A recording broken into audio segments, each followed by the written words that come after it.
Finally, White Van Man, what do you make of the fact that Sainsbury's are bringing in square tins? Is that a true? concern for you? Is that true?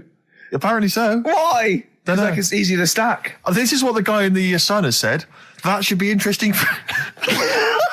That should be his comment on Sainsbury's are bringing in square tins. Is that should be interesting for meatballs.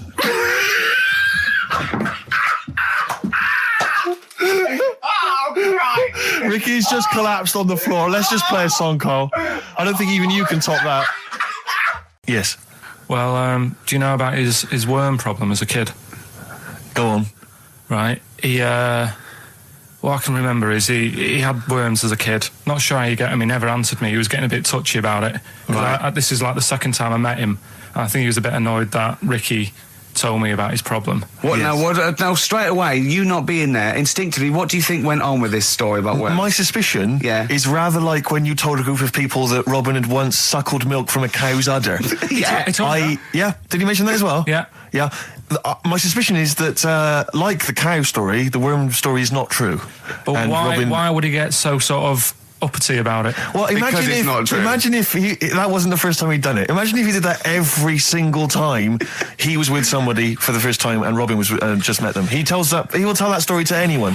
But they do say there's no smoke without fire. Robin. I also told him that the way Robin cured these worms was because the doctor told his mother, right, to hold a piece of ham or cheese near Robin's anus so the worms would come out for the food, and he believed it. I'll tell you why, though. I said to Robin used to sit on Spam to try and get the worms out, and he believed it. But Steve, right, do you remember that story about 3 or 4 years ago where there was some bloke in the army? He went away to somewhere, Vietnam or whatever. He was messing about in the woods. Messing about in the woods? Shouldn't he have been fighting? Whatever. Yeah. Right, and he walked through some lake, and I think he'd cut his toe or something on something, and some worm of some sort crawled in the gash. Yeah. And it was in his body, and the doctor said, we've got to get this out of your body. So what they did was, they said, right, the thinnest part or something of your body that things can crawl through is on the top of your head. So they wrapped where the skull is. So they wrapped some bacon. No, they didn't. They did. That's right. Thing. So he's gone in via the toe. So what we do is, I'll tell you what, that worm's probably heading straight for the head. We'll put a bit of bacon on it. The thinnest part of the body is the skull. Of course, it's not the thinnest part of the body. It's where your brain case is, isn't it? It's the skull. There was a reason for it. And it was like they stuck some bacon on his head. And as ever, the vital piece of information, i.e. the reason, Carl seems to have forgotten. Because the worm was in his body, and they said everyone likes to smell of bacon. Including worms. Even a Vietnamese lake worm. They love bacon. Remember last week when I said about the little fella with the bone with no brain, and you were proved wrong? No. Please. No. We were saying it wasn't a little fella. We were saying it was a stillborn child. It wasn't a little fella. You're changing it now. You weren't having any of it last week. Right, hang on a minute. I'm getting confused. There was a Vietnamese snake that went inside of a soldier. A little, like, maggot or some sort that you have to get out of your body because it causes problems. Yes, and so in order to get it out of the body, they strapped bacon to his head. Yeah. That is great. This doctor... And did that work? I think so. They had a picture of him smiling. Oh, God, what, the worm or the bloke? The bloke. Oh, dear. Honestly, I hope someone knows the story. And it was about 3 years ago, I reckon. Okay. And, it did work. GI bacon. So this is why the worm burrowed out of his head to get the bacon? Get to the bacon. Right. That's great. So this is why when Robin was telling his story, I was a little bit disappointed if it wasn't true. Right. Because in a way... You know Robin's never been to Vietnam. No, but what do you really think that Robin... Well, as Robin said at the time, Carl, why would I sit on ham, then tell Ricky Gervais? It's a very good point. Because if you was a kid, you do daft things like that as a kid. Right. It's the telling Ricky Gervais, though. Yeah. And then, Bless him. Okay. And then anyway, Robin left, and I tried to chase him, but he got away. He knows that we, and then we had a few pints, and then Karl embarked on some of the greatest stories ever told. Can you tell the story about your dad? Let me run it by. I haven't spoke to him all week, so let me run it by him. Okay, play records. Because, What we got? We've got one of Steve's... Yeah, well, bizarrely enough, this comes from the Teachers 2 soundtrack, the soundtrack to the current TV series. There's a slight whiff of nepotism in the air. Yeah. Rick, would you like to explain why? Well, that's why you're doing it. My girlfriend worked on it. But Yeah. you were going to play this anyway, weren't you? Well, I was, actually. Bizarrely enough, I was going to play some I Am Clute, and this is from, as I say, the Teachers soundtrack. This is called To You. It's a good track. That's I Am Clute, a track called To You from the Teachers soundtrack. That's also got, I noticed the Electric Soft Parade, The Hives, Star Sailor, Feeder, Turin Breaks, Mercury Rev on there. It's a good little collection. Lovely. Karl has just had confirmation. He's looking smug because someone phoned up and went, it is true, it's a Laogai chi worm and you wrap bacon around your head. That's all the bloke knew as well. Yeah. And his name was Gary. Yeah. So I'm not having it. No.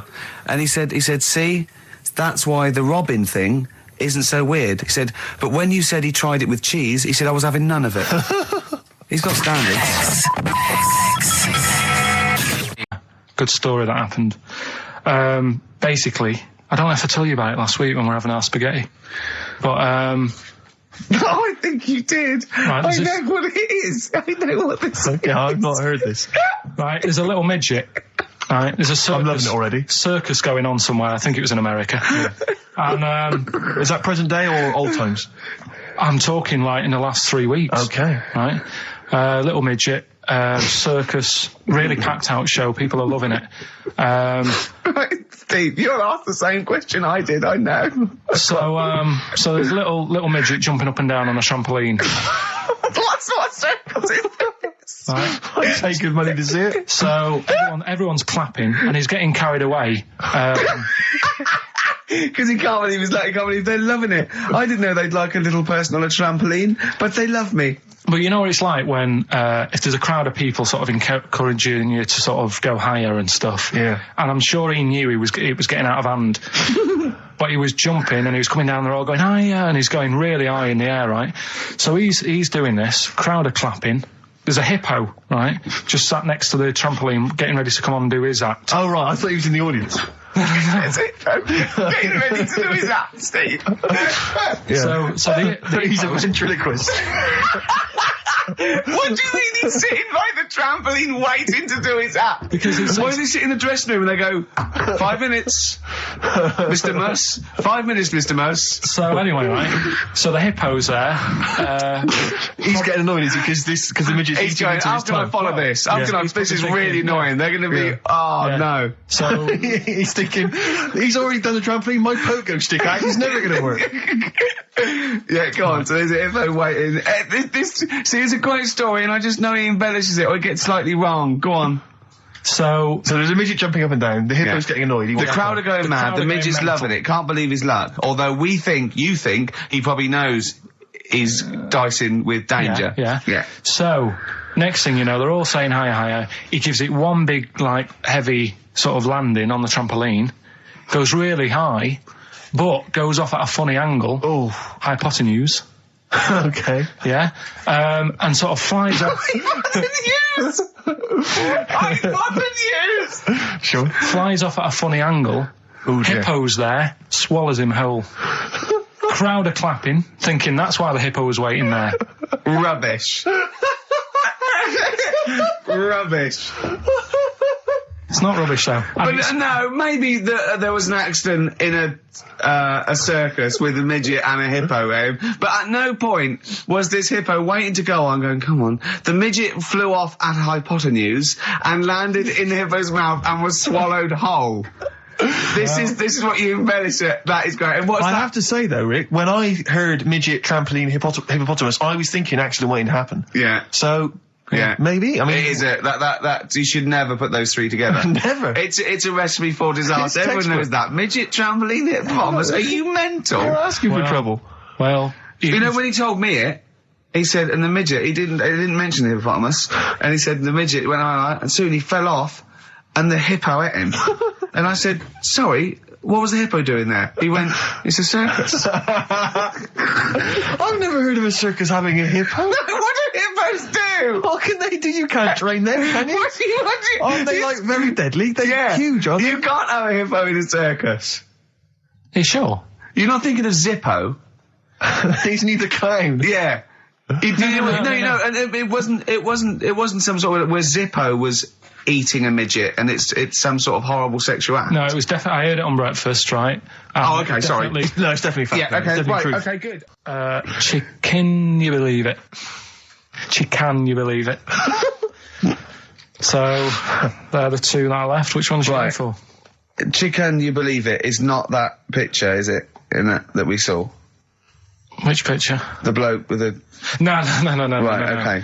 God, that was bad. Right, okay. So... I just better explain We that. can't really discuss this on air, can we? Well, we can. Steve brought in, Carl, the best book ever, which is, what is it? I found it when I was moving house. It's an FHM publication, and it's kind of like lots of grotesque pictures and stories, and like a book of freaks and weirdos and And Carl opened it, and the first one was like... At the back. At the back. Well, you couldn't believe your luck, could you? What was it? What was number 50? A bloke with two heads. And he said, what's number 1? Yeah. And then number 6, there's a bloke who's a squid or something. Octopus. Yeah. yeah. He's loving it. At number 1, he said, well, it's just a fella under a rock. And I went, oh no, read on, I think I know about this. And it's the fella that was found, he caused a landslide while having sex with a chicken. And they pulled him up, and there he is, the chicken. Right, so Carl could not believe his luck. So it's not that. Can you believe it? I'll have that one. You're then. going for that one? Yeah. Right, well, we've talked a lot on the show about... We've talked a lot on the show. Yeah. About animals without heads. We haven't! We haven't! We talked about cockroaches could live without a head for 7 days. Yeah, we talked about that. And then, of course, there was the well-known one about the fella who had his head cut off, and he blinked. He said to his mate, "Count how many times I blink when my head comes off." Yeah, when you told it to me, you said his head came off, and he said, as he said, it was in the basket, he said, "Quick, count how many times I blink." And it was Nick Frost that had to go, "No, Carl, no, he said it before." I went, and that was lovely. So yeah, we've talked quite a lot about things heads coming off. Go on then. Well, this one, right? Back in 1945. You looked up the date. It's got a specific date. Wow. Mate Jonathan sent this one. You know him as well. It's a lad at the BBC, right? He emailed this one in. So thanks for that. Chicken. It's called Mike. There's a chicken called... Sorry, I missed a bit there. There's a chicken called Mike. A chicken called Mike. Okay. Right? Yeah. What happened was, it was living on a farm, right? Loads of chickens knocking about. And the owner of the farm is like, getting ready for tea, and his wife says, go out and get a fresh chicken, because my mum's coming round.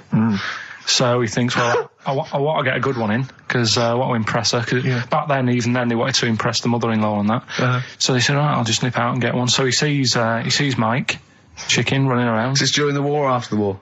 1945, I'd say that was after.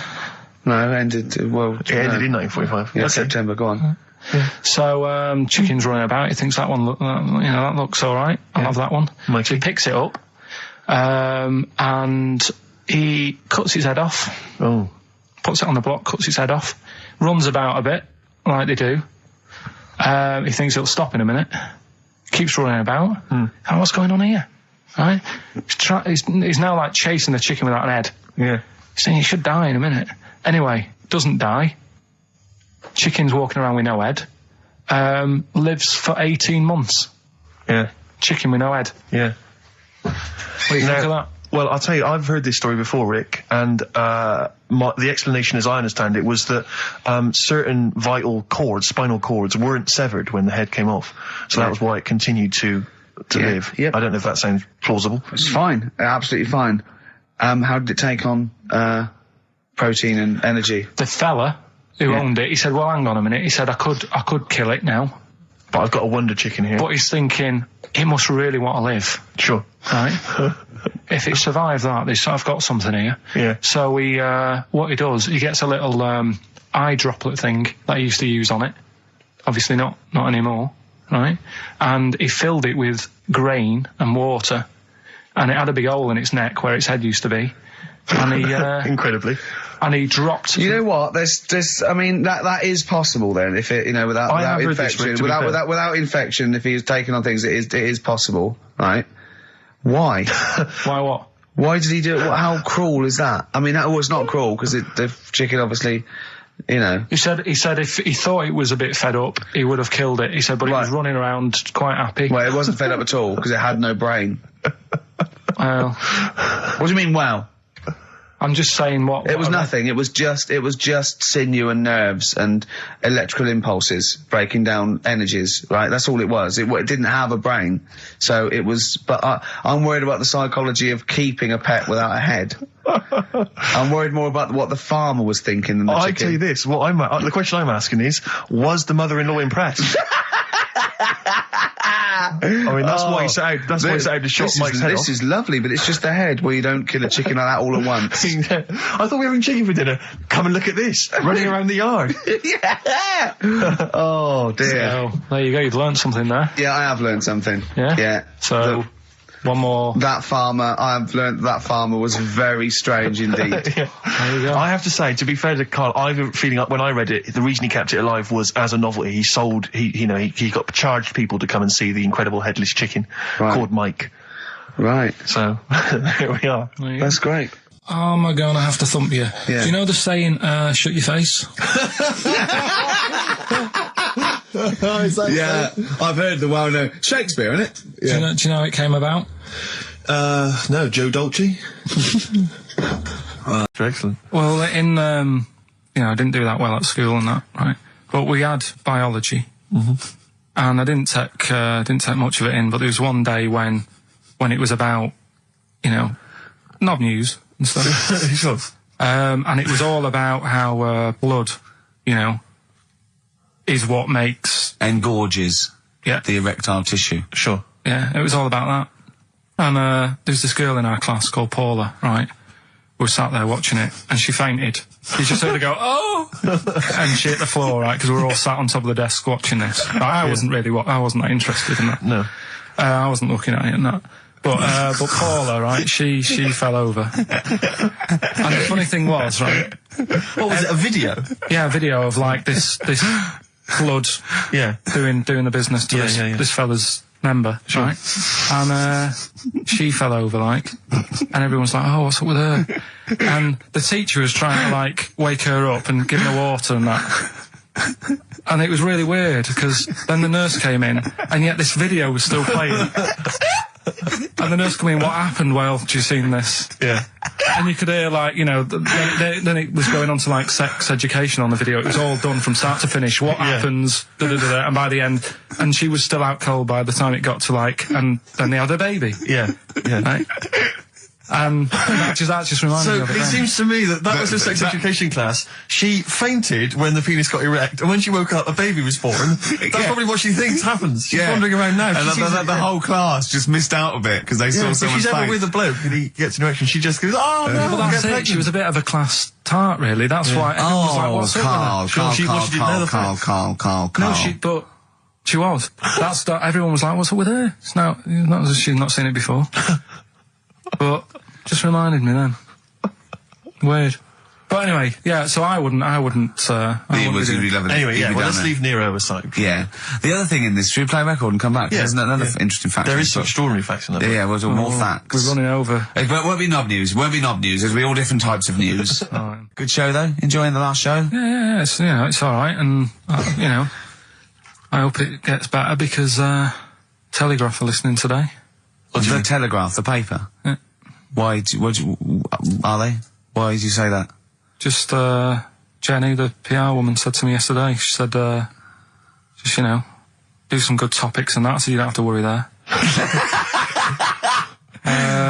What they phoned up to say? Hello, it's Telegraph here. We'll be listening tomorrow. I don't know. I don't know what they're doing. Are they doing a review of it or something? I don't know. Why would they do that? There's no reason to. I'm a bit... why didn't you mention this earlier? So the Telegraph have said, why would they call up to say we'll be listening? It's a free country. Because they said they'll be listening, but also, can you make sure you record it? Because if we can't listen to it because of the pirate stations that are on at the weekend, because it affects our signal and stuff. whoever's listening must listen and know there's a problem with pirates. And they said, can you... Well, they're probably just doing a feature about radio shows or something then. They're going to tear us to shreds. They're going to... I mean, listen to... Sorry, seriously, the drivel we've talked today. I mean, what are they going to make of it? That's a broadsheet newspaper. I think I know what Monday's headline's going to be. I don't think it's going to be like, you know, they're going to forget about the power cuts. It's not going to be about, you know, the inquiry or terrorism or anything. It's going to be no more to knob news. Yeah. It's going to... They're going to love that. I mean, seriously, I have a little bit of self-respect. And if I'd known a quality newspaper was going to be listening, I wouldn't have turned up today. Because I mean, I'm an award winner, you know, and I'm a respected television writer. And I've, you know, won awards, sort of classy. Don't worry though, and don't worry. What have we talked about? Knobs. We've had the worst quiz on radio. Yeah. We've had you trying to explain relativity. You didn't even understand what that word meant. Yeah. You know, you just mentioned there about sort of no knickers and that. Is this going to be your Auntie Nora? No. Right. It's just, you know, like the last flat that I lived in, I always had a good view across the road and I could see, it was the hairy... There was the hairy Chinese not hairy Chinese kid, he was just a Chinese kid, actually. Yeah. Yeah. Because that's rare, isn't it? Hairy Chinese kids are very rare, isn't it? Yeah. There's only one official sighting, isn't there? In one of those shit little magazines that you buy. Yeah, he was running around in his underpants. Sorry, you just swore ironically. I mean, I imagine if there's any newspapers listening, you did that because he's sort of jokey and... Yeah, go on, yeah. let's not swear. And there was the old woman who didn't move, she was just sat there reading a book all the Who time. we think possibly died and no one came round for weeks, I mean, but now I've moved, right? And it was quiet for a bit. I always look at what view I'm getting, right? Looked across and it was just sort of empty, sort of flats ready for people to move in and that, right? Anyway, people are in there now, right?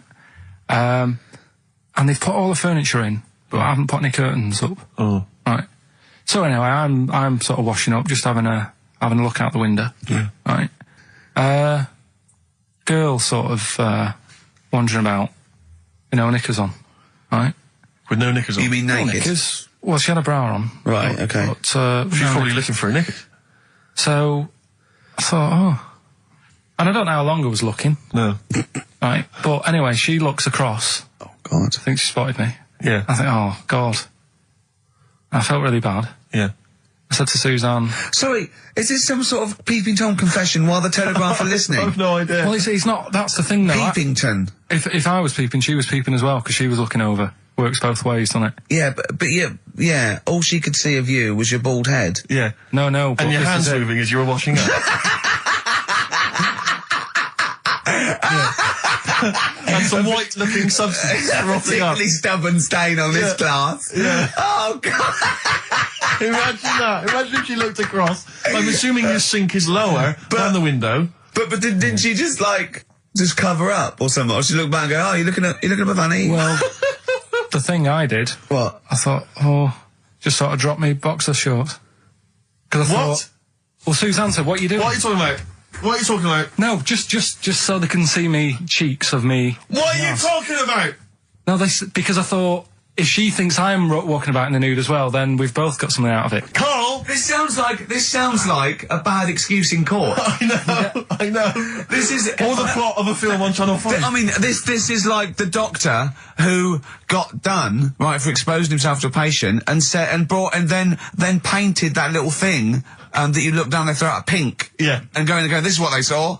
Yeah. No, so sorry, you were looking at a woman dancing around naked, right? So the only thing you could do was immediately drop your boxer shorts. So she looked across, saw you fully clothed, saw you took your boxer No, she wouldn't have done, because it's sort of just the top half and the sink's at a side angle, so I was sort of looking out. This is genius. So she wouldn't have seen your trousers then anyway? No, she did. I moved in front of the window. So you then made them... You actually climbed in front of them. Oh, this is amazing! So you climbed in front of the window to show off it wasn't your naked lower obvious. half. Suzanne said, what are you doing? And I I said, bet she did. What are you looking at? I sent you in here to clean up. What are you doing? I'm just taking my trousers down, stand over the window. Why? Because there's a naked woman across the road. What do you think I'm doing, Suzanne? I'm exposing myself while looking at some free fanny. Leave it. What's up with you, Suzanne? Leave it then, leave it. Christ. Are we doing Rockbusters or Yeah. Oh, she sent you in there to read up on Einstein. She comes in and finds that. Oh, brilliant! Anyway. Oh. Wait a minute, can I just check? A final question. What did the woman across the way... What happened? What was her I reaction? didn't look again. I just thought you've seen a bit of action as well. We're both happy. Let's leave it. Brilliant. So were you waddling around like a penguin with your trousers around your ankles? I just was walking about, and Suzanne said, "What are you doing?" I said, "I'll explain to you in a bit, but don't look out the window because then it's obvious." Then he sees, she calls her husband to look at Karl walking around naked. He goes, "Oh, she's got a... Quick, Suzanne, get him out. There's only one with you can do. Get some more friends. They've gone one more." Anyway. Brilliant. Right, play a record and come back to Rockbusters. And Monkey News. We haven't got enough time. Do Rockbusters. Oh, God almighty. I make it clear now, I do not condone in any way, shape or form what Cheryl Tweedy... Oh, chimpanzee that Monkey News, you Right. Now, it was back in the 1980s. Right. So it's quite topical then. Okay. When did this happen then? 1980s? Yeah. Yeah. It's about a Colombian F1 sort of, Formula One driver. Yeah. Apparently these races were going on, right? And someone kept winning them. Right, okay, forget it. No, don't do it. It's because it's rubbish. Because it's rubbish. Right, so someone kept winning the races. So this human that kept winning the race. So this human being that kept winning the races, Karl, what was his name? His name it's Jimmy something. Yeah. How tall is he? Just out of interest. No, Let's hear the story. Let's hear the story. Was he about 4 foot You 8? might find out if I tell you the story. Right? Go on. So anyway, he kept winning and everyone was like, "Oh, he's brilliant, this guy, who is he?" and all that. Yeah. But his gimmick, right? Was never showing his body or face? That's right. Never took his helmet off. You're an idiot. Never took his helmet off, right? You know the short trousers he used to wear? His trousers were about a foot long, but his shirts, the sleeves were really long.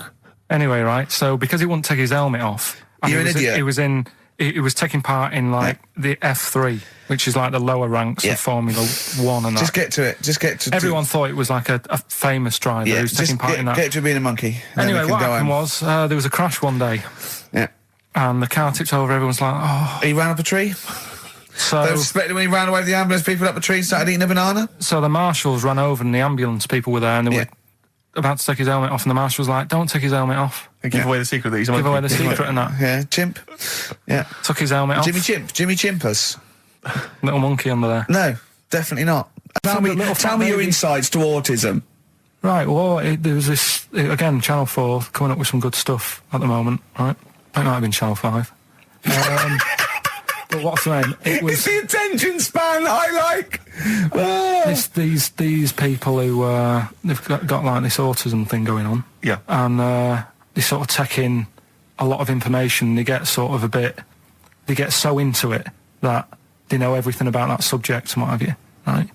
And there was this lad who he knew everything, right, about EastEnders. Right. He sort of the cameraman was saying to him, "So, why EastEnders and that?" And he said, "Oh, I don't know, I just like it." And he said, "I remember when I first watched it was a Thursday, it was 5 to 8, Pauline Fowler walked in, she had a pink jumper on, she said, 'All right, love.'" And he remembers everything from that moment on. Yeah. Right, and everything, which is great, but then the way the programme was making out, it was almost like they were saying it's a disability. Right. When in a way, it's more like a superpower. Sure. Like Rain Man. But if you can take It's Rain Man. No, I'm he not. has special autistic powers. Oh, God, we must send for Rain Man. I don't know what to do. So he would be a great contestant on Mastermind, sort of autistic mastermind. He'd be what I'm dynamite. saying is, don't be watching EastEnders though. Sort of, why didn't they give him an encyclopedia and say, get into that? Sure. That'll be useful. Yeah. Keep him away from EastEnders. Wasting his time there. But I don't think it is a disability. No. Yeah, there are other things, and they're not. It's also autism is a matter of degrees. From what I know, and I'm sorry to have to do this, but I feel that I have to at least be the voice of reason, as ill-educated as I am on the subject. But I think there's degrees of autism. I think some are higher performance than others. There's other issues with it. It's not they're just got good memories. They don't go around doing tricks for people because they can remember stuff. There are other issues with it. Do you know what I mean? Right, well, I mean, they seemed a bit... But you watched the programme, what did you learn? That he knows when Pauline Fowler came in? Yeah, I mean, there was other bits where they couldn't control their emotions and stuff. Oh, that other little bit, yeah. But the main bit of it was he can soak up information and stuff, and I'm just saying it didn't seem really bad. Do you know what I mean? There's disabilities where people say that's a bad disability. It's like how people say about... This is brilliant. This is just like... this is amazing to be in a room with this man. It's incredible. You just wind him up and listen to what comes out. And I'm going to sit back now. I'm not going to defend you or explain anything. Just go on and tell me about the other disabilities that are worse. No, what I mean is how people can sometimes easily get mixed up. How people are scared of like a cyclop. Well, at the end of the day, he's got a disability.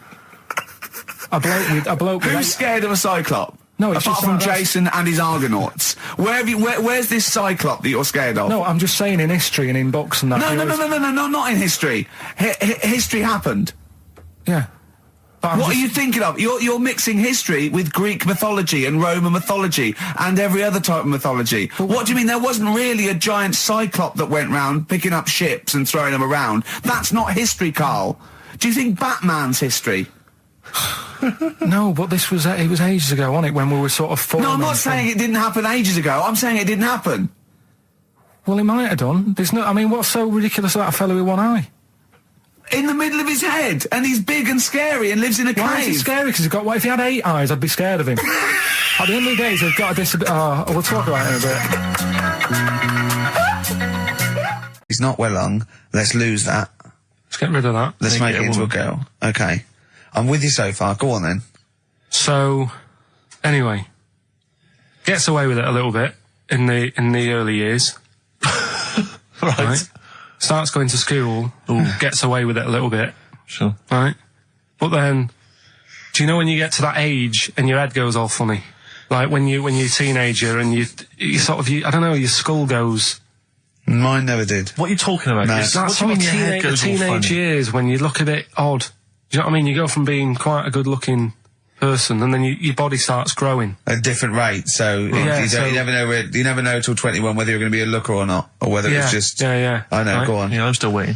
So your head grew outwards at exactly the same rate, didn't it? That's why it's circle. Your head grew faster than your hair. He's got a lovely head of hair, but just below the skull. Yeah. He's got a little afro in there, but it just couldn't get through the follicles. It couldn't catch up the skull. Expanding. Oh, bless him. Oh, come on, Baldy. But the thing is, right, so you see these pictures of the lad stroke woman who's trying to be a woman at the age of 14, 15. Sure. Yeah. She's got one of them big heads. Right. Like a lad. She starts having a hard time. She doesn't want to play with her mates, with the dolls and all that. She's more into go-karting and that sort of thing. Gets to an older age. Yep. Decides to go back. Is now sort of with a woman and having a life of a fella. But did the doctor keep it for him in case he needed it? No, he's had one put on though. Has he? Where'd he get that from? Don't know, maybe that bondage shop. What do they do when they do that? Do they put on what do they do? Maybe someone could call in and tell us. If you're a woman and you have a... Do you want to speak to someone who's got that information? Yeah, I do want to know. What do they if you've got that information, I don't want to talk to them. Do they construct one? Do they construct it? From plasticine? Or do they whack on a dead one? What?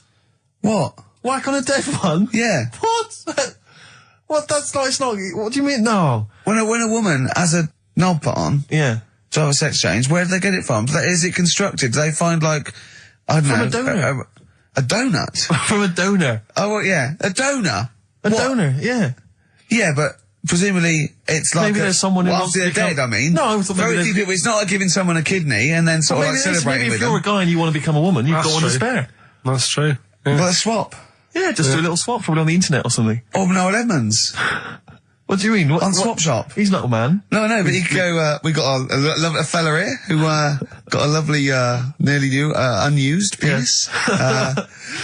Keith Chegwin out in kind of Bognor Regis. Wants a couple of tits and a fanny for that, so, call in. It reminds me of the, do you remember the John Wayne Bobbitt story? Which it's always seemed odd to me. I never really kind of got all the information. Do you remember that one, Carl, where the woman cut off her husband's penis because he was sleeping? I think he was sleeping, and she drove off.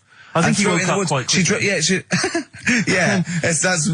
so much better than the alarm clock. Yeah. And she threw it off. She threw it out of the window. Car into the woods, and he went and found it. Yeah. But imagine if he'd got to the hospital and they'd sewn it back on, and he'd gone, that's bigger than I remember. I'm not sure this is mine. How many of you got us where we dump all the knobs? We dump all the knobs in there. Yeah. That was an extraordinary story. And then, bizarrely, he became a porn star. Yeah. Yeah. Very strange life that man's had. Well, it is a bit of a shock to the system, isn't it? Oh, cutting your knob off. I know. Do you remember that French bloke, the performance artist of 1910? Do you remember him? No. He, as a performance art, in a theatre, he cut his knob off to a crowd of people. Now, what? That's only a one-night trick, though, isn't it? Exactly. Yeah. But what if there'd been a bang outside? They went encore. He went, oh! Yeah, or they looked outside because a car backfired. He went, did you see that? I go, what? I go, oh, just cut the... Did you? Yeah. Think of that. Sacre bleu. I know. French are funny, aren't they? Cutting your knob off for your art. Weird, isn't it? Longview. Further on XFM 104.9. As we're having so much fun with penises, Yeah. I thought perhaps I should just mention... That's a slogan. We should just mention this story, briefly. It's in the paper today. A Russian is selling what he claims is Hitler's mummified penis for £12,000. Yeah. Ivan Zadurprov says his ex-Red Army soldier dad hacked it off as a souvenir after storming the tyrant's Berlin bunker after his suicide in 1945. Yeah. Not... Why did he wait till now? Yeah. He's found out that, that might get a bit of £12,000. £12,000. Which doesn't seem a great deal. Doesn't seem a great deal of money, really. Well, it's useless, isn't it? True. You're not going to be able to use it. It's not going to be able to... It's not going to be a donor. Imagine that if you walked round... Yeah, you'll never... making love to a girl, you'll never believe who this is. Yeah. You never believe who's doing you, love. Exactly. This is going to freak you out. This is, just relax. Exactly. Okay, sit down now. Was that I got all a right? little surprise for It was you. brilliant, yeah? So you enjoyed it? Yeah. Right. Are you a fan of the Third Reich? Exactly. Well, no, awful racist. Okay, let's go a different tack. Yeah. You did like the sex. I love the sex. Okay, then. Yeah, it's not going to be Hitler's knob, is it? But, I like the idea that, I mean, you're in the Red Army. Yeah. You've just stormed Berlin. Yeah. 1945. You crash into the bunker. You've gone through terrible. How you've lost 20 million comrades. Unbelievable. Oppression everywhere. It's been going on for years. You're in there, you see the man. Here he is, he's dead. He's dead, the figurehead and leader of one of the most despicable, You turn to your friends, there's a tear in your eye. Yeah.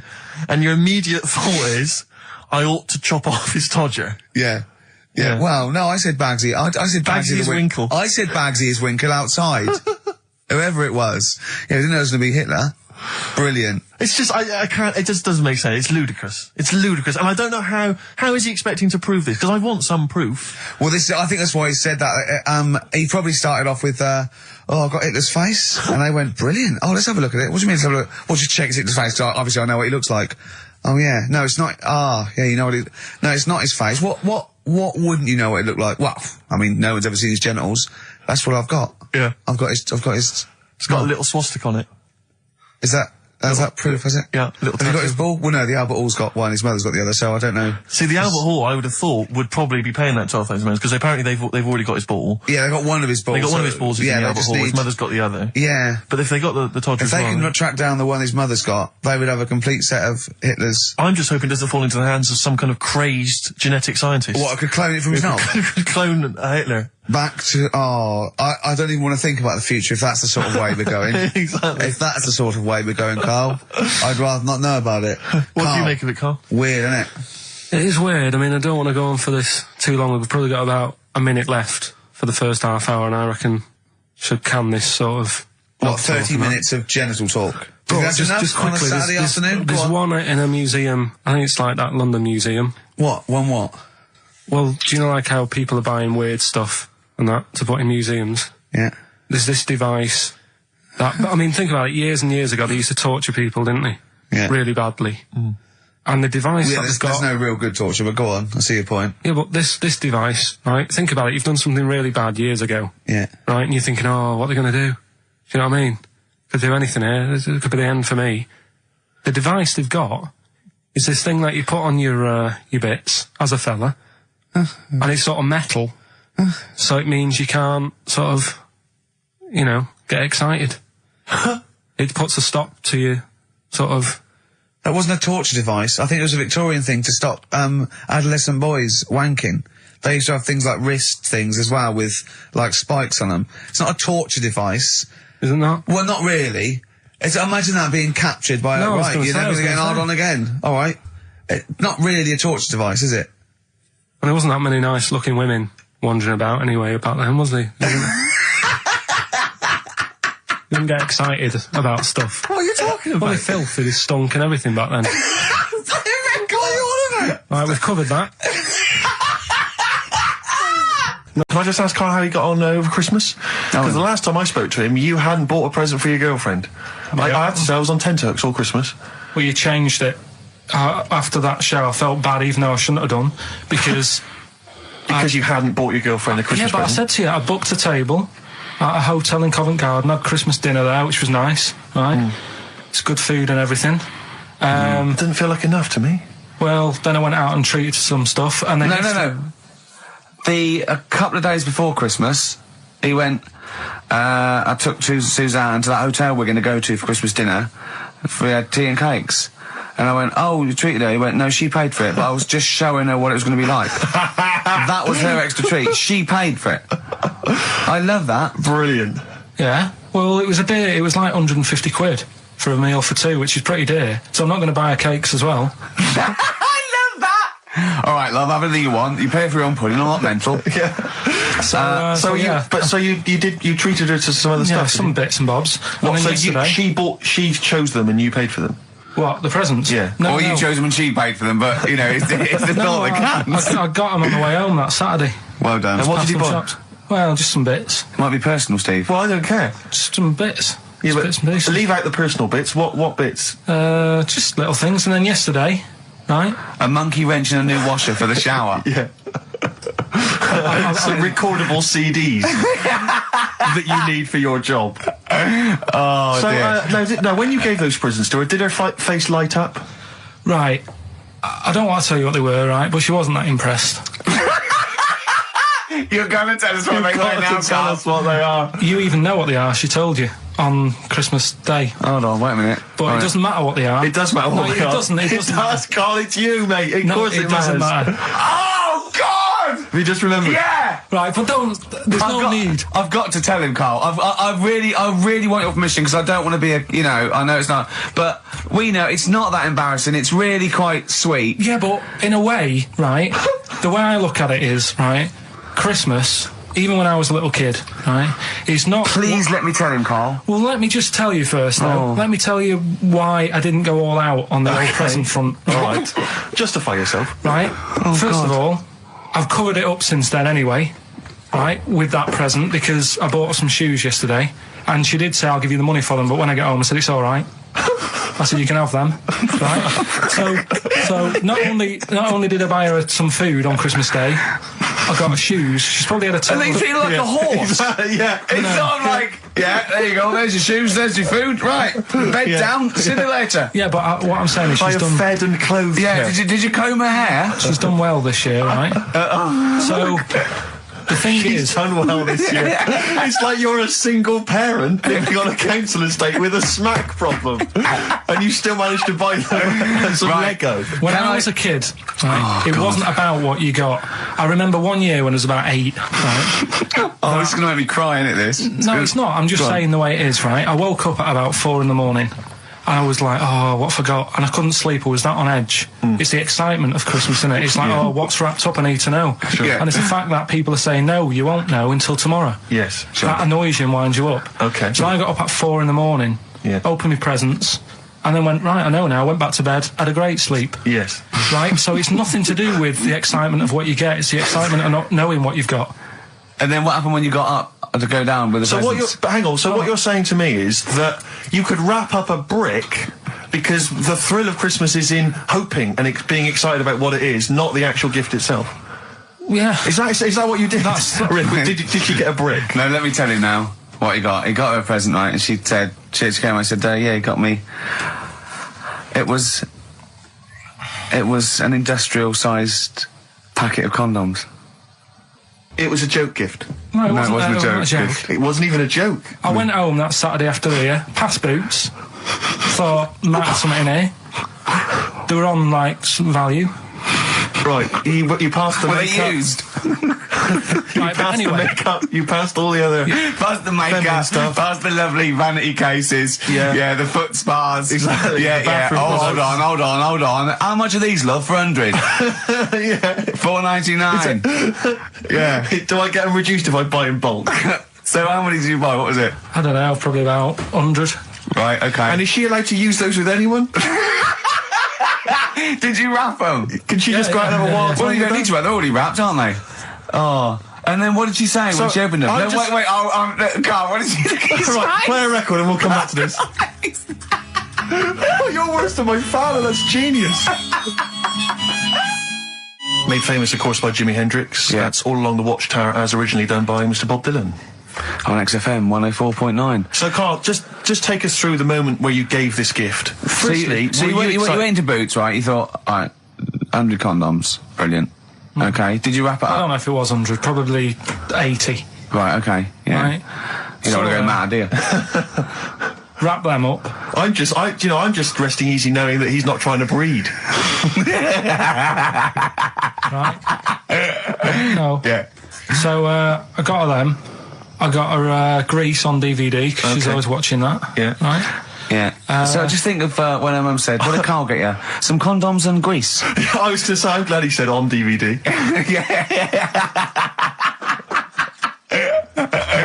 And, she was surprised anyway, right? Because Yeah, I bet she was. no, when she got she was thinking like jewellery. no, So right? that showed her. That surprised you, hasn't it? All right. So hang on, wait a You minute. thought it was a holiday, didn't you? Yeah, look at your face. You don't know me at all. So hang on. So did you give these on Christmas Day? Right, what happened is she got in from work that Saturday, right? And I said, look under the tree. Knackered. Oh, at least it's Christmas. Yeah. At least I'm going to get a little bit. Yeah, go on. I said, look, you got some stuff under the tree, right? So that Did you give her a surprised sugar her, lump? Right, she was really chuffed with that. But she said she was a bit puzzled because I didn't know we had any wrapping paper, right? So I ended up using wallpaper. You didn't take it off the wall, though. You had some. No, it was some left over, right? So she said, why have you used wallpaper? I said, well, I didn't have any paper and you were getting in a bit and I wanted you to have a surprise. So she said, can I have a feel of them? I said, no. Presents. She thought, right, I've got the right thing. Yeah. Right. And then Christmas Day, I said, no, don't get carried away. It's nothing really good. You know, we said we weren't going to buy each other much. So there you go, open them. Yeah, go on. And Can I just ask, had you received your present from her yet? yeah. So what had you received? What did he have? Had some shoes, Nice. right? Getaway game for PlayStation. Nice. Which is all right. I'm just totting up Just the talk value the of value this. of those, So go on, yeah. And just also think about how much fun and pleasure you get from them. Yeah. Although, of course, condoms, I can see the Well, you see know. the appeal. Well, right. Okay. Yeah. So yeah, I think but I can. also add to that bit 150 quid for a meal. If you're going to start Mindless. totting up, 150 quid for a meal. I bought her some shoes, 72 quid. Yeah, that was after the event, though. Doesn't matter. All right, so you'd received these, dare I say it, thoughtful and nice gifts. You handed over the box of condoms. They were wrapped up. She Well, unwrapped them. yeah. Go on, take us through it. Walk us through it. Well, it's not something you play with on Christmas morning. Oh God. Oh. Right. But when she opened What them, did she her say? What did face she say? Well, I wrapped them twice as well, so she thought it was something really good. It was Extra like, oh. protection. Right. And So she thought it was something really good. then So the disappointment would be doubled. Yeah, go on, yeah. then she just opened it and went, oh yeah, so what's on the telly?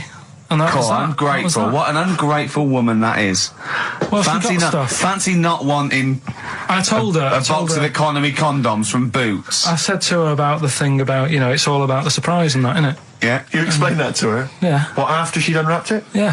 Thoughtful. And she was all right about it. Yeah. She understood. Rick, you know I suggested to him that he buy his girlfriend a gift. I'm worried I've done more damage to the relationship by suggesting that than if he had just forgotten. Next time you've got to go shopping for her yourself, Steve. I think I might do. You've better go shopping for her yourself. I'm glad it's all over though. It's mental. Yeah. It annoys me. The whole thing annoys me, and she knows that as well. Yeah. She should know. What? She still insists on having Christmas once a year. Well, Wow. I'm you know.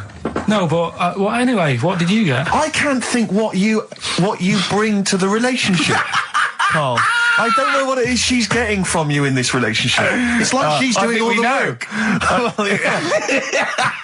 Well, 80 times. Oh God, Carl! I love it. You're brilliant. I know what she's getting. He's the. What though? He's not thoughtful. No, but he's thoughtful. He's the best he can do with the brain he's got. Do you know what I mean? Right. He's doing his best. He's absolutely doing his best. There's no. He's working at the limits of his powers. Do you know what I mean? Though he's done as well as he can with what he was given. Sure. Yeah, and that's admirable. Yeah. It's like, I think he's done better than you'd expect. I bet his teachers didn't even think he'd get this far. Do you know what I mean? What, find a girl? No, well, yeah, a job, a girl. Yeah. Do you know what I mean? Clothe himself. He's done really well. What do you think, Carl? You think you've done well? I think I've done all right compared to some of my mates. What are they doing now? Probably not that much. Do you know what I mean? Mrs. Matthews said I wouldn't be an high flyer. I think I'm doing all right. Yeah. Do you know what I mean? I have a holiday every year. Got somewhere to live and that. Yeah. Got a new flat, haven't you? Yeah, so where are they then, the condoms? Did she show them to her family and friends? No. Take them into work? Look what I'm Carl's got me? surprised she told Ricky, actually. I was a bit disappointed in that. Yeah. Because I didn't go shouting around. Well, she was what so I got. excited, Carl, clearly. She was just so pleased and proud. Yeah. All right, play a record. We'll come back to it. No, that's it now. Streets, Don't Mug Yourself, XFM 104.9, Ricky Gervais, Steve Merchant, Karl Pilkington, a regular Santa Claus. I'll leave it now, leave it. Oh, dear. Right, listen, right. Yeah, New Year and all that. He's great, isn't he? Rockbusters is on the way. We're getting some good stuff coming in. I have to say, I'm amazed. Every answer I've had so far has been correct. I listened to the clues. I've got no idea. And I know you, Carl. I've spent time with you. Have I you know how seen you the work. XFM listeners? Well, of course they're the same as Carl. Sure. Of course they've got the same mindset. Yeah, yeah. Oh. Right. You have to play a record. No, but- Because I just see Steve's face. No, but I've got used to it. Shut up. Wait, what were you thinking during the quiz then, when the questions were coming out? What were you thinking of? Well, what it was, right, just before the quiz started, I had to go to the toilet, right, because the rule is, right, people who don't go to it, once it starts, phones off, no more can't leave toilet. the room, They take it dead serious, don't they, right? Yeah. So, I went to the toilet. Now, I'm not being out of order here, it just got me thinking, right? I went to the toilet, the gay fella in there, right? There was a gay fella in there. Gay fella in the toilet. Now, How could you tell? How did you know? just typical, you know, everything about it, right? Everything about it, right, yeah. Oh. What, large handlebar moustache, leather cap. Butt plugs, amyl nitrate. Could I just say that these views do not reflect the views of the management of XFM or me and Steve. Or Go on, most Carl. of the people in this country. Go on, Carl. What's your problem? Yeah, but this is what I'm worried about, really. But this is why I only got Danny Minogue right, right? Because this was floating around my mind. Went She's to the a big toilet. gay icon, Now, isn't she? go into the toilet. They have like men's cubicle and they have women's cubicle. Yeah. Now, without sounding out of order, is it wrong for me to think gay men should have their own little cubicle? Call in. They should have their own... Well, not cubicle, you mean an actual toilet, I suppose. When I was at the urinal, Yeah. normally, you know, there's a fella there and then you go, all right. And there's no pressure. But I couldn't go. I was thinking, should I wait? If I go into the toilet, it'll look obvious. Yeah. I had loads of pressure and But this was what were going you on. worried about? I'm so sorry. What were you concerned about? Viewers? I'm so Well, sorry. it's like, right, listen, when I was a kid, right, and it's all right for you to go into women's toilets when you're a kid, it's like, oh, it's a bit cute, right, as long as you're not, like, over 15 or something, right? Right. But when I was a kid, I went into a toilet, and women, when they use their little cubicles, they don't shut the door. Some of them just sit down on the toilet, Yeah. right, and you see everything. And, no, seriously, that's probably one of the first times I saw, like, a woman. Yeah. That, right, and my Auntie Nora when she was staying over. What happened with your Auntie Nora? She was, she's into wearing caftans. Into wearing what? You know, caftans. Oh, yeah. What are caftans? Big, bellowy sort of dresses. Right. And, yeah, I used to sit on the floor at home in front of the telly. Sure. She was on the chair behind. Yeah. She did a bit of a sort of a Sharon Stone scene. Oh, God. Yeah. Did you see it? There was no underwear. No. What age were you? What was it like? What age were you? He's like a ripped tennis ball. What? Right, we're off air. We're off air. Either that or put us in for the Stonys. This is the Best Of Show on XFM 104.9. I'm Ricky Gervais, with me, Stephen Merchant. Yes. I hope you're enjoying the Best Of. Oasis, Live Forever on XFM 104.9. Right, we're in the swing of things. It's mine and Steve's favourite bit of the whole show. This is what we do this show for now. Educating Ricky. Yeah. Go for it, Carl. You said that learning can't be fun. Yeah. Yeah. Okay, I'll go for the one. What's the one about the butcher going down the butcher shop? You've got get your kit on. We're off down the butcher's. Yeah. You going for that one? Yeah. Well, do you know the saying? Don't let the cat out of the bag. Yeah. Do you know what it means? Yeah. Well, don't give away a secret. Right. Well, do you know how it came about? No. Well, ages ago. Before, like, ages ago. 17th century. Yeah. Before, like. Yeah. 17's good. Yeah. Before, like, proper butchers and Dewhursts and supermarkets and that, you used to get these blokes who sold meat. Right. Butchers, they were called then, I think. Yeah, but the difference was they didn't stay in the same place, they moved about. Right, so they'd turn up on a street corner, and he'd have, like, loads of carrier bags of, like... Carrier bags? Yeah, with meat in and that, and people would Plastic be like, carrier bags? Yeah, with whatever. mobile butcher on them. Yeah. Right, so... and an email address. Yeah, go on. People went, right, yeah, I need some meat, right, so they'd go up to this bloke and say, what have you got? And he'd say, well, I've got a you can have a bag full of pig, or you can have a bag full of chicken, whatever. Yeah. And they'd go, yeah, how much? They go, call it a fiver, whatever. Yeah. And they'd buy them, and to make more money, they didn't always fill the bag with what they said was in it. Oh, I thought that might be the case. Right? Yeah. So what Did they they used ever to do... put cats in there? Yeah. But I don't see what... Okay, so sometimes they would put a cat in the bag They'd put and a cat pretend in it the was bag. chicken or whatever else. Yeah, so... But why was a cat any cheaper than a chicken? Because cats are wandering around the streets, aren't they? Chickens aren't. So they'd get a chicken, they put a chicken on the top so that when they look in it, they'd go, yeah, that's all right. Got a bag full of chicken. They'd get home to make the dinner, and they'd be like, what are we having tonight? And they'd go, well, you'll never guess. And they'd have, like, well, you can have a chicken leg, and... but it would be a cat. Yeah. They'd have to defrost a pizza. Yeah. Did they mind that they were eating cat then, in those days? He didn't say. He just was saying about the saying, don't let the cat out of the bag. It's like,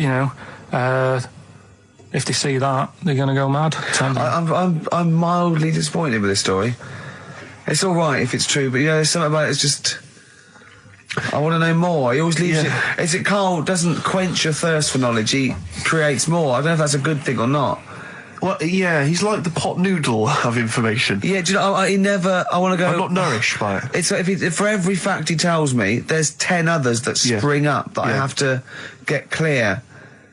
Well, so it was the people that were doing this, it was the dodgy butchers that coined this phrase. Were they saying to each other, don't let the cat out the bag? I.e., what I mean by that, Jack, is don't let them see the cat. Yeah. We've stuffed in there. Yeah. Dodgy butcher, that's another phrase, isn't it? So that's the first one. Is that a euphemism or is that dodgy butcher? As his meat delivered around the back. Sure.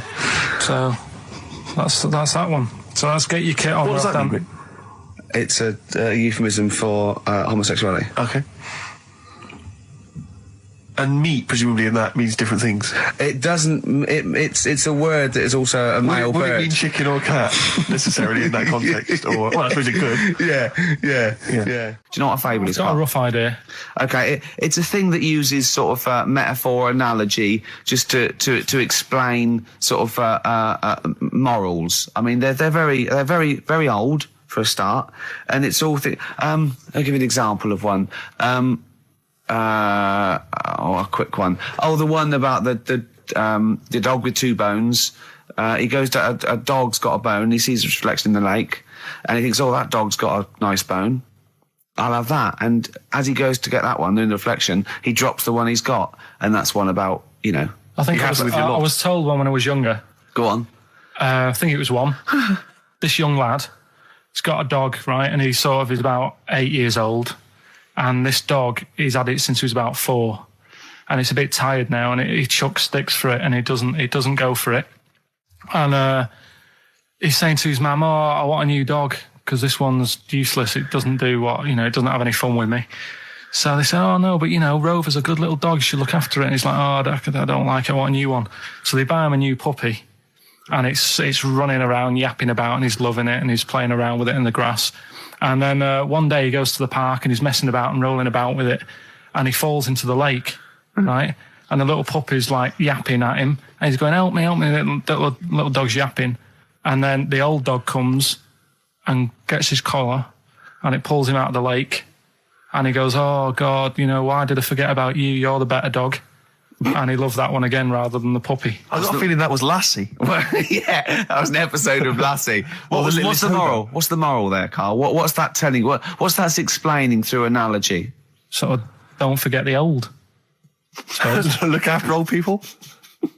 I remember there was one I heard once about a young boy who got trapped in a lake inside a cage. But he loved his trainers so much he wasn't going to get them wet. But even though he had to get out there, and even though he thought that was the important thing because it's material value, he actually drowned, and the trainers were no good to him then. I woke up this morning, feeling fine. It's not a blues song, and I turned my phone on, and it was from Carl, and it went, "Forget it, I've made my mind up."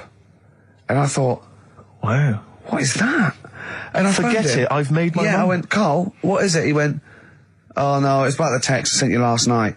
I went, "Well, what was it? I just got this text." He went, I was just wondering, I was thinking last night. He said, supposing you had to have your hands removed. Sure. Right? And the doctor said, well, you can either have them stay like that with stumps, or I can sew feet there.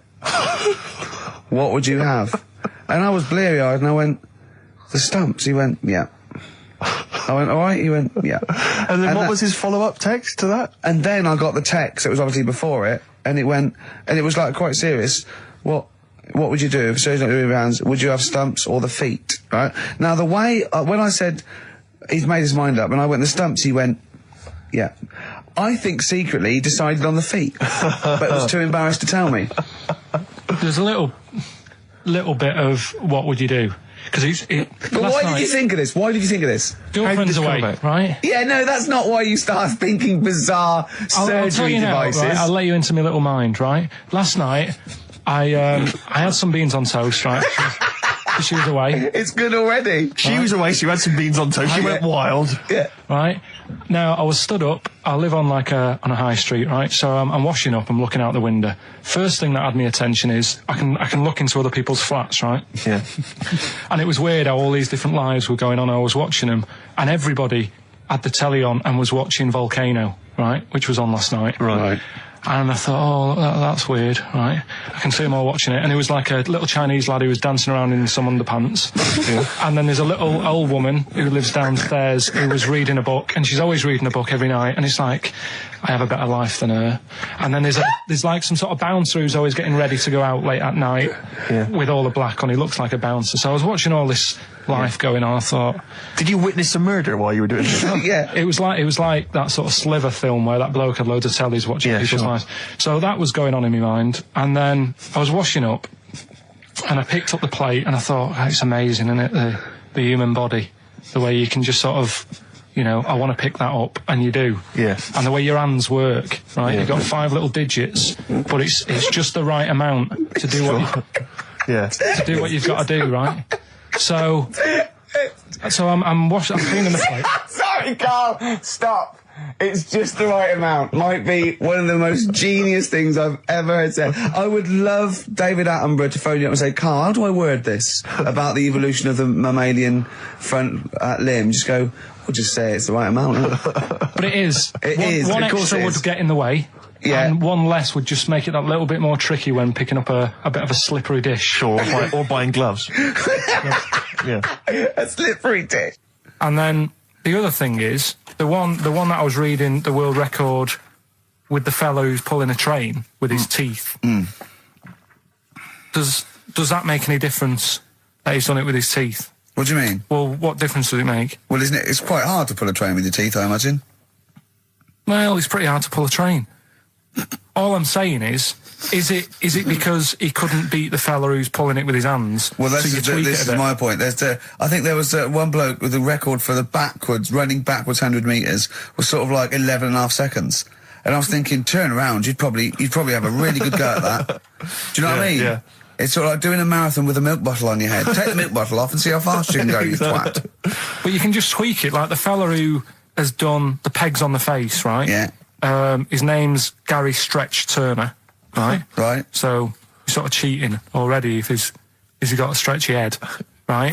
but you are, right, you are one of the most stupid humans I've ever met. Well, get me in the book. Yeah. Right? Well, listen. So Gary Stretch Turner, right? His record is 153 pegs. Yeah. He did it again, and he only got 150 on. So he hasn't broke his own record. Right. But what I'm saying is, if he tweaked it a bit more, would that make a new record? What? Well, if he said, I've got 150 pegs on, but at the same time as eating a burger. I see what you mean, yeah. He'd be the world record breaker for pegs and eating burgers at the same time. Yeah, just change it a bit. If you know you're not going to make it, just do something else. I'm assuming the rules are set at the beginning, Carl. That's it. That's where they say, right, you're just going to do the pegs thing. You're not going to introduce burgers halfway through, are you? Definitely not. And then they have a go. I was on one leg, not interested. How many pegs? 150. Can I just ask very briefly, I was quite interested by the family had to move because they lived on Butthole Road. Yeah, I quite like that one.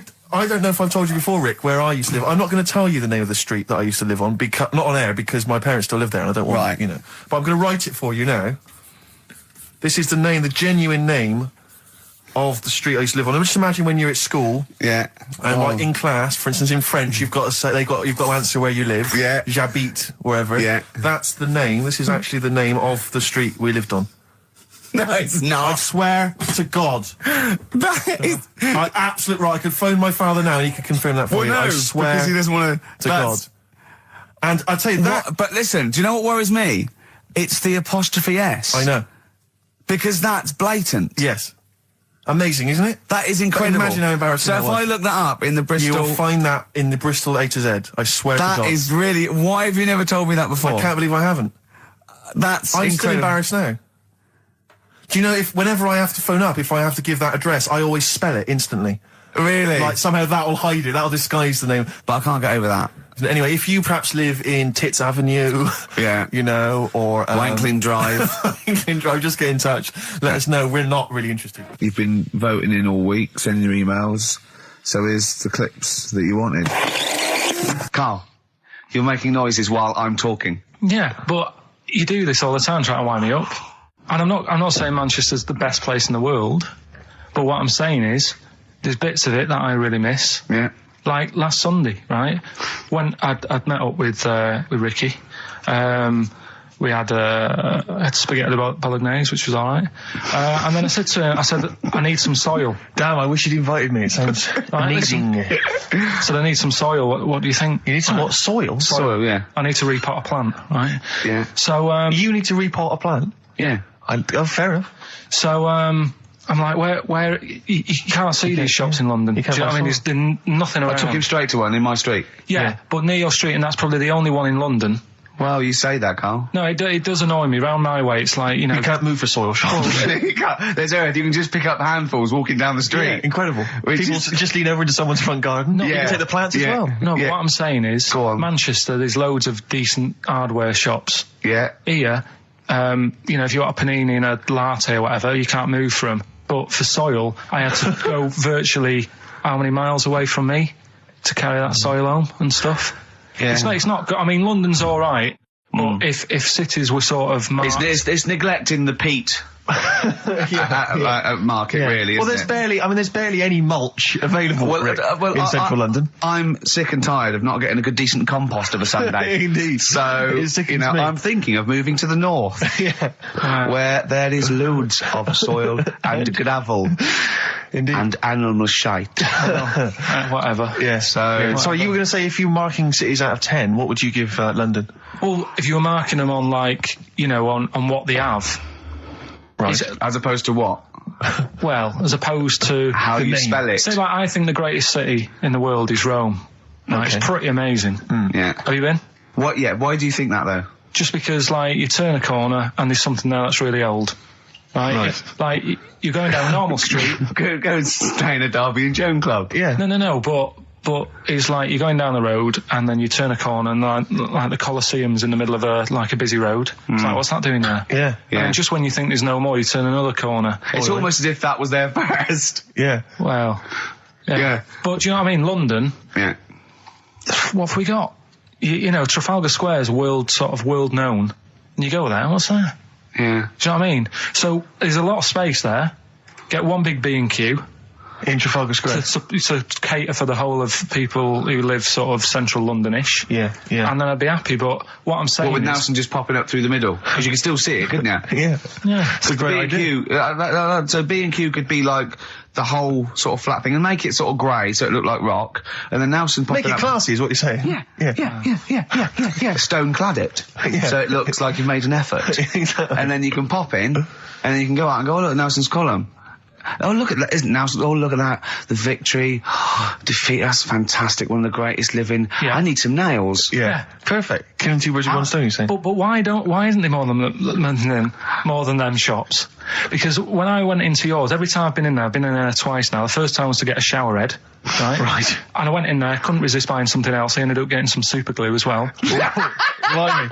Hey, big spender. And then last Sunday we went in there, got 2 bags of soil, not one, I bought 2, Yeah. and I bought some scissors to cut plants with. Secateurs. Well, you don't. Scissors. You never know when you want. You know, you might need more soil, I suppose. Well, I've got You've 2. stopped that now. Where'd you keep it under your bed? Sorry, this isn't going out, is it? This conversation. It's not going out on air. I got a feeling it might be. Your time off at school. Why did you have time off? Because it was windy. Were you windy or was it windy No, outside? it was like when Your auntie wasn't out the window, was she? when the winds were bad in the 70s, and my mum said, "Oh, Whoa. What? I remember space operas and flares. I don't remember the winds being bad in the 70s. well, my mum just said, you might get blown into the road, so don't do that." She had so much faith in you, didn't she? As a human being. Is that why she got fired from the pie shop? I'm not coming in today. I might get blown into the road. God. Funny thing it was, right, Steve? They had this thing going at school, because a lot of people used to wag it back then. You still what? Wag it, sort of not go in. Right. Right? And they sort of tried to make it interesting for you by giving you a An education. certificate if you did a full week. Reward for the rest of your life with achievement. That sort of carrot. And also, like, let you go home at 3 o'clock on a Friday. Right. If you'd done a full week and that. Right? Yeah. So it was lovely weather all week. Then it just sort of changed on a Friday. And I got up and it was all windy. It's My always mum windy said, for Friday on the 7th, isn't it? don't, if you don't go in, because, you might get blown into the road and that. So I said, all right, then I'll stay off. And So why did you told you to hold on to a fence or walk you there? What's this? Don't go out. Immediately give up. I love this getting blown into the road. Is that based on your cats that kept getting blown into the road? well, so I got to school on the Monday, right? And the teacher said, Took you a right, long time. today, to punish you, you're the only one who wrecked the whole week, right? Everyone else came in. You didn't.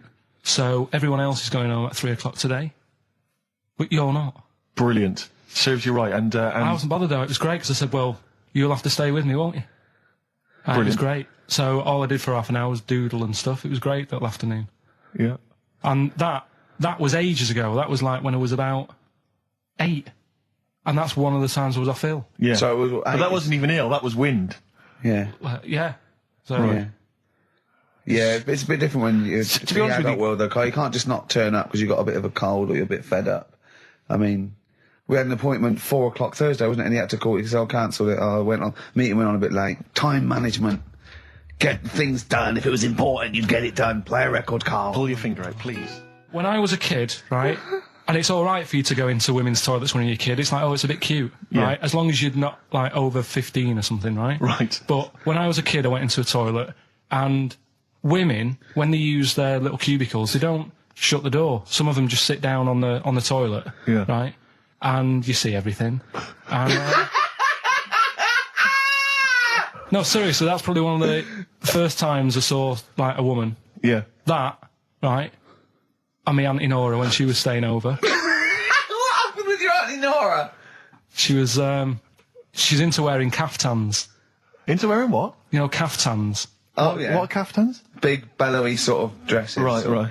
And, yeah, I used to sit on the floor at home in front of the telly. Sure. She was on the chair behind. Yeah. She did a bit of a sort of a Sharon Stone scene. Oh, God.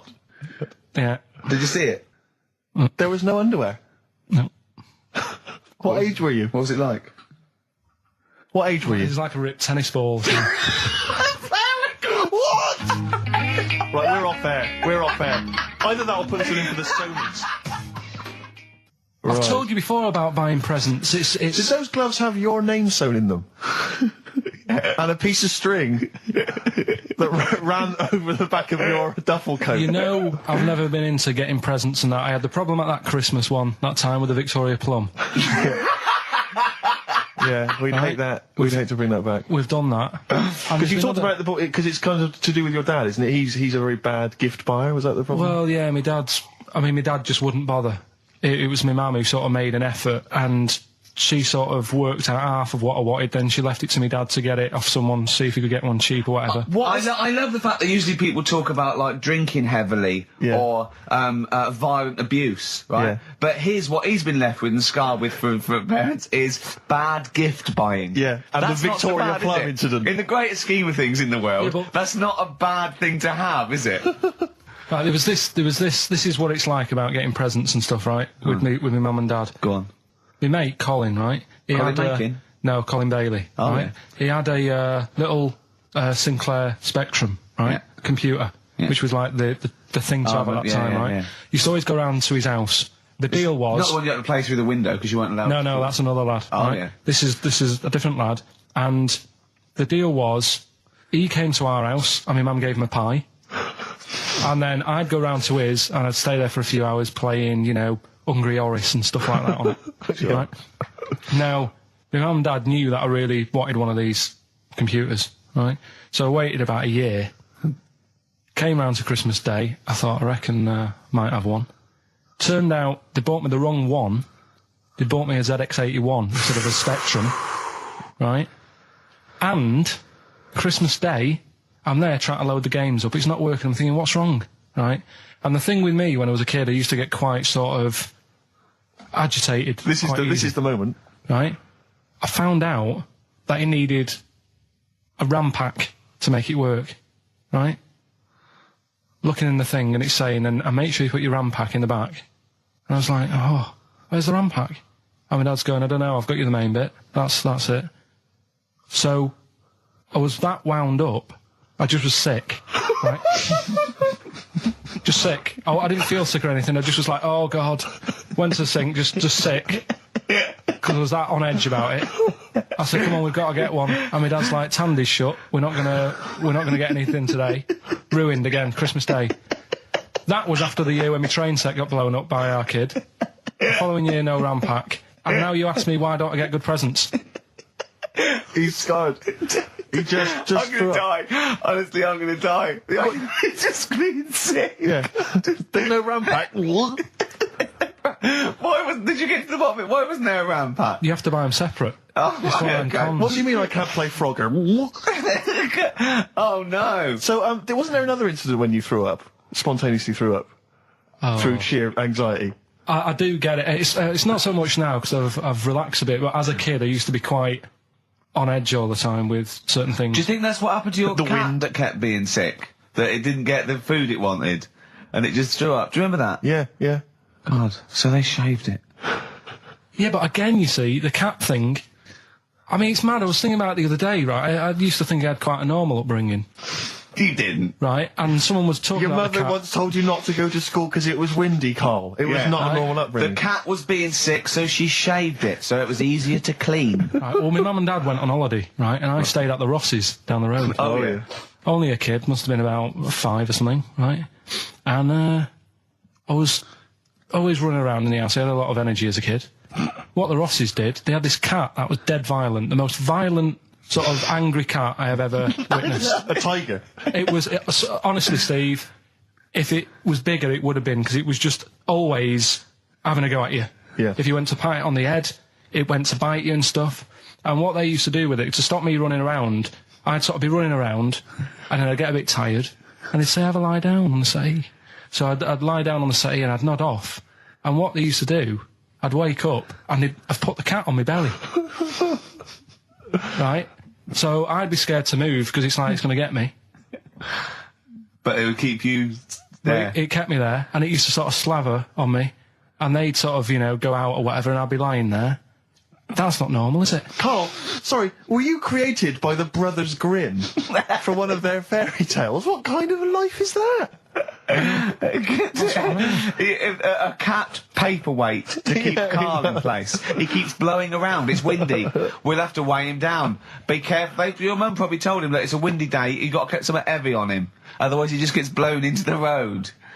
God Bless him. Did I ever tell you about my Uncle Alf? No. He wasn't a proper uncle, right? But he was just one of me dad's mates and that. And he was getting on a bit. He must have been about, 60, which is pretty old when you're younger and that. And he was the same. He used to always wear a suit and that. But he was never in good nick. It was always like a rough suit, but it doesn't matter. He's still, making half the effort and that. Yeah. And he used to sleep in a dinghy. Right, the Uncle Alf. What? In his house? Yeah. Why? Well, in a flat, he's in like a little bed sit. Because he only had a little bed sit and he was into boats and stuff. So he had this Two birds with one stone. Had this little dinghy, had a little flat, thought, well, it's tight space and that. He had a dinghy as a bed, and he had 2 tellies, right? He had 2 tellies, one that the sound worked on, the other one only the vision worked. So if you wanted to watch a programme... You had to turn both on. Put them both on like BBC One, turned one up and watched the other one. Wow. Monkeys and arses. Yeah. We should put that on the poster. And they go together, because I joined the zoo last time. I went down and became friends of the zoo, right? Oh, well, I thought you had to sit in a cage for a... And that thing happened. I went straight for the chimps, of course, right? And there's sort of like 3 sort of big sort of adult ones there. And there's people with their kids, and I could see the people just putting their kids away as one of them went up and started putting his face up the other one's arse. Sure. And it was sort of like, I just can't be bothered to explain this to my children. Exactly. So I hordes of people just moving away. Oh, come on then. There's the lions. You're going to look at the lions. Yeah. What are they doing? They're just sniffing each other's asses. Yeah. Yes. I remember when I used to go to the zoo, I always felt there were certain animals that weren't getting a look in, really, that no one was particularly interested in. The tapir. Exactly. We were going straight to the snakes we were interested in. Yeah. Birds. I don't remember being particularly interested in birds. Big cats, although it's a bit depressing. Great apes. Reptile, you're right, reptiles, yeah. Birds, unless it's a big one that you think can rip a dog apart. Yeah, a vulture. You go, or an brilliant. Eagle, Yeah, exactly, yeah. Owls are brilliant. Yeah, owls great, but I've always wanted a little owl on my desk. I'd be doing work and there'd be a little owl there, and I go, can you give me that pencil? And it just sort of goes over and gets me a pencil, goes, cheers, and it just watches me and it thinks I'm brilliant. Do you know what I mean? Not really, no. No? No, I've never had an urge to have any kind of animal sat on my desk. No, Carl? You'd like a little owl, wouldn't you, that helped you? No, I had a little magpie, didn't I? We've talked about that. Oh, he came down and started pecking your grifter, didn't he? Yeah. What was his name? Maggie. Sure. Brilliant. Inspired. And you took it to school and it didn't come back once. Didn't come back. Didn't see it again. Oh, dear. Did it ever peck your head? Because you used to have hair, didn't you? Mm. Yeah. No, it did. It started getting a bit violent. Really? Yeah.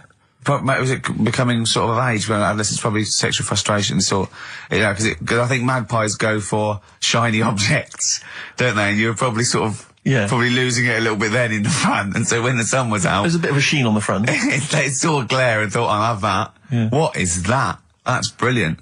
Yeah. Or as it was sort of pecking away, it mistook it for a tree. Yeah, because of the noise. Because of the noise. Yeah, the hollow sound. I squeezed his head yesterday. We should just point out, if you're a new listener to XFM, you might not realise that one of Ricky's many sexual peccadillos, I'm assuming it's a sexual thing, I can't justify it any other way, is to just squeeze Carl's head. Yeah. Front-wise, sidewise. I don't know what it is. I don't know if it's sexual, like when you've got a little kitten, you want to squeeze his little face. Do you know what I mean? Do you know what I mean by that, Carl? Yeah, I said that before, squeeze a little head. Yeah, exactly, and I feel that with you, because it's sort of like, he gives so much. Look at Carl's face, he gives so much. It is like he can understand what we're saying. Yeah. And that's what the connection is, I think, between me and Carl and other animals. It's like he can understand what we're saying. But I squeezed it yesterday, and Carl went, I definitely heard something crack. Yeah. Because I'm trying to see how hard I can squeeze it. Yeah, I think that was you just thinking, Carl. To be fair. I think the cogs just started to... No, I mean, I think there is a danger, because I think there is a danger that you could squeeze it too much. Yeah, I know. He did a good deed today, the other day, didn't you? Oh. Was it? Yeah. What were you up to? You were just, you were talking about, like, you know, being hassled in the street and stuff. And, I get hassled a lot by the homeless. Don't we all? You should go home to sleep. Yeah. I'm here, mate. But no, I do treat them a lot. You know? You treat them. I love that. You had a good day? Yeah. You've been good? Yeah. There you go. That's 50p. Suzanne does the Save the Children thing. You were talking about, you know, charities hassling you all the time. She does that. And I sort of say, well, you do that. I'll look after You'll take care of the homeless. I'll take care of the odd tramp around where I live. And how do you treat them? Loads of different ways. 50p I might give them. Yeah. Or I might, you know, they'll sort of say, oh, have you got any money? I'll say, what for? And they'll go, I'm really thirsty. So I'll go, well, hang on a minute. And I nip and get them a little Diet Coke. Sure, Diet Coke. Yeah, they want to watch their weight. Yeah, yeah. They're going full fat. Oh, what an insult. Yeah, exactly. To a man like me. Yeah. You know, I'd rather treat them than... Because a lot of people spend money on, you know, problems abroad and stuff. Right. Oh, I just God. think, you know... Yeah, famine I'm relief. just saying. Oh, God. Like what? What do you mean? Like famine relief? Well, you do get sick of it, don't you? You know what I mean? It's not... You get sick of No, it. I'm just saying. Wait. Go No, on. I'm just... I know. Just let whatever you do now, Steve. Don't interrupt, because I'm scared, but I just think it's worth it. There's so many issues there. There's freedom of speech. Yeah. There's we're not responsible. Yeah. There's he'll get away with it because he's a buffoon. Yes. And it is entertaining. Exactly. So go So on. what's Carl. your All I'm saying is you're saying, you know, who do I give me money to? Is it, you know, little, you know, sick kids or whatever, or is it old people or whatever? HMV. That's where he gives his money to. Chiefly, they get a lot of it, yeah. Yeah. And for me, I just get sick of, you know, problems abroad. It's like, what do you do? What do you do with famine and that? What are you meant to do? How can you solve it? It's gone on for years. Yeah. And it just keeps going. We keep giving them money. They keep spending it. And you're not getting any return for your cash. Well, it's just how many times, you know, they've got to learn. What do you mean they've got to learn? What, you're going to teach them a lesson? What do you mean they've got to learn? What do you mean? Well, what are they doing with it? Yeah, they must have, like, better interest accounts or something where, you know, look after, put the money in the right things. Sorry, do you think that Bob Geldof sort of writes him a cheque? He goes over and he's in the helicopter and there's millions of them, and they go, it's Geldof from Boomtown Rats. Brilliant. They go, If there's one man that can help us. yeah, I hope he doesn't sing. He's not going to sing. He's got some money for us. And he comes down and he goes, do you want a cheque or do you take Switch? They go, we don't take Switch. He goes, there's a cheque. They get He's things doing like... that again, though, isn't he, as well? I Is mean, he? I like, you know, he used to work here, Bob. He's a lovely fella and that. But, Yeah, he's a lovely man. but how many times can you save the world? You know, Yeah. he's over there again helping out, and it's like, well, you know, what do you do? Are you saying don't bother because it keeps happening? Not well, I'm not saying that. You know what I mean? I'm not daft. But that's what you're thinking. And Carl, you are daft. Yeah, exactly. I don't know what the answer is. Do you know what I mean? So you're just saying wash your hands of the whole affair, leave them to it. Yeah. Sure. Are you really just saying it's nature, it's tough luck, just don't interfere? Like a wildlife programme. Is that what you're saying? Don't interfere. Are you basically you're saying it's not my concern? This has got a bit heavy. Can we do Cheeky Freak of the Week? Let's play a record.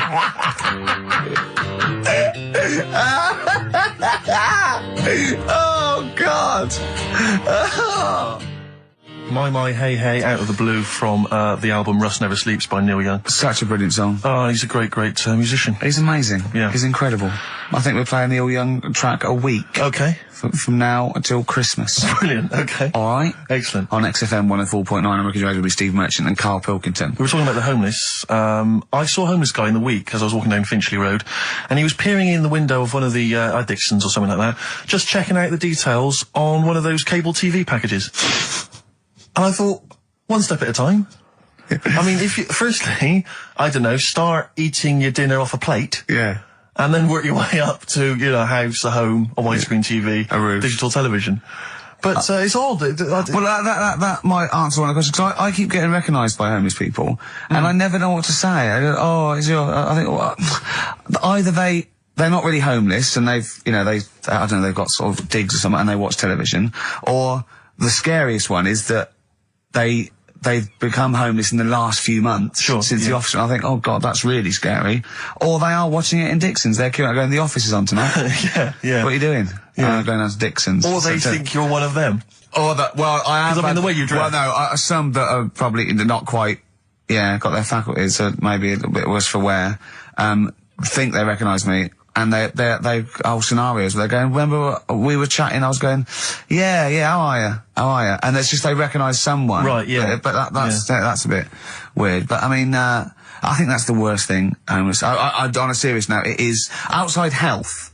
Well, we're talking about charity, and I don't know, I sort of, got this standard where I've been sort of caught in the street. But the ones that I'd choose, I'd always think, charity is what touches you. You can't change the world, but you can change your bit. So cancer, obviously, because I'm so I give to cancer. And I think outside health, the next one must be being homeless, because there's nothing you can do. It's got everything.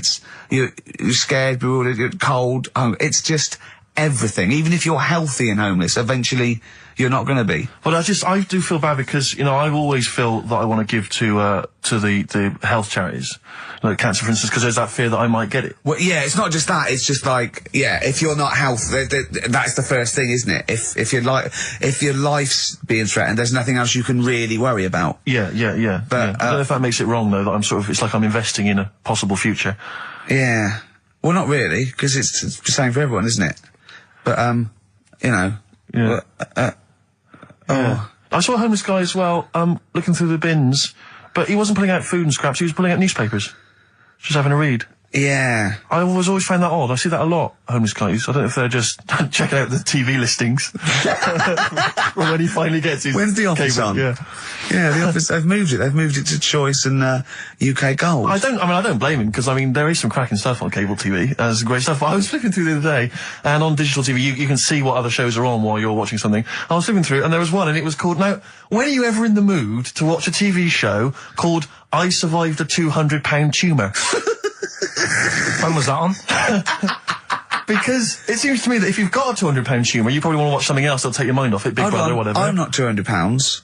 Well, I can't imagine what this is. A £200 tumour? It must have been an error. £200 tumour? It must have been a £200 tuna.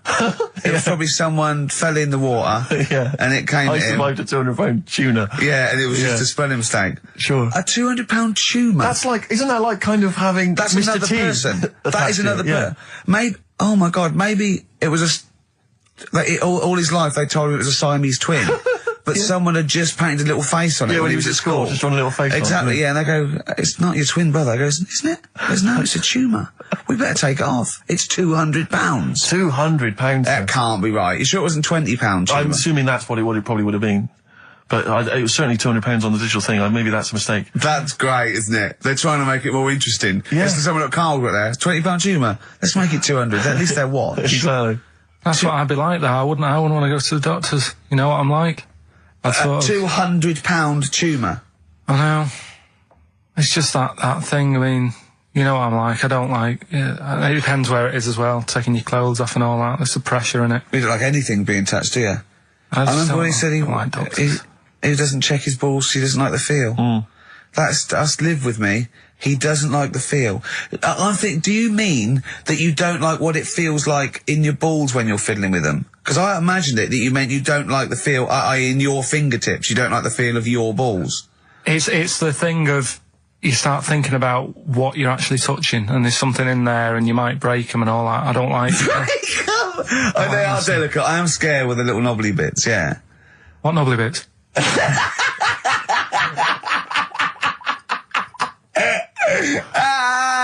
But I'll tell you what, it's that thought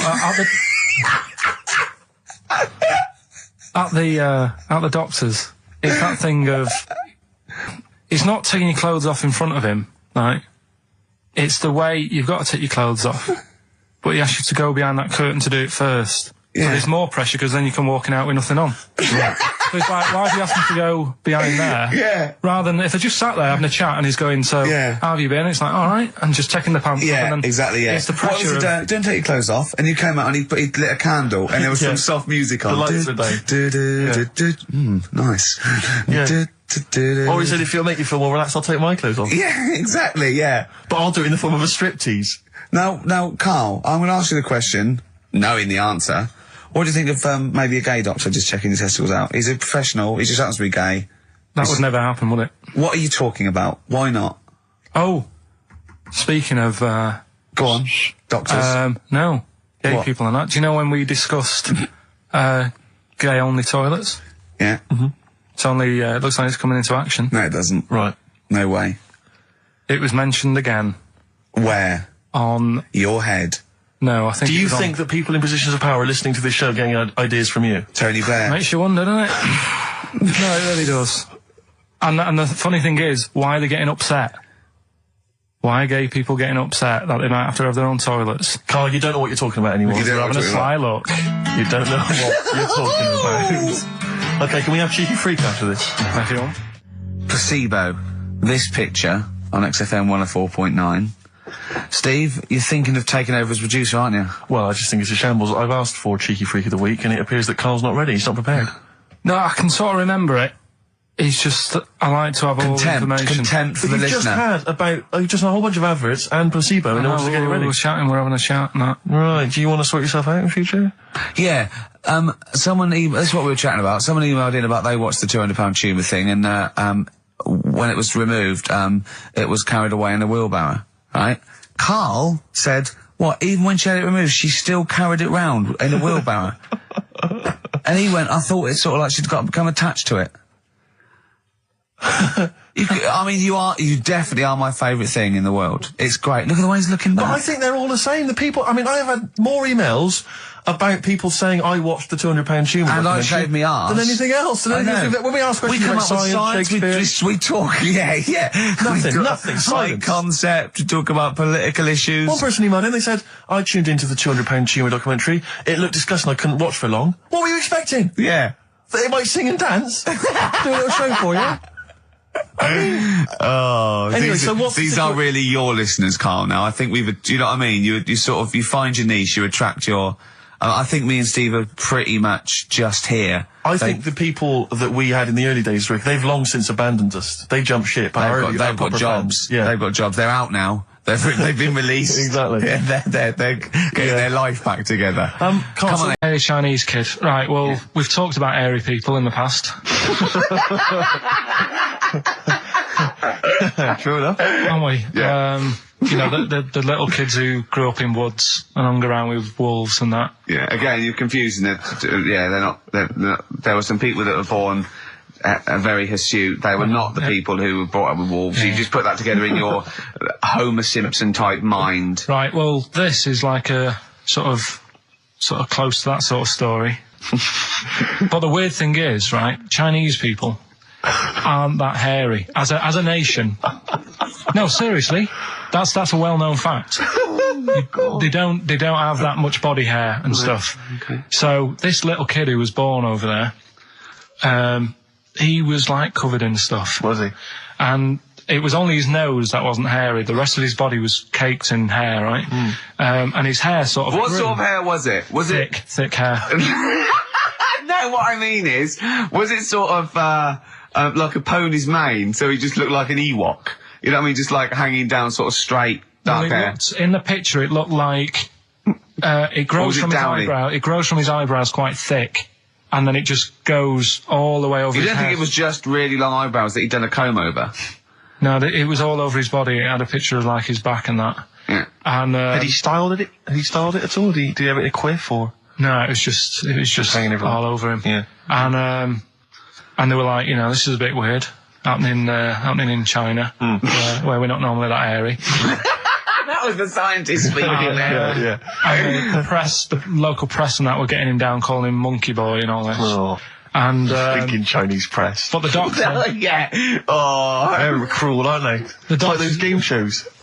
That's Japanese, isn't it? Yeah. That's what. Yeah. and the doctor said, I was talking through all that time while we were just like talking to each other. Because I turned round and I still saw he was talking. Go on. So anyway, the local press came in to see the hairy boy, the monkey yeah, boy. and they were like being tight, taking the mickey out of him, and the doctor said, Showing him nuts. he's only airy. Said he's a healthy young kid.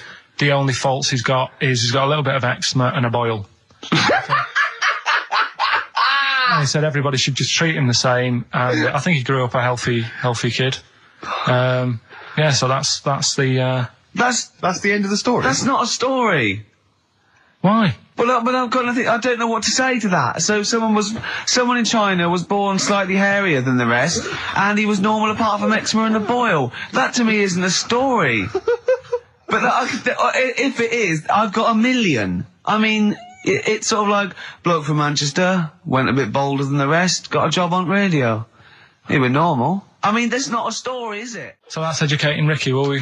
Brilliant. Do that next week. That is brilliant. No, I think that was good. I did. I mean, I enjoyed that. I learned something from that. I mean, I want to get. I mean, this is all from one book, is it? Yeah. That's an interesting book. With the, I don't want to dwell on it, but with the hairy Chinese kid, what did they say about that? What was the, I mean, was it once there was born a kid who was slightly more hairy than everyone else? But yeah, it's all right. He only had a boil. Oh, how did they word it? How did this capture your imagination? It was a picture that grabbed me first of all. Yeah. Sure. And it was like, God, what's up with him? And that's when I read it. Did you see the boil and the eczema or just the hair? No, you see, because his face is like, just under his eyes is sort of nice and smooth, and his nose is sticking out, and that's not hairy. But the rest of him, it looked like he had the sort of a balaclava on or something. And then I read on, and it's like, this is a hairy kid in China. Yeah. Yeah. So. Yeah. Okay, good. Anything else in there? Because, I mean, I like that. No, we'll do more of that next week. How is that alongside, hanging bacon, alien abduction, a hairy Chinese kid, and a little interesting fact about the derivation of a phrase? What do you mean? He didn't understand the word of that. I knew the word derivation was going to cause problems. I thought derivation shouldn't have come out. I wasn't disputing. He's all smug because he just had a phone call. That was Beck, lost cause. Go on, tell him why you're all smug. Because Adrian just called up. Yeah. After hearing the story about the Chinese kid. Yeah. And he said, yeah, that's true. He said that there was a TV programme on it. Yeah. He had a chromosome defect. Yeah. And it made him hairy. And his mum and dad used to have to shave him. That wasn't in the book. But thinking about it, that's not a good move anyway, is it? Because they say that for women, if you get a few hairs on your top lip, don't shave it because it'll grow back thicker and faster.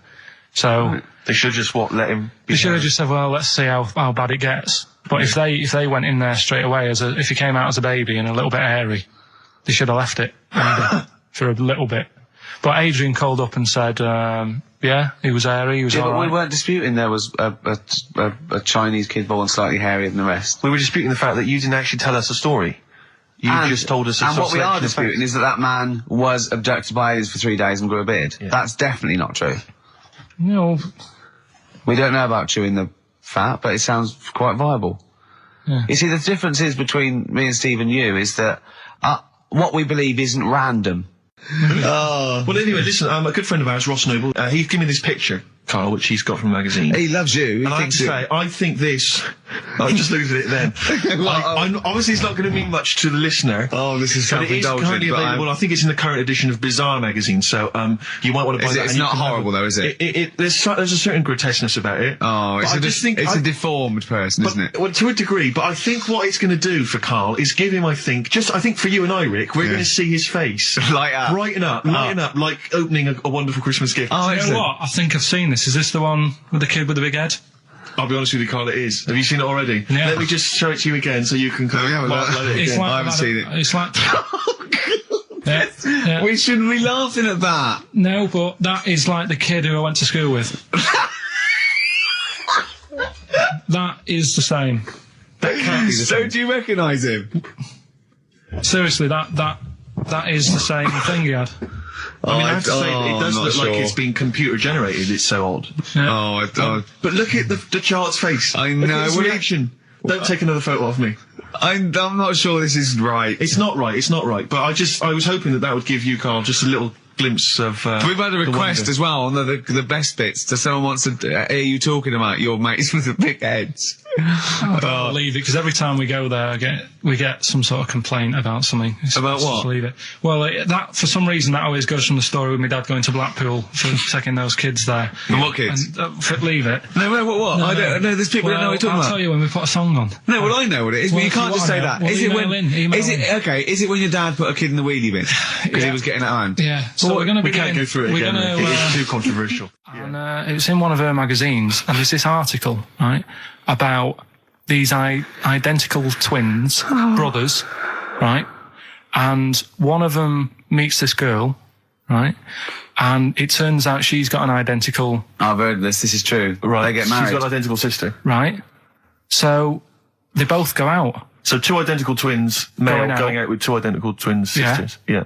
So I was looking at it going, oh, that's weird. Because you see them, like, they're always wearing the same cardigans and that's like... But then, but if you're an identical twin, then you probably would fancy the same sort of person, wouldn't you? But then I was asking, she was going, it's getting near the, the plot, the murderer. If they had a kid, would they look the same? Yeah.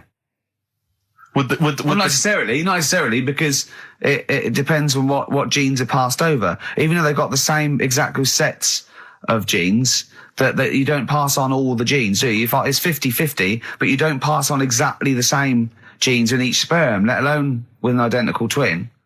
Yeah, but even though you don't do that, like my brother and sister don't look like me, but you know they were related. Because they share 50% of your father's genes. Gobbledygook. Yeah. No, you share 50% of your father's genes and 50% of your mother's, but not the same 50% on two occasions.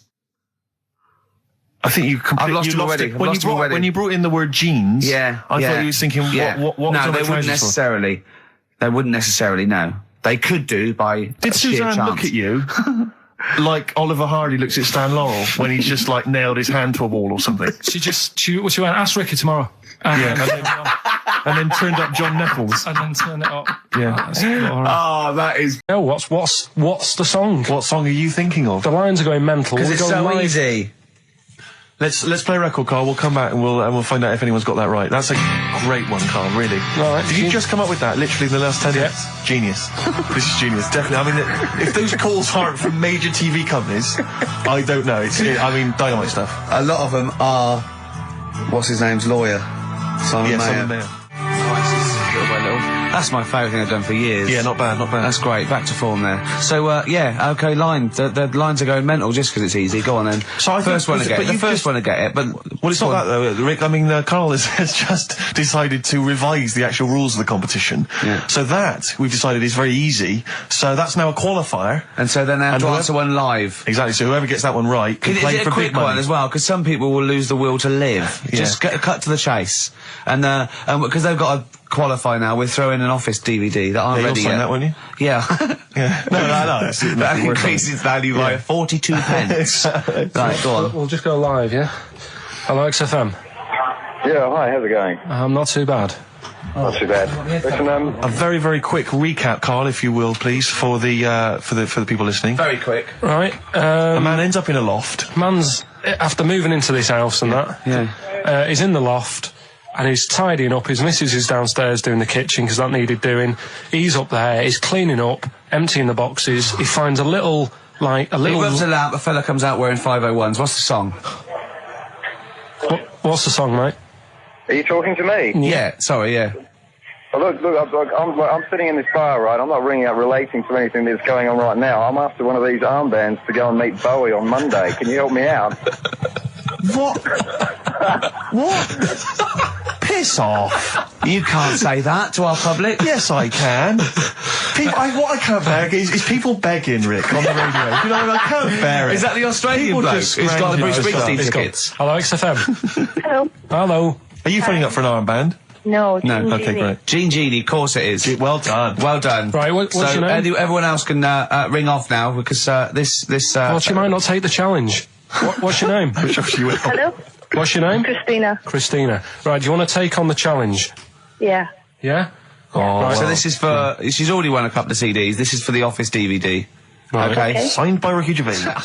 So she said, yeah, it's a nudie speech. So I said, well, why, what?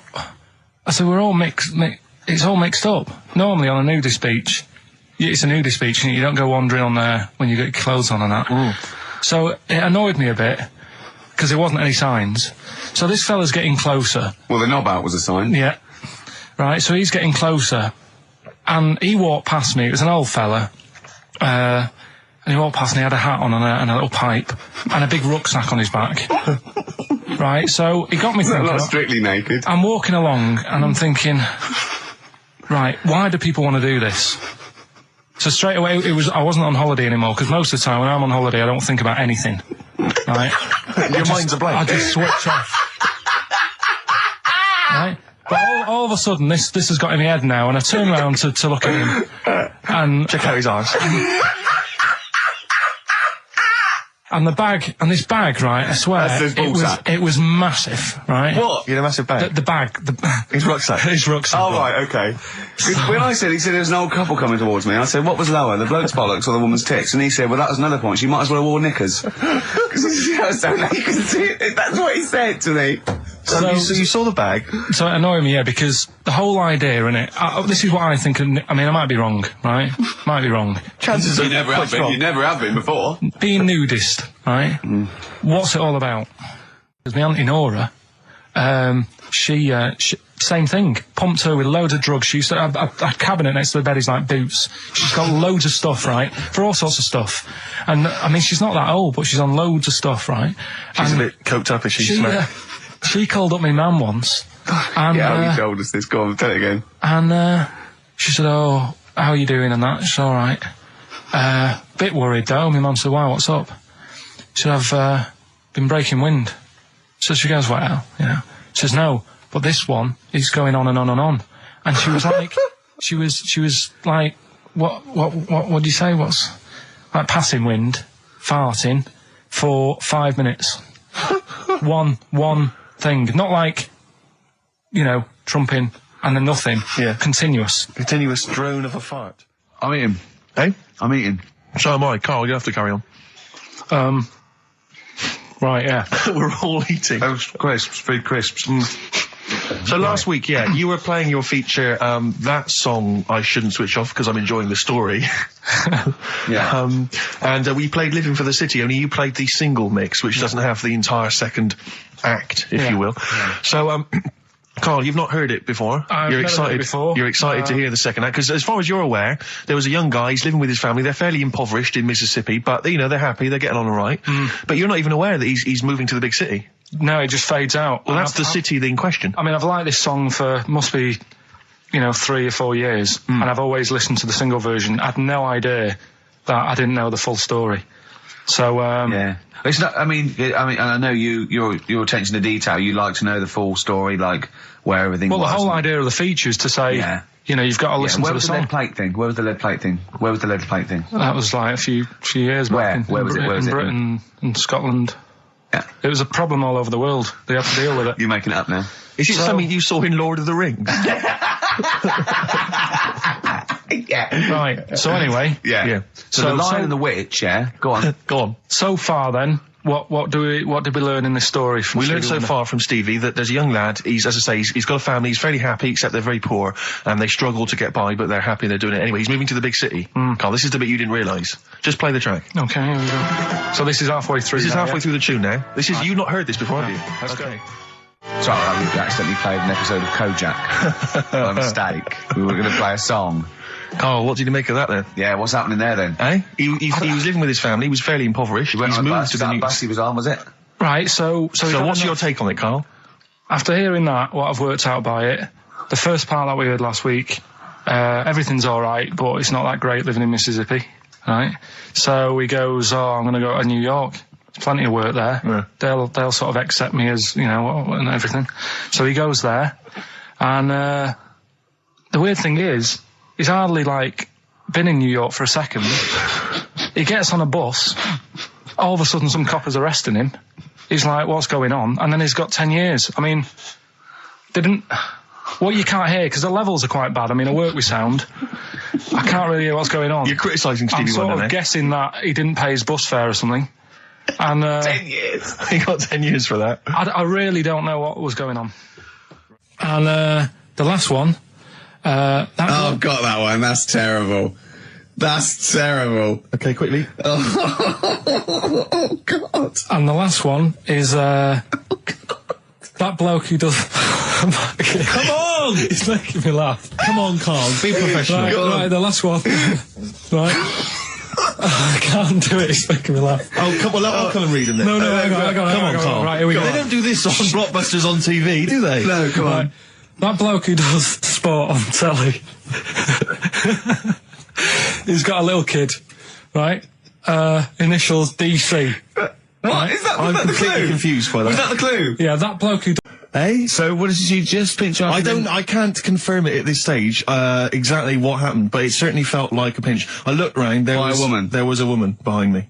Right. She was fairly old. I think she's probably in her mid-30s. Right. Kind of reddish hair. Right. I don't know if she's listening. Right. But she knows where I am. And so I don't know how to proceed, really, Rick. I don't know if it's worth putting up some posters around the Green Park area. Well, what you could just do... to try and corroborate it. Well, if you saw a woman pinch the lanky guy's arse, No, please get in you touch. could probably get in contact with British Rail and go back over their CCTV Exactly, thing. CCTV cameras, yeah. And then they could probably zoom in and, sort of identifying sort of birthmarks, or she might have been holding some... Then I could hire a private eye. Yeah. Again, money well spent. Well, so there you go. I'm just saying. I'm just saying. Maybe maybe things are looking up. Things It's getting are... towards Christmas. The worm has turned. I mean, it's a little sexy story to get the show going. It is But pretty what do you make sexy. of that, then, Carl? What do you Because I think know of you're that, quite damning. What's your answer? Well, I mean, you're quite a tall fella, Sure. so she must have really wanted to sort of reach up and have a pinch. Do you know Well, what you I think mean? was a dwarf? she did it with her teeth? He didn't say she was a dwarf. No, but Steve's taller than, his arse. Yeah, but his arse isn't 6'9", is it? His arse is about 3 foot off the floor. 4 foot? What? 4 foot off the floor? No, I don't think so. About 3. She'd have to be a midget to have to reach up to pinch Steve's arse. He is very tall, but... I don't know what your point is there, Carl. You're just trying to, you're just, No, I think no. maybe just a little bit jealous. Just a little bit of jealousy. How many cats do you say you've got through? I'd say whilst I was living at home, I mean, it's still on the increase even though I'm not there. So whilst I was there, probably 5. God. Wow. Oh. Yeah. And were you upset each time, or you just got used to it? It's one of them things, isn't it? Like I've said before, when you first see something, it's a bit of a shock. Do you know what I mean? It's like the Elephant Man or whatever. Yeah. First time you see him, it's that sort of, oh, look at that. Do you remember the first time you saw Steve? No, I'm not being funny. Do you remember the first... Yeah, but I've said this before. It's always, then you get used to how people look, and you don't... No. I'm gonna burst. You have to play a record. No, what? Because I just see Steve's No, but I've got used to it. Shut up. Carl, you know our mate Johnny, he's a Doctor Who fan. Yeah. Do you remember, he bought, the Doctor Who magazine, and he went, to the toilet, and Steve got post-it notes and put geek on every page. And Johnny opened it on the tube, right, and it had geek and everything. And Johnny bought in the new Doctor Who magazine, I think this week's or this month's, right? And they've done the perfect Doctor Who fan, right, what the geek is, right, and it looks exactly like Steve. All right, don't have a go, Rick. It does. And, I'm going to try and put it on the website. It's amazing. It's got your hair, glasses, it stands like you, it's sort of dressed like you, and it's only, it's hilarious. And he was, I mean, I'm insulting you now. It sounds like an insult, but if you'd see it, you'd laugh. Play Well, Rockbusters, right? Yeah. Right, here we go. Just a little bit annoyed. Just, 3 clues. We've lost all the energy in this show, haven't we? Well, I can't get over that insult. I'm just a little... No, Three. we did though. It just came out, no, I can be honest with you, things, Rick, it 3 came out of left clues. field. I wasn't expecting an insult. No, And, but I I think there think was a sense of camaraderie on this. No, I'll bring Just it email in, and you'll see what I mean. ricky.gervais@xfm.co.uk. I'm just annoyed. I can't What are we listen to doing? Robert's I'm just reading out the clues. Should we put this? Let's put this one in for the Sony Award. Let's put this show in for the Sony Awards. Play a song, Carl, because I need to discuss things with him. I've talked before about him Edit tagging it me down. off. Get this down to 3 minutes. It'd be a great show. Rockbusters in a minute. XFM. Lonesome Day by Bruce Springsteen from his new album The Rising on XFM 104.9. Ricky Gervais, Steve Merchant, Karl Pilkington. Woman just phoned in and said to Karl, stick up for yourself. Don't listen to that Merchant. He does my head in. He's so arrogant. I don't think I'm arrogant. I think I'm mean. Yeah. I just think I'm sort of objectionable. I don't think it's arrogance. I think it's No. sort of nastiness. Yeah. I'm just not a very nice person. But believe me, I'm not arrogant. I think I'm pathetic. What were you talking about earlier about glasses as well and Steve taking his glasses off? What was that? What are you saying that in front of him now for? Was it an insult? It wasn't really an insult. Carl, what were you up to? No, what was it? I genuinely don't remember. I genuinely don't remember. Right, Steve, I'm not having a go. Right? Just saying how people, It's a bit weird that you've got glasses because you've got a good pair of eyes on you, right? That isn't an insult. What were you talking about, though? What was it? Why did it was the fact that people who wear glasses always look a bit weird without them on. It's like, you know, they should wear glasses. Okay. Why did we get round to this? What was we talking about? I don't know. I don't know. I don't know what that was. It sounds like an insult, even it wasn't intended as one. It wasn't. It sounds like an insult, Carl. It does, yeah. No, it wasn't. I should be allowed to punch you every time you insult me, no? No, but I'm not I'm having doing a it. go. I'm going to give you a dead arm. Look, Steve, It sounds like an insult. you And always even if it wasn't, you intended it to be one. You're joking. We better play a record. Okay. Play a classic. Right, we've got who's that on the line? It's Rob. Rob, and are you a doctor? I'm a final year medical student. I'll be a doctor in 2 months, touch wood. That's close enough, isn't it?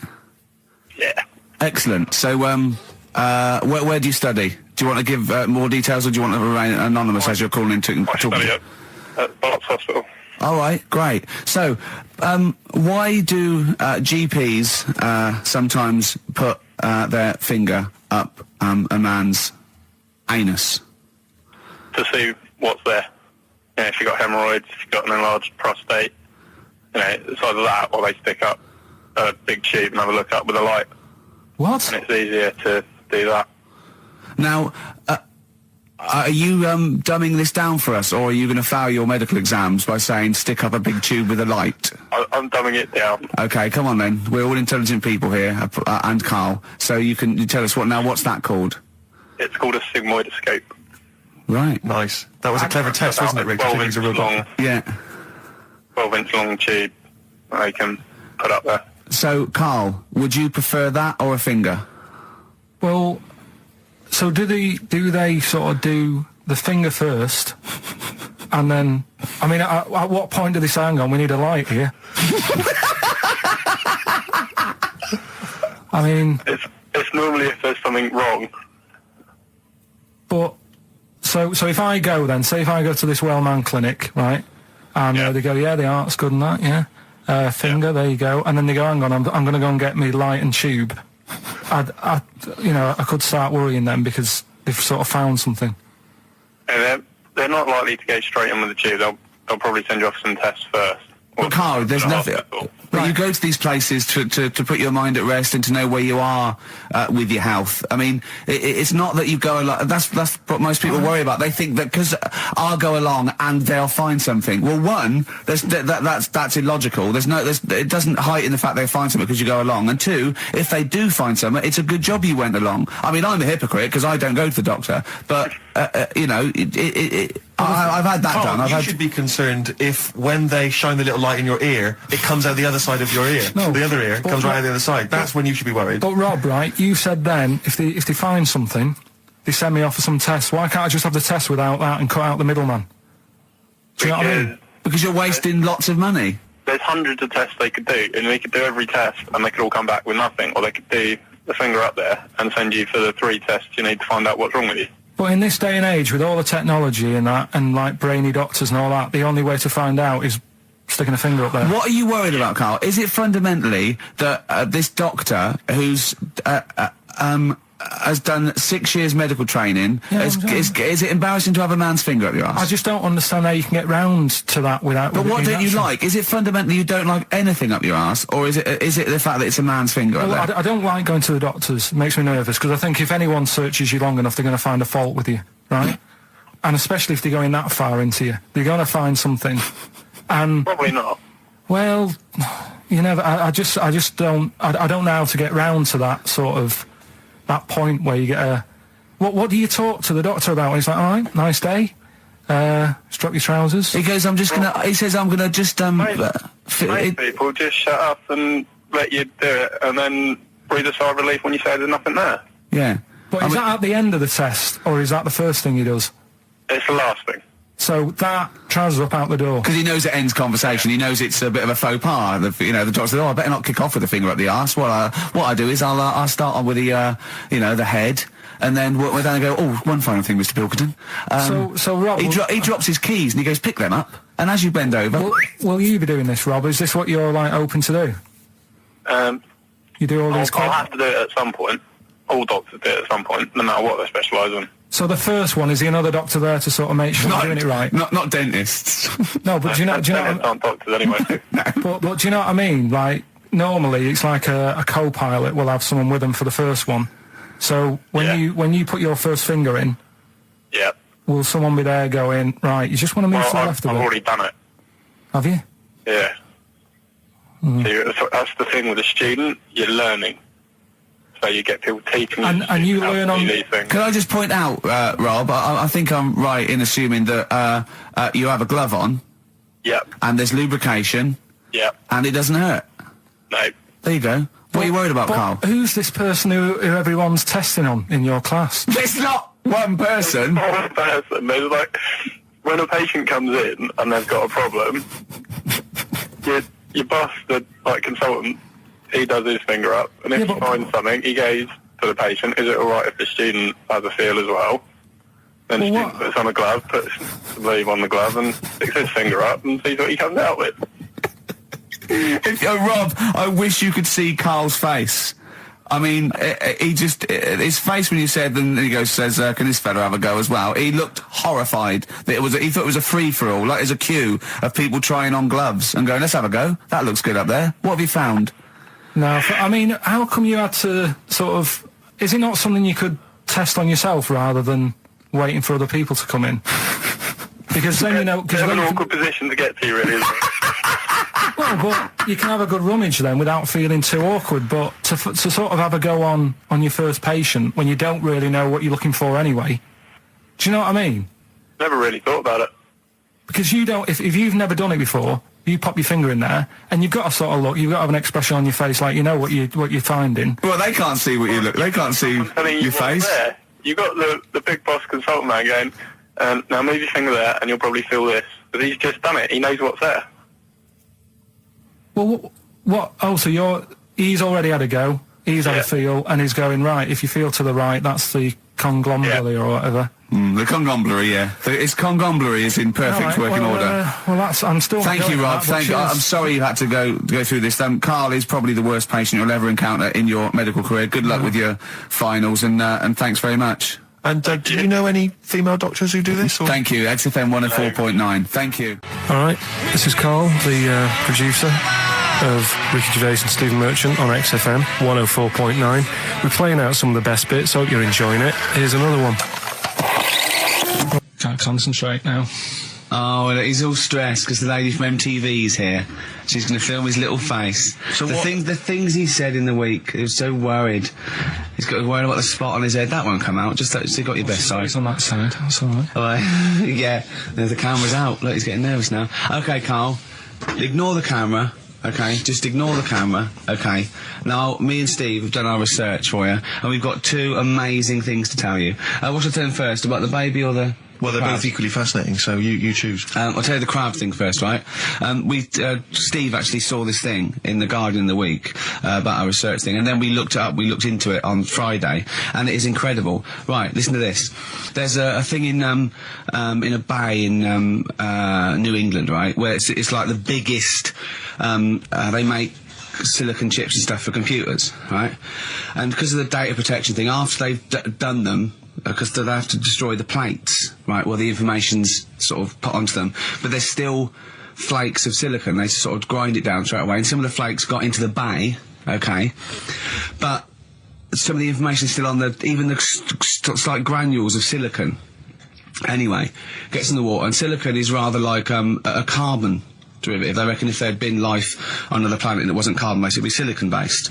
Because like simple sugars and proteins, it's just COH and that, and it can work with silicon, right? Anyway, the crabs have been taken up, it's still in the water, and they looked out on the beach, and over years the crabs have started sort of putting themselves in formations, like geometric format, and they couldn't work out why they were doing this. And when they put them in the experiment, they sort of like chopped them up, and they found they'd taken on silicon, and it had sort of got into their brain, and they were downloading information. They picked up little things, because it's just chemical you know, like electrical impulses had got information off the silicon chip, and they were interfacing it. But this is the amazing thing. One bloke sort of thought of this, and he thought, well, if it's a simple computer, the brain, if it's just a simple sort of electrical thing, then maybe there's sort of, you know, we could get it down. So what they did is they made a thing called a biointerface. And they put it into the crab's brain, just a really simple brain, so it's measured avant-garde, right? And it got impulses from it, and they were getting, like, computer readouts, so just flashes of, like, symbols and geometric things, right, on this screen to read the crab's brain. And it was stuff like, you know, fragments of a... what made them do this in the first place? Because they saw the crabs behaving differently. They were behaving differently to each other. They were just like... They were, you know, intelligent, and they were sort of solving problems and all this sort of stuff. Anyway, when they downloaded the thing, it was like they found one of the secretary's names where it had been on the silicon chip, where it was just like a flash of a computer screen. But the most amazing thing is, they downloaded a memory, right? It was like a snapshot where it had been burnt onto the retina of the crab, just a snapshot or something, and it was like a picture of the beach, like a couple of years ago, right? And they also did, incredible, it was like just a digital black and white sort of thing, so they could see what the crab had seen.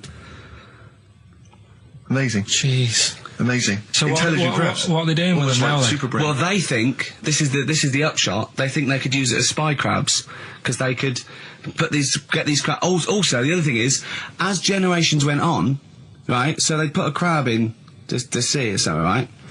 Lots of crabs in, and then as generations went on, a newborn crab, they downloaded the memory, and it had the memories of its great all together. It had every memory that any crab had been related to it beforehand, because it passed it on. It just passed it on. So not even ones that had been eating the silicon stuff. Yeah, no. These are just like ones that have had kids. Yeah, and they've got like, and they know so you'd know everything. Your everything right the way back.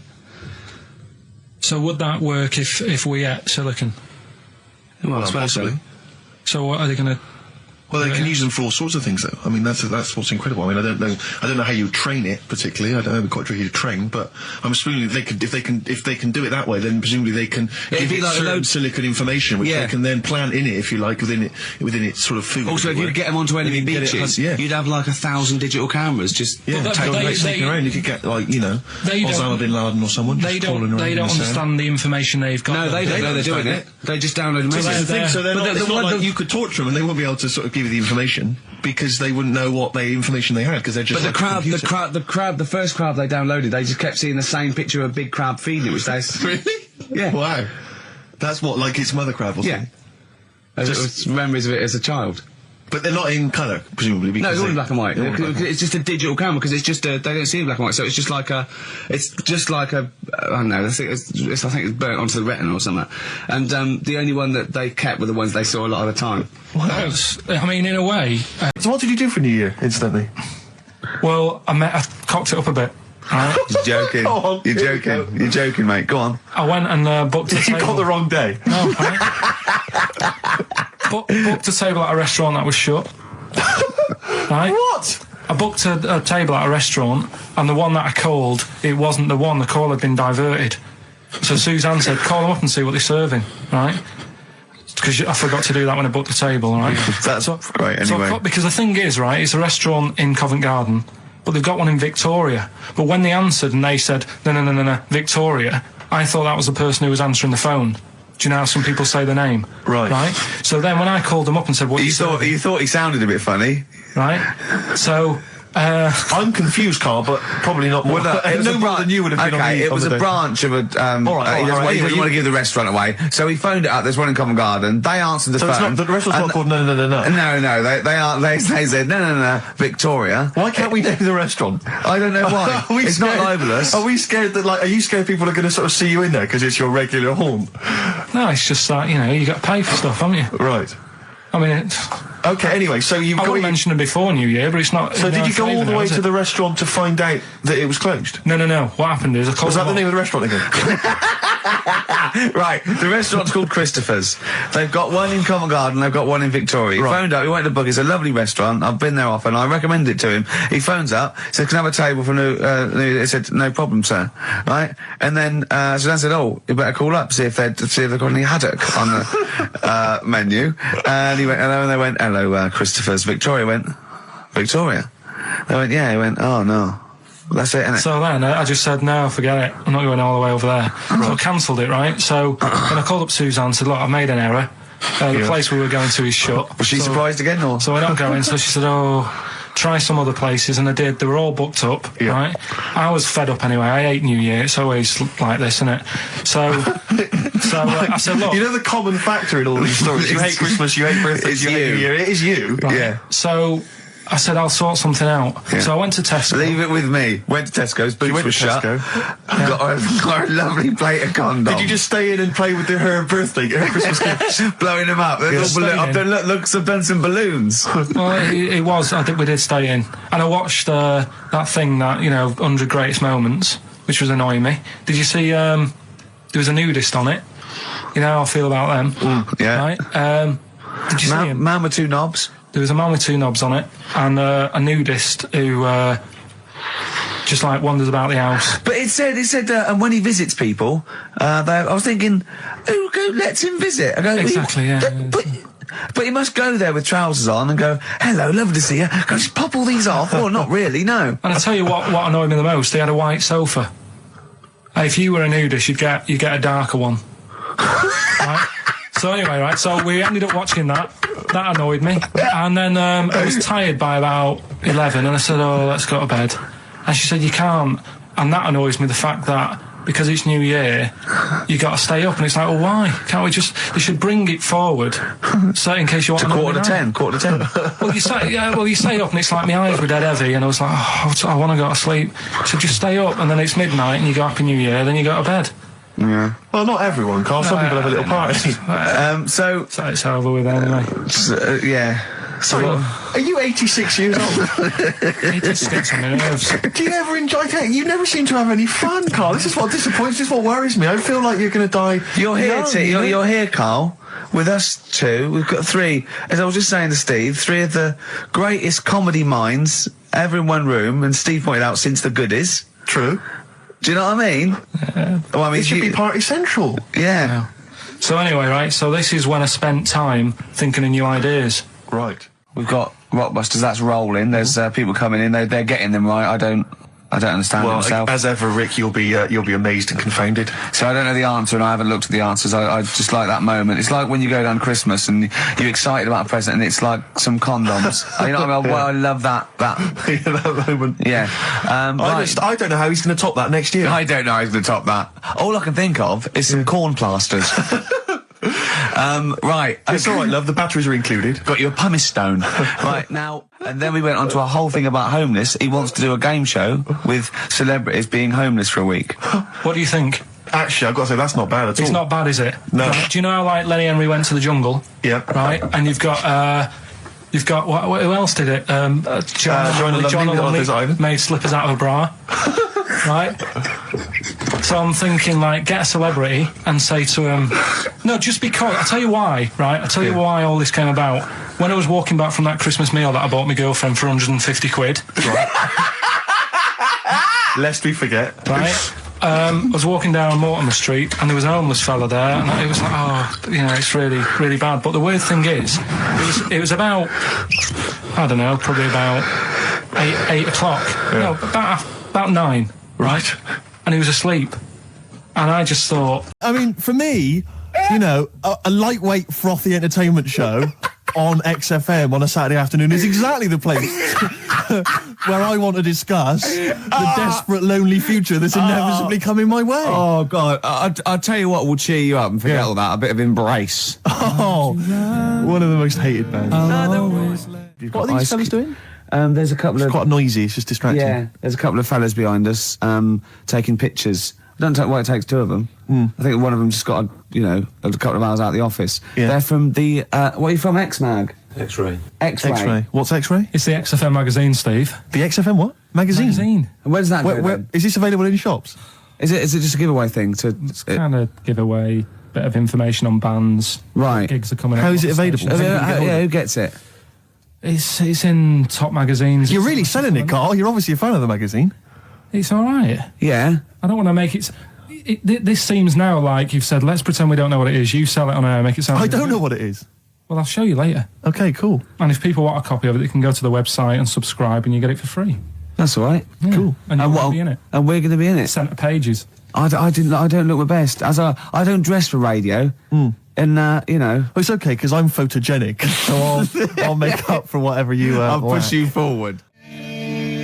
White Stripes and their version of Jolene. What did you make of it, Rick? I loved it. I want to ask Carl a question, though, because Carl sometimes in awe of this newfangled world that we live in. What do you think of the scenario? What do you think is going on there? Because it's a bloke singing to a woman, begging her not to take his man. What do you think's going on there? Say again. Well, that's a bloke there singing. Yeah, to his wife Jolene. Right. Were you listening to the lyrics, or? You see, I got mixed What up do you mean? anyway. I thought it was about that one about the person who chucks himself off a bridge. So I was thinking more about that than listening to that one. Right, listen. Well, go on it. Right. Jolene, I'm begging of you, please don't take my man. You flaming locks of auburn hair, even though you can, don't. He's all I've got. You're a beautiful woman. Don't take my man, because I can't compete with you, right? Yeah. What do you think's going on there, though? Because, you know, it's Dolly Parton singing it. We know what's going on. They're fighting over the same man, aren't we? Yeah. What do you think's going on when a bloke singing it to Jolene? What do you think of the scenario there? That's one of them names, isn't it? That could be a bloke's name. It's like Leslie. Oh, Christ. Okay, sorry, it was a... I wish you'd not asked him that question. It's so exhausting. I love him. Do I love Carl. Do ants sleep, Carl? Which bird's got a cock? Swan. Swan. Okay, nice one. Listen, I want to play that song for various people who've emailed and phoned in saying they want requests. We don't really play requests on the show. We'd like to mention them anyway. Matt Barr, Magic Thighs. That's not Matt Barr's Magic Thighs. No. That's Matt Barr and Magic Thighs. Yeah. Kieran in Dublin, Stuart in Hackney, Lisa and Alison in Crouch End, and Glenn in Crystal Palace, who was phoning up with a nice message earlier. All of you, thanks for listening and thanks for enjoying it. Sorry we didn't play your requests, but tune in next time. It'll be fun. Anyway, I just all I wanted to say, really. Here's Tragic. What's tragic? What did you want me to say about that song? Just your opinion. Your own opinion was fine. It's In fact, your own opinion is better than anything I could really hope for. Without doubt. Whenever I ask you a question... You constantly surprise us. Yeah. It's wonderful. So only ever carry on telling the truth, carry on saying exactly what's on your mind, and I think this could become a great... You're like a man who was frozen in Victorian era and has been reawoken and he's kind of discovering the world. Some things make sense, other things don't. It's beautiful. As opposed to one that was made in a castle in Victorian times like Steve. Oh, that's just... Oh, I've joined in with Carl. I can't believe it. I'm sorry. On my side. Yeah, no, it was irresistible though, wasn't it? I'm really sorry. Yeah. It was Carl, it was you that worked out the maths and worked out I was 28 because they just worked out I'm 27. You are 27. No way. Yeah, I asked you, didn't I? And I said... But what I sort of questioned was, I said, well, if you're 27 today, that means last week you were 26. Well done, yeah. That's irrelevant. So therefore you assumed that I must be 28 then? Yeah. Whereas I assumed you were using, your knowledge of maths, such as it is. I wouldn't do that. No, sure. Wow. I actually got lost in that conversation because I genuinely didn't know what he meant would mean last week you were 26. I don't know what that meant. I don't know what it meant. Wow. Well, it is Steve's birthday. But he would have been 26 last week. Sometimes you genuinely frighten me because it's those staring eyes. There's nothing behind him. It's this little bald head. Looks like Davros looking at me. Genuine fear on his face when he enters into a conversation with another human being. What bit don't you understand? If he's 27 today, he would have been 26 last week, and he doesn't look 26. He didn't look 26 last week. He looks older than 28 today. You've started on his birthday. You're still having a go at him. Carl, I don't look like the kind of hot stud that I actually am, but face facts, that's the truth, mate. Yeah, live with it. Get with the programme, jeez. Well, let's have a little bit of cake. Okay, oh, that's appropriate. See the what I did? birthday. But you mean the band, don't Yeah. you? Not the cake. You haven't actually bought a cake, have you? Got anything at all? Anyway, the winners, Carl, I think you took some answers. Tim and Neil. Well done, Tim and Neil. Are they going together or are they... No, two separate. Lucky people. Yeah. I don't think your heart's in it anymore either, Carl. I was all right today, but Steve's really dragged me down.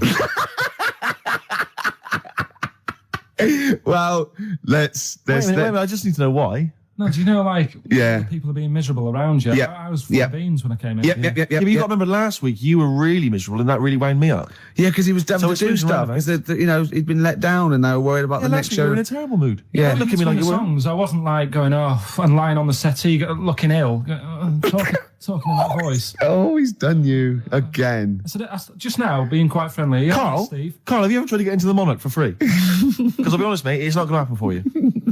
Come out with me, mate. You got a quid off.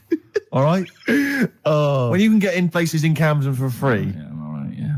Oh, yeah, he's done you. Right, now it's time for Song for the Lovers. Now, this is one of my favourite songs of all time. You'll know this song better done by... That was nearly a sentence. Oh, come on, that was nearly a sentence. What's his name? Glenn Campbell. It's Galveston. Oh, yeah. This is the man who wrote it. This is the original. This is Jimmy Webb. Oh, yeah. With Galveston. From what I can work out, I think it's about a bloke who goes off to the Vietnam War and he's missing his bird. And I've brought it down, haven't I? I've brought it down a tone by saying bird. It's a beautiful song. It was irony. Just play it. Galveston. It's beautiful. Yeah. This is the reason, because actors are often quite handsome people, but yet they're always quite obnoxious. We are. No, I mean, they're normally quite obnoxious, Rick. Again, you know, you're a good example of that. And yet, I think it must be the small man complex. That's what makes them so obnoxious and so kind of desperate for attention. Didn't realise it before. Steady on. Because of course I tower above everyone. You do, don't you? I'm, for people who don't know, who are listening, I'm 6'7" tall. That's high. Yeah.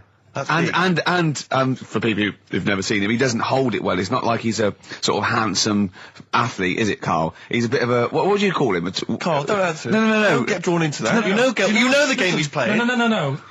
Do you know yesterday when you were in the office? Yeah. You did a little move, and it reminded me of Blakey.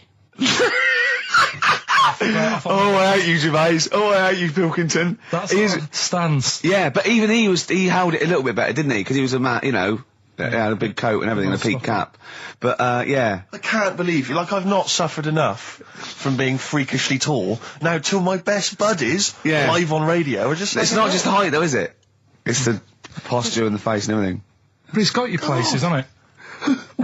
No? What do you mean it's got me places? I think people give you a bit more of a chance in your career and stuff. It's like...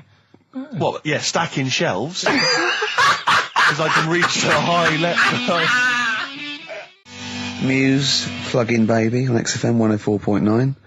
Rick, Gervais, go on. Well, yeah, but I know you guys are laughing about the height thing, and for those that have only just tuned in, I am 6'7" tall, which is tall and that's big, and I pride myself on it in a way. You know, I've worked hard, I've not smoked, I ate well. You know, it's an accomplishment. But obviously, I didn't have much involvement in it. I just am, and it's a curse because mainly the problem is that you can't get stuff, you can't get clothes, you can't get shoes. You know? Yeah, it's size 14 feet. Yeah, but it is genuine, and I don't know. I mean, it costs a lot to buy a pair of size 14 shoes, and I mean, if you were genuinely poor, I don't know how you'd afford to be tall, because the clothing costs more, everything costs more. I've seen this in comics, that you'd actually go to school in a barrel. Wearing a barrel. With just braces, it'd just be a barrel, and you'd have sort of flip-flops. And you'd take a mule with you. They all had a mule, didn't they, the poor people? People always think, like you'll be in a pub or something, and people just think they can talk to you about it. They just think, hey, you lanky, it's just like, because it's like they But that really annoys you, doesn't it? Well, it annoys me because it's like they think I should be proud of it. Like, well, exactly, but they don't think that this is not a disadvantage, this is not a disability, is it? You're taller than most people. It might get disability. No, if you were 8'3", it'd be slightly debilitating, you would, but... Debilitating? What? Debilitating? Yeah. No, you're a medical man, aren't you? But, no, the point is, it's a debilitating because when you go on public transport, like if you're on a coach... the only place I can sit on a coach is that seat... On the driver's lap? Either on the driver's lap or that seat at the very end, you know, which sits into the which that's the only place I can sit. You stand up, some sort of kids at the back waving at drivers. You could drive it from the back. Here he comes, watch it. Were you a tall baby? Or... Mr. and Mrs. Merchant, you've given birth to a basketball player. Look at his dribble already. Were you a tall baby? Babies aren't tall. At what point did you suddenly, like, Jesus, nothing fits me? Well, it didn't happen overnight, Carl. Let's do a little graph. How tall were you at 5? Oh, I don't know. 3 foot. 3 foot. How tall were you at 12? 6 foot. 6. Were you really? I don't know, do I? How do I remember? I don't remember this. Well, when did teachers start calling you freak boy and Really, lanky? they didn't. It wasn't Didn't they? so much. It was no. You went to a funny school. I went bowling with him once. I'd never been bowling before, and he'd been once before, and he went, let's go to this bowl. We went to a bowling alley, right? And you have to wear these special shoes. Now, they're sort of like pointed things anyway, and they're multicoloured, sort of red and green. They look pretty weird. And the woman said to me, oh, what size? I said, oh, 8. She went, yeah. So what size are you? He went, 14. She went, 14. He went, you probably haven't got them. She goes, yeah, I think we have got one pair. And she put them on the table, and it was like Krusty the Clown. And I just started laughing. They looked so long, and he had to run round this bowling alley in these freaky clown But shoes. they don't look freaky clown like when I'm wearing them, because the rest of me's in proportion to it. It looked like a little wall bracket. One of the worst things that happened to me was when I was like, I don't know, when I was about 16 or something, we went to, it's a fire There's alarm. a fire alarm going off. There's a fire alarm going And the off. fire light's going off. Yeah. Should we not just maybe we play a evacuate? record and go and check that out? Wrap it up if you want. Oh, no, not wrap it up. Play a record. I'm gonna go. No, the See you fire, later. it's gone off, Rick. It's gone off. Oh, what? They might have burnt down. Yeah, I think we'd know about it. The flames licking around our ankles would be a clue. God. I'm gonna go and investigate. You shouldn't ignore a fire alarm, should ya? Blimey. We're entertaining the nation. Oh, look at him. He's scared of fire. What do you mean?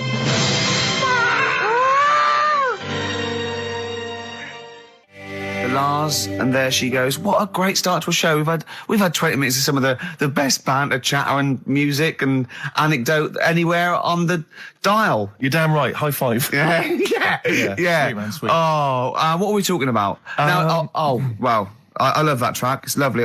They've got a bit of the Liverpool gene pool, haven't they? That sort of doddy. You know what I mean? I like the Scouse sort of look. You know, the Cilla Black and the Stan Boardman. Yeah, it's particularly unique to Liverpool. It's sort of happy and teeth and ears. And, It's do you know what I happy mean? and teeth and ears. Yeah. Oh, brilliant description. Yeah. Happy and teeth and ears. Yeah, that's just 3 of my friends. Now, we've got a great track lined up, haven't we, Carl, that I've brought in? So I'm going to go off. Now, I'm not ashamed. As you know, me and Steve aren't worried about being part of a trend or you know, being trendy or jumping on about. Steve particularly doesn't worry about, like, looking good or, Well, you know. No, I'm saying, no, as a compliment, he doesn't worry about walking along like that or, you know. Well, I'm looking good. No. But I'm saying you don't mind the insults freak boy or goggle eye or. Swore off a duck's back, mate. Do you know what I mean? Or a new phrase that's been coined because of Steve's phrase, walk off a frog's back. Who's saying that? Just a lot of you, a lot of friends and that. But I mean, my friends? Yeah, a lot of the people you.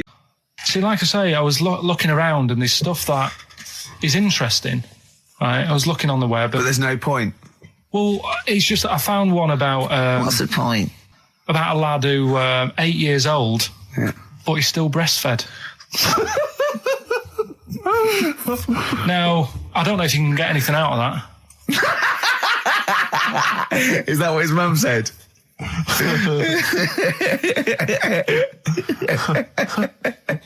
So, what do you mean? I don't know if I can get anything out of that. You don't need to. No, it's just that, you know. Where did you read that? That was on the internet. Oh, well, yeah.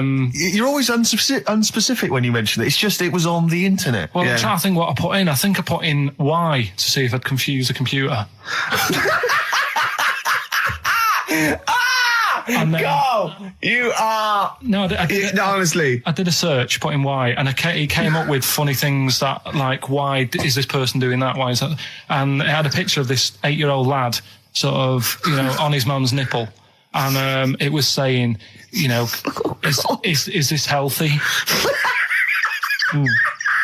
You sure that wasn't asking you that question? What? I put in Y just to confuse the computer. Like, the go, what do you mean? Yeah. Stop it. Yeah. Oh, look, yeah. Last week, I was walking home with him, and I went, he was saying something stupid, and I went, I've got a competition for next week. Let's do a phone-in, and it's called Karl Pilkington, Genius or Fool. Yeah. Right? And he went, No. I went, why not? He went, well, it'd be confusing because they say there's no difference between genius and being a fool. They do though, don't they? No, but it's rubbish, and people say there's a fine line between madness and genius, and you know, it's a ridiculous soundbite. They don't say there's a fine line between a genius and an idiot. Well, the people who do are idiots. Yeah. So what would you do there though, just to sort of wrap that little thing up? What would you do? That lad loves his mum's his mum's milk. What are you asking me to come up with? No, I'm A just... title for the... Brilliant. I think there's I heard a story once where two sets of Siamese twins married. What if you fancied the one on the left? Yeah. What if one of them was having an affair behind the other one's back? That'd be difficult to conduct, wouldn't it?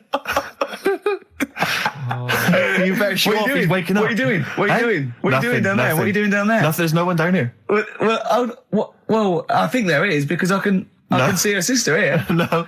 What's she doing? No, She's covering for him. What are you covering for him for? He's your husband. Is my wife down there? I read something about some Siamese twins. Go on. And one of them was saying, we get on each other's nerves and that. The other one was going, we don't. I didn't know this. I've never liked you. I've never liked you. One of them was going, I hate doing the washing up, but I let her do it. And the person doing the interview said, well, why don't you help out? Just dry up and get the job done quicker. And she was like, no, I can't stand it. I prefer just to hang around there and wait for the other girl to do the washing up on her own rather than help and get the job done. Sure. Just selfish. Well, there was one set of Siamese twins. One had a job and the other one didn't. That's ludicrous. Yeah. The other one was unemployed. The other one had a job. She had to go to work. She had to get up at 6 o'clock on her day I'm off. supporting you, literally. Yeah. Then they get done off the social for sort of... Yeah, because the other one was signing on. Are you living together? We're not. Like, that got a load of attention in the press, but the Trisha programme got nothing. Okay. Which, I know, Steve called me up in the week, right? 10 o'clock in the morning, I was at work, and he goes, What do you think so at 10 o'clock? Preparing this show. Most people go to work about 8, 9. You're watching Trisha and that? I said, no, what is it? He goes, you'll be loving it, right? Freaks. Was it, help me, my mum's a freak? Siamese twins. Right. So I couldn't watch it, but he said, it might be on again, because they repeat stuff on ITV2. Right. So I had my dinner late, right? Instead of having it at 1 o'clock like I normally do, I had it at 2:30. Yeah. Sat in the office, put the telly on, ITV2. These Siamese twins. Did it blow your mind? It was amazing. We talk about a lot of things on the show quite a lot. The Airy kids crop up a lot. I was waiting. It's been 10 minutes and you haven't mentioned the Airy kid. Right, and last week we were talking about Siamese twins, weren't we? So it was weird that this programme was on, but it was amazing. I mean, what I think you can't refer to them as Siamese twins. I think they're known as conjoined twins. Why? I think Siamese is maybe considered derogatory or as an old antiquated phrase. Yeah, I think it's because the first famous ones were actually from Siam. Right. And that doesn't exist anymore. No, it's conjoined, Carl. Yeah. Get the phrase right. But you think that if that's happened to you, that wouldn't be that sort of offensive. The names that you must get called. Right. You think that's least of your Siamese worries? twins, I'd say, well, that's, yeah. Now, were you stunned by where they were connected? Just live with it, we'd say. Because they were connected, of course, at the forehead. Oh. Sort of, which was quite extraordinary. God. What if one had bad breath? That wasn't a question that Trisha asked. Annoyingly, because I know that much of the audience was thinking that. There's a few things that didn't crop up. What questions would you have asked of them? Because what things did you feel weren't mentioned? I'd love to just watch Carl watching amazing things. Exactly. Do you know what I mean? It's like early learning thing. Mouth slightly open. Yeah, mouth open, dribble, looking round to see if anyone else has seen it. I hate that. Like when a cat sees a bird land on the balcony. Exactly. It can't believe it's luck. I'd probably say, how do you buy her, a birthday present? A surprise gift, yeah. Because everything's ruined. Sure. Right? I'd probably ask... Yeah. Well, did you not think it was interesting that one of them had a boyfriend? Well, that was a bit weird, wasn't it? Uh-huh. But what was the other thing that I was thinking when I was watching it? I was thinking if one got into crime and that was sent to prison... Right. What would happen? How would you handle that? It's brilliant. It is brilliant. If a chimp could talk. And what was the other one? The other thing was, what did he talk about? Because it's not as if you can say, well, guess what I did today? Do you know what I mean? Yeah.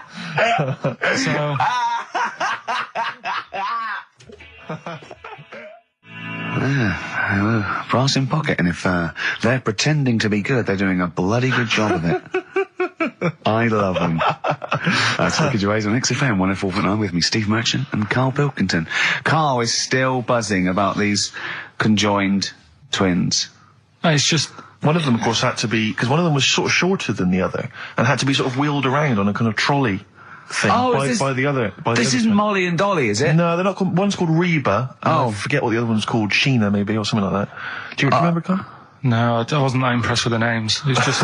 Yeah. So you immediately put them out of your mind. Those are rubbish names. I'm just... forget, Karl, forget them. They're gone. Were they British or American? Yeah, American. Oh, because I've seen two American ones. Well, bizarrely, one of them was apparently a country music star. This is Molly and Dolly. Well, they're not called the Molly one that and joined Dolly. at the Oi. The one that joined. But they're not. I think you've made up the Molly and Dolly. No, it was on Jerry Springer. There's a little one that sits on a seat, and the other one carries it round, her around. They're not called Molly and Dolly. There was something like that. They're called. Well, we know that one of them's called Reba, and I forget. And one of them's a country and western singer or something. Yeah, and but she was saying, "Yeah, I've just made a movie. It's coming out shortly in theatres." Is your sister in it? Yeah, and the other one said, "I'm not involved." It's utterly bizarre because they work so hard to live their lives separately. Yeah, they say it's all. Yeah, exactly. of course. So, yeah, they try not to. So she's talking about her music career, and the other one's sort of not taking any kind of credit for it, which is nice. It's weird though, because when she was singing as well, the other one just stands there. She doesn't join in. She doesn't sort of dance. Offer backing vocals. Do you know what I mean? Make a group out of it. Yeah, a duo. Yeah, well, but it seems like we're sort of being horrible, but we're not. No, we're not. I mean, we're laughing at Karl's amazement at this phenomenon. Sorry, I just got to say we're not. Taking the mickey. The really weird thing about all this, right? And it's annoying because you were saying about, what should have Trisha have asked and all that. Yeah. But one of them mentioned that one of them was adopted, and the other one wasn't. Don't talk rubbish. No, seriously. I didn't understand it, right?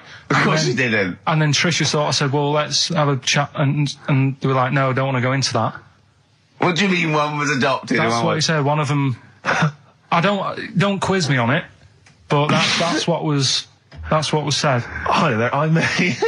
Hello there, I'm a multi-millionaire. Yeah. I've just seen your orphanage. I'd love lovely, to adopt one of your children. You'd like to adopt one? I'd love to adopt a children, because I've got loads from around the world, so I'd love to adopt one. I'd give you $10,000 towards your we'll speed it through then, yeah. Okay. We've actually got two left. I only need one. I'm only interested in one. Yeah, I don't need any more. Don't need any more. They're sisters. I know it would be tragedy to break them up, but I really only need one. Now, break it up. There's the rub, you see. Sure. You just need the one. It's $10,000 now. You can have that. I'll sign it now, but I don't want to discuss it further. I'll bring her around. Brilliant. Okay. Ding dong. Hi, yeah, brilliant. You brought my kid round. Yeah, there she is there. That's a joy. Yeah. Okay. Just standing next to a bush. Yeah, can you bring her out to me? There's nothing behind the bush, so you just want... I just want to be able to walk 360 degrees round her. Do you want her or not? Yes, I can't believe it. And is that present day or old times? I'm talking like in the last 3 weeks. Okay. Right? Little midget, circus, really packed out show. People are loving it. Steve, you'll ask the same question I did, I know. So there's a little midget jumping up and down on a trampoline. What sort of circus is this? Right. I pay good money to see it. So everyone's clapping and he's getting carried away. Because he can't believe they're loving it. I didn't know they'd like a little person on a trampoline, but they love me. But you know what it's like when, if there's a crowd of people sort of encouraging you to sort of go higher and stuff. Yeah. And I'm sure he knew it was getting out of hand. But he was jumping and he was coming down, they're all going higher, and he's going really high in the air, right? So he's doing this, crowd are clapping. There's a hippo, right, just sat next to the trampoline, getting ready to come on and do his act. Oh, right, I thought he was in the audience. That's it, getting ready to do his act, Steve. Yeah. So he's a ventriloquist. What do you mean he's sitting by the trampoline waiting to do his act? Because why does he sit in the dressing room and they go, 5 minutes, Mr. Muss, 5 minutes, Mr. Muss. So anyway, right, so the hippo's there. He's getting annoyed, is he? Because the midget's... He's going, how can I follow this? This is really annoying. They're going to be, no. So he's thinking, he's already done the trampoline, my pogo stick out, he's never going to work. Yeah, go on. So there's a hippo waiting. See, it's a great story, and I just know he embellishes it or it gets slightly wrong. Go on. So there's a midget jumping up and down. The hippo's getting annoyed. The crowd are going mad. The midget's loving it. Can't believe his luck. Although you think he probably knows is dicing with danger. Yeah. So, next thing you know, they're all saying higher. He gives it one big, like, heavy sort of landing on the trampoline, goes really high, but goes off at a funny angle. Oh. Hypotenuse. Okay. Yeah. And sort of flies up. Hypotenuse! Sure. Flies off at a funny angle. Oh, dear. Hippo's there, swallows him whole. Crowd are clapping, thinking that's why the hippo was waiting there. Rubbish. Rubbish. Right, that's Aqualung. Good time's gonna come, innit? Right, Carl, come on in, educating Ricky. So, don't let the cat out of the bag, that's where that comes from. Comes from a crafty butcher. Right, go on then. So the next little headline is Wash Up With You. Wash up with you, go on. You want to know about that? Yes. It's a survey that they did this week. They? Yeah, some university did some survey. Brilliant. Did a world test on washing up. Yeah. And each country were given 140 pots to clean. Brits were the quickest. Yeah. Turkey were the slowest at washing up. The Turks. It's not because the little fellas that work in the kitchens with no... Is it? They can't reach. Spain were the cleanest, and the Germans were pretty good as well. So...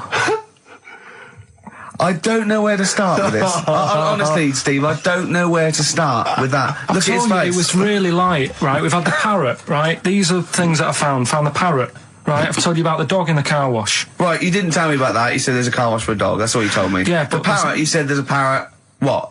It's a problem at funerals. Yeah. That's nothing. That's nothing. That's nothing. Do you understand? And they used to eat cats. what else have we got? Travis on XFM 104.9 on Ricky Gervais with me, Steve Merchant and Karl Pilkington. We're doing Educating Ricky. Right, final one. Come on, Karl. Right, what was it? It was, why don't they just get a diary or some paper or something to write on? Yeah. Because snappy. I couldn't think of a heading for it. It's basically, Go on. people who have tattoos, I've never understood it, right? That they have something put on their arm. Right, sorry. Have we started the educate? Is this part of it? Are you educating me? This is something that will be useful in my life that I didn't know about. Yeah. Go on then. No, it's just that they've got a machine out, right, that does tattoos. Tattoos. You come up with a design you want, and you sort of this machine scans it, and you put your arm in this thing, and you press print or whatever, and then it does the tattoo on your hand. Or on your what, arm. like loads of little needles that follow a pattern? Yeah, the computer, basically, yeah. Is it a real tattoo? It's a proper proper one. The fella said... well, as long as it goes out, it pierces the skin with a... I just wondered if it's one of those kind of, those kind of... No, it must be lots of little needles or a moving needle that can go Sorry, along but it. how is this cleaned, like, in between each person? Dunno, probably... I don't know. Well, no, as long it's only that if it's one needle, it's just the head, isn't it? If it's one needle that moves, and does it like like loads of little... What are we gaining from a machine doing it? Just because they're not going to sort of mess it up. But hold on, how do you keep your arm still? Because your skin moves slightly. It's a machine it's sort of strapped to your arm. Right, and so it's spread... the fella said that the tricky thing was in all this, it was the fact that, nobody would let him test it out on anyone else, so he had to do it himself. But did it work? Because the thing is with a tattoo artist, they yeah. can see when your skin's moved and they can see what they've done and they keep wiping it and looking, whereas a machine's just got to trust itself. Yeah. So I think one needle could go wrong. If it was a lot of needles, that it just came down, like, 1,000 needles that was an imprint. Yeah. But obviously I'm asking someone who hasn't delved any further than there's a machine that can give you a tattoo. That's all you've got at the moment, isn't it? Well, yeah, basically. That's all you've got? I mean, that's what I've got, because I'm not a fan of tattoos. I don't... But where did you read this again? This was... Internet? This was on the internet, yeah, it was, yeah. Okay. And I just don't understand why people do it. That's what got me attention. Because me... Sorry, what have I learned from this? That if you wanted to get one, you can get one done by a machine now. Well, you'd think it beat Bughead, wouldn't you? What? Well, you'd think it beat Bughead, wouldn't you? You'd think it beat... No, you'd think it be... Yeah. You'd think it'd be Buggered, wouldn't you? Bughead. Bughead. This can't be. If this is anything with a bug living without a head, I'm not interested. Because we've done it. All you've done is fun. Let's just do what a cat. So it is that. Do that one first. Which one are we doing? No, do the bughead one. Right, well, the bughead one. Well, we've talked a lot about animals and that, haven't we, without heads. Surprisingly, we have. I think a disproportionate amount on it. If you're a new listener, this is the first time you listen, you'd be surprised. Yeah, we've done all that. We've covered worms, the way if you cut their head off, it grows back if you don't cut too high above its neck. We've covered the chicken, the fella who blinked. Yeah, I can't go into it again. Right, let's not go into it again. We've had the chicken with no head that lived for 8 months. Yeah, and we've had the cockroaches living for a week without an egg. Right, okay. Well, it's a bit more on the cockroach front, really. Right. They've found, right, that if you get a cockroach and you cut its head off, right, and then you find a cockroach that's still got its head, but it hasn't got any legs. Right.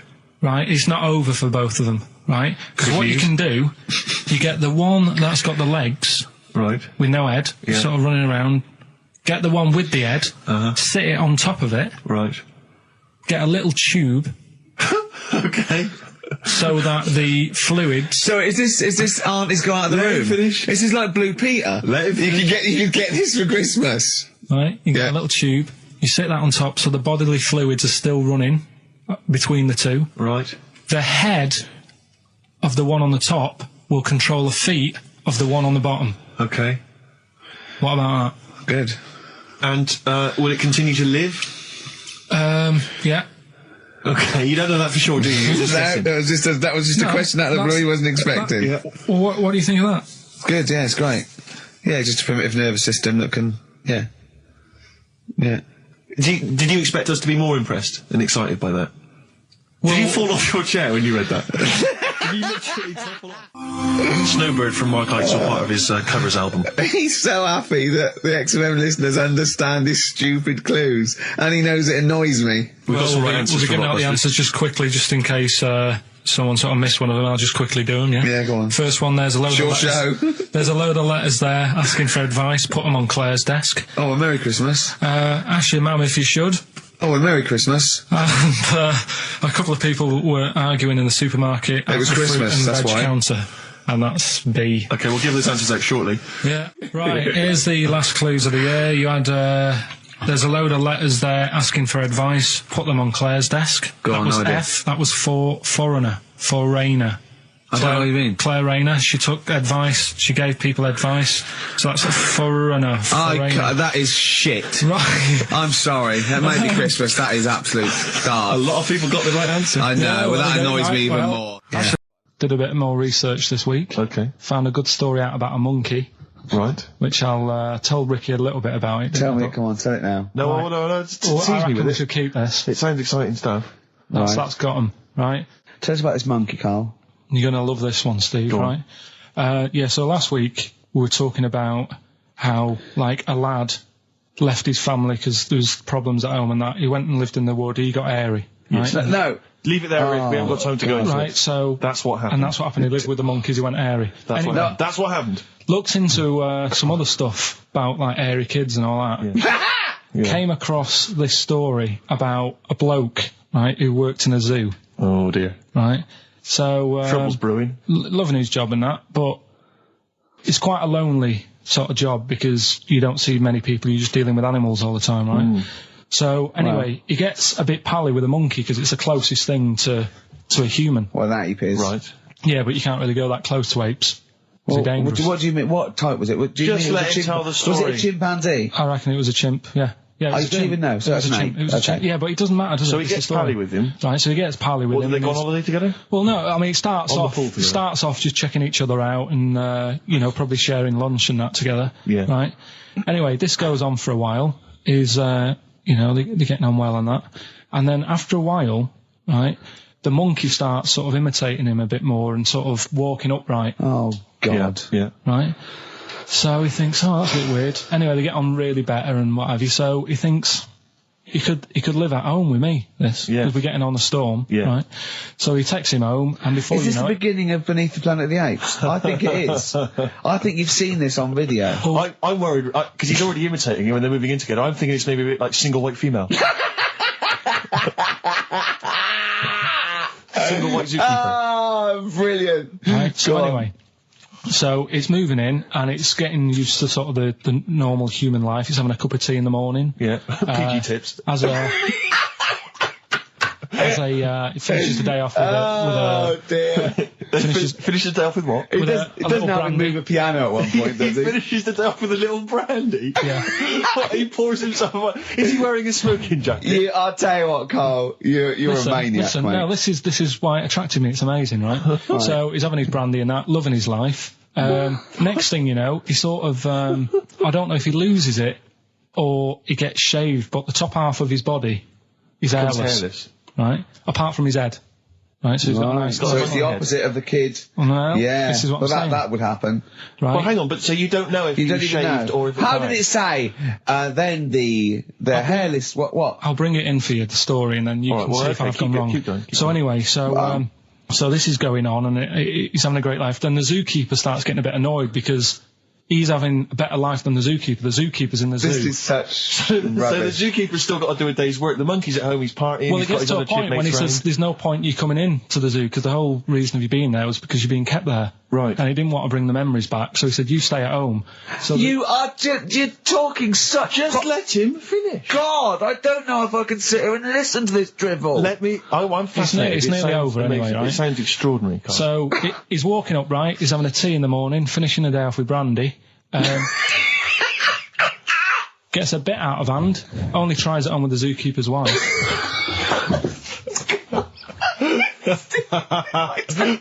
Make him go away, Steve. How does he do that? Well, because he's around humans a lot, he becomes a bit of a charmer. And, but what is it that he could do to seduce her? Pick fleas out of her? He didn't say. He was built. Yeah, he was well hung. So what about that? What do you mean, what about it, Carl? It's obviously not true. It's obviously not true. This wasn't on the internet. This was in a book. So it's not a quick joke and just put it on a website. This is in a book. I don't understand how... I love that he becomes a charmer. He's got better taste in brandy. Exactly. And what was it that he was doing that seduced her? I don't know. Maybe because he was at home more than the zookeeper was. But what would he be doing, Carl? He's not going to be talking with her. They're not going to be playing Trivia Pursuit. Maybe she liked the silent type.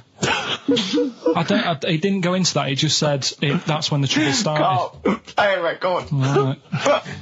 Is that what Suzanne did when she brought you in? What I've found is I found out like a lot of monkeys' names. Like that's how I found out about Oliver.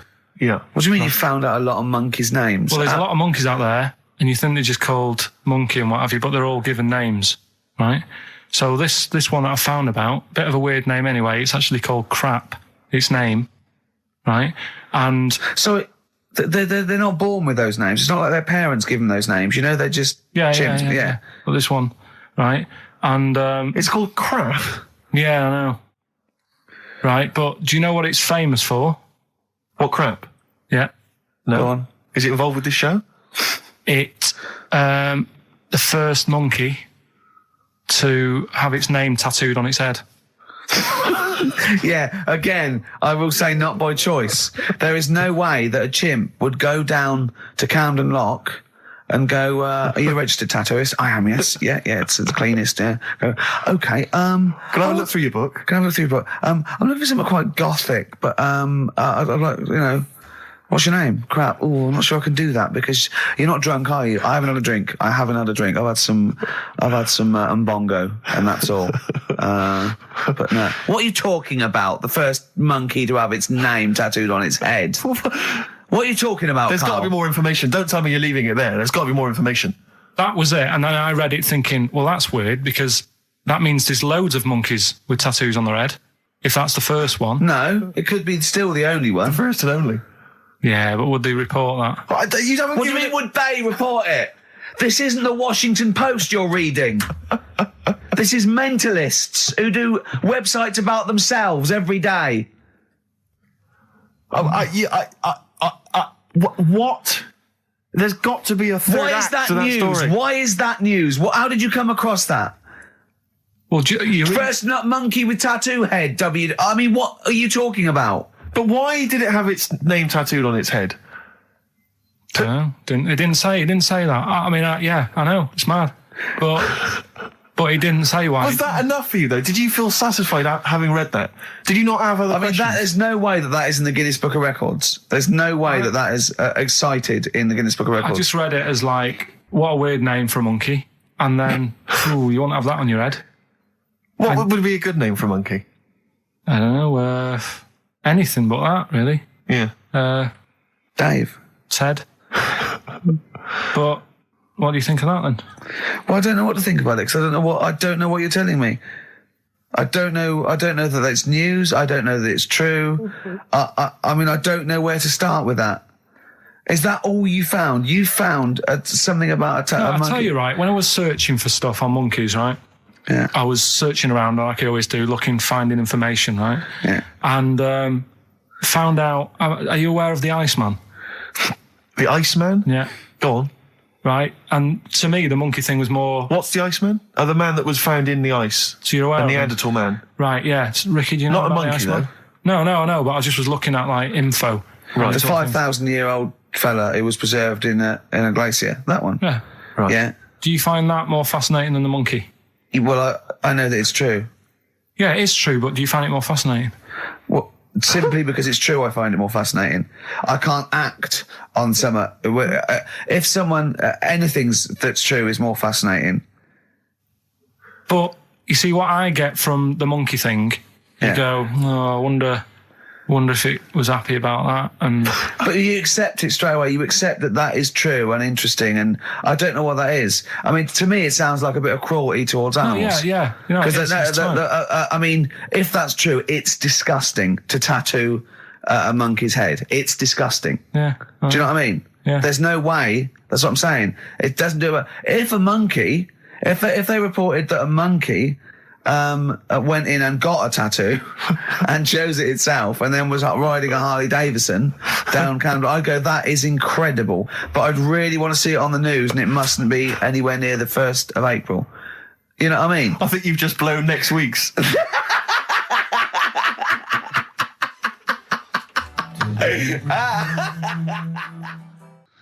Listen, still to come, right? We've got the monkeys thing. Oh, chimpanzee that. And when I was out last Sunday, right, at Johnny's birthday party, Steve was there. Yeah. Got talking about stuff. And a debate that we didn't really finish cropped up. It blew your mind, didn't it? Amazing. Oh, I know about this. Steve told me. This is the infinite amount of monkeys. Or a monkey with a typewriter at an infinite amount of time would eventually come up with the works of Shakespeare. Yeah. There was no debate. It's a philosophical, mathematical problem. There's no debate. It's true. It wouldn't happen. No, listen, Carl, listen. Infinity sorts it all out for you, right? An infinite amount of monkeys at a typewriter, right? They do everything. They type everything. Infinity just sorts it all out for you. There's no getting to it and they're going, oh, well, let's have a look what they've done. This one's come close. Did Romeo and Juliet. It would do it all. It would type everything ever possible, conceivable. Yeah, but... It's a mathematical... Well, we've heard your side of the argument, Rick. And I'll be honest with you, it's a persuasive one. But let's hear Carl, because he heard about this in a pub last week. Yeah, so what's your problem? What's your problem with it? What's your problem with it?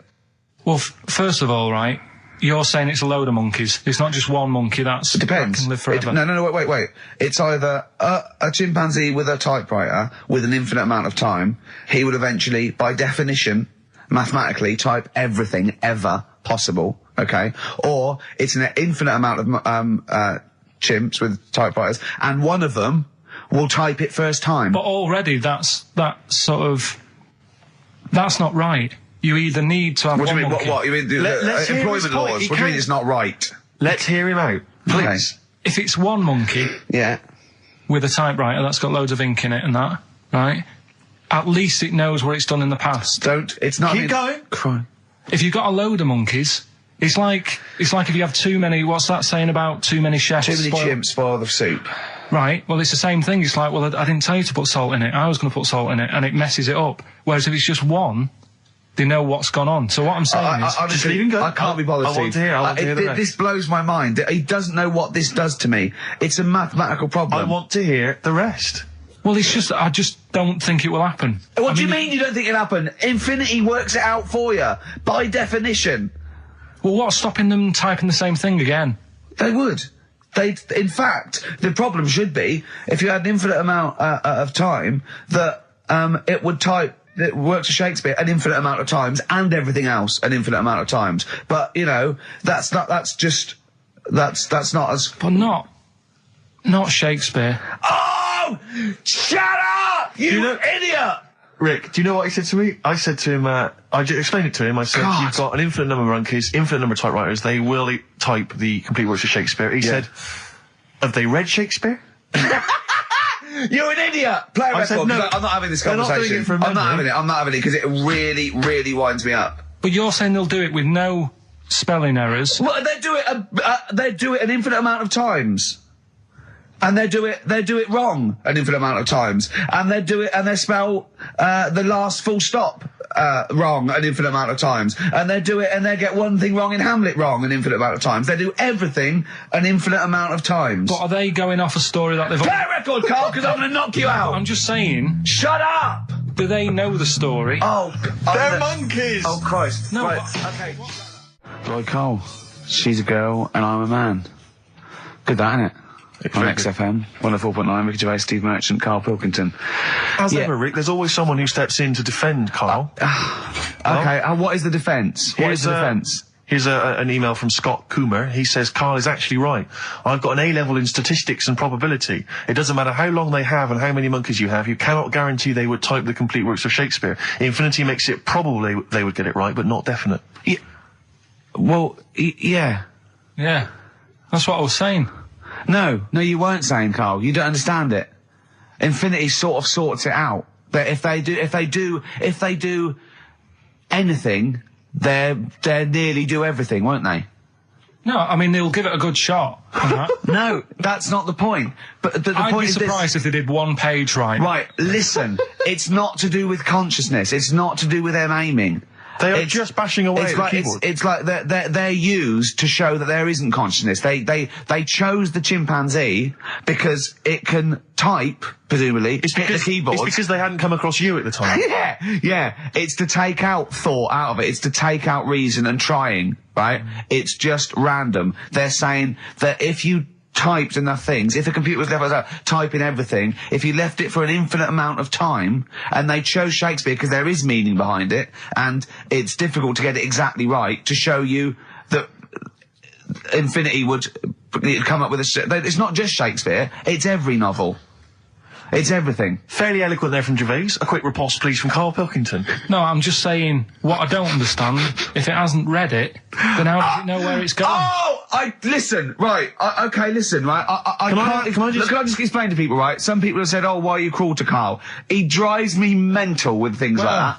As I say, this discussion began because we were talking about a quote that Noel Gallagher supposedly gave. Now, I don't want to misquote Gallagher, but the gist of it was that he said, had I written Wonderwall or whatever, instead of the Beatles writing Strawberry Fields or whatever, I'd be the one that was considered the great songwriter and it wouldn't be the Beatles. You know, it's just the fact that they came first that meant that they get all the credit as being the greatest band. I don't know where to start with that statement either. I mean, that's Gallagher's thing, and he's, you know, well, whatever. We know what we think of that. What was your point, Karl? You agreed with him, didn't you? Yeah, I reckon. Right? Do you know we've talked about putting a baby in a room before and it'll know what colour it is and stuff? If you got a room that's painted red, right? But forget that because that's going to confuse you. Hear him out. Listen to me. Say if they did some new TV show, right? Like what's that film with Jim Carrey in where the Truman Show? The Truman Show, right? So they make up a little room, and some woman has some kids, and you say, right, let's put the kids in this room, and they don't know what's going on outside. They don't know anything about, like, EastEnders and that. It's like their little world, right? They don't know anything that's gone on. How could a child survive without EastEnders? Right, listen. So, you sat in the room, right? And then, when they're all asleep... Right, wait for this bit. Someone... Have you heard this bit? Wait for this bit. They're all in a room. Yeah. They're asleep. Yeah. Someone pops in, puts a guitar next to the bed, right? Nips off out again. They wake up in the morning, and one of them goes, "What's this?" They don't even know it's a guitar because they've never seen one, right? They're talking English, though. Yeah. We just left guitar out of the vocabulary. Right, so There's plenty more to come. one of them will pick it up, and they'll go, "I don't know what it is," and they'll start strumming. They'll go, "That sounds good, doesn't it?" Give them a few weeks, they could come up with Hey Jude. Whereas, type in Shakespeare, a monkey that can't even spell... I see that. Listen, can't answer it. I might come with you, Rick, if that's all right. Because we've got to sort out that Christmas special as well. Yeah, no, sure. Alright, I'll see you later. I'm shooting off then as well. Cheers, Carl. But it happened in Hackney, right? If you're outside London, that's in a place in London. And it's this monkey that's going about Hackney, nicking DVDs. Even the monkey didn't go for videos. Even the monkey knew, well, there's no point getting on VHS. But Brad, you're on VHS. You're having it. Throw it back. Right, and there's a girl called Lisa who works in our office here, right? And I mentioned it to her because she lives in Hackney. I said, you familiar with this? And she said, oh, I remember something about it, which annoyed me. The fact that a monkey's running riot, but she didn't know the full story, and she lives there. What do you mean a monkey? Do you mean a chimpanzee or a monkey? I don't know. Is he a zoo in Hackney? Is he a zoo there? I don't know what sort it was, but it was like. Is there a zoo in Hackney? I don't know. That's what I was asking. So right, get on with the story. So anyway, it's been robbing stuff, and the other bit that really puzzled me, right, is the fact that. And you're not easily puzzled by monkey news. They took fingerprints. What do you think about that? Well, they took fingerprints, presumably because they didn't know it was a monkey to start with. No, they did. They saw it, nicking stuff, and they said, get fingerprints. So that means there's more than just one doing it. I'm gonna have a heart. He had to fax them to Interpol. Yeah. We know that is. Yeah. It's Brian the monkey. Yeah. So sorry, I don't understand. He was stealing DVDs, specifically DVDs. DVDs, I think it said watches and stuff. What, breaking into homes? Yeah, in Hackney. Maybe. Are you sure it wasn't a kid with a mask on? No, seriously. How was he breaking into homes? They're good, up the drain pipe. They're good, aren't they? They're good, aren't they? But how would they do that? So is that the news? Well, how much do you want? Is that monkey news? For this week? Well, I don't know that it's true. Again, I've got the things. There was other stuff. There was another story that I found about a monkey, but I would like to know from someone in Hackney do you know what I mean? And I missed that one on Crime Watch, which would have been good. Right? But there was another story about one that kept getting on buses, not paying its fare. And just sat in a corner reading the paper. Reading the paper, Carl. You're an idiot. Well, that wasn't in London. You're an idiot. That was in America. It wouldn't read the paper. Why would it read the paper? Because it was its way of sort of going, oh, well, if I'm reading something, maybe the inspector... the inspector won't notice my hairy hands. Oh, Carl, you're such a fool! Well, Pilkington.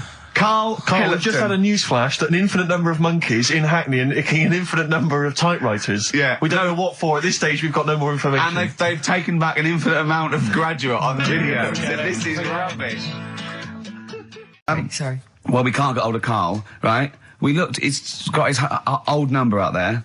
His home number? Yeah, it's a hold on. So, we went to the new records. He hasn't even given him this new home number. So something's funny going on. He doesn't want to be contacted. He hasn't given me his home number. I've tracked down a friend who's looking at it for us. That phone might ring any moment. I apologise for that. But why is Carl not available? It's interesting that neither you or I, and I like to think of ourselves as being fairly close friends of Carl. Yeah. We have made him the man he is today. We cannot get in touch with him. In the same way that bloke bought Oliver.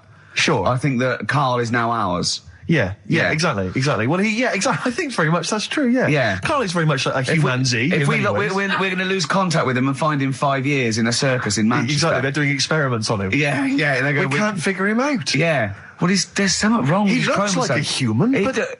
He acts like because usually humans stand upright. Yeah. And Carl likes to walk on all fours whenever he can. Yeah. He's not interested in other human women, he's only interested in apes. Yeah. It doesn't make sense. Oh, my God. And he's bald. He is bald.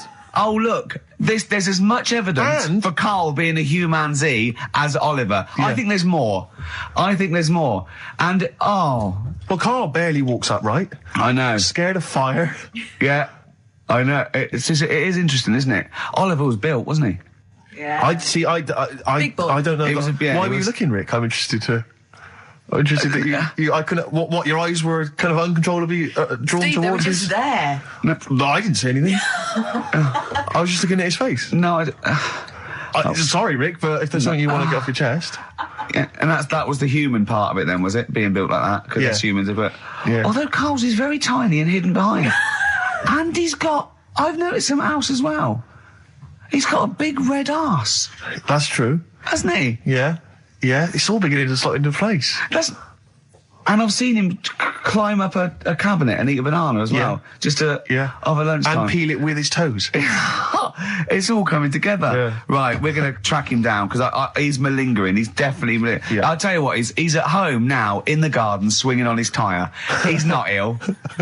I think more truthfully, someone said to me that I said Karl might be ill. They said, right, are you not going to do the radio show then? Well, that's what annoys me. I mean, that's the biggest problem is that, let's be honest, we haven't got anything without All Karl. we've got is the hook. People are staying listening because eventually they think we might get through to him at home. Yeah. And there'll be fun on this show to be had. If we don't get in touch with Karl, I think we may as well just shoot off and leave Claire to do the show. I'm Ricky Gervais with me, Steve Merchant, and back, Karl Pilkington. Hey. He's raring to go. It's nice when you have a bit of time off, isn't it? Yeah, how long have you had off now About then, 3 Karl? weeks. About 3 weeks, yeah.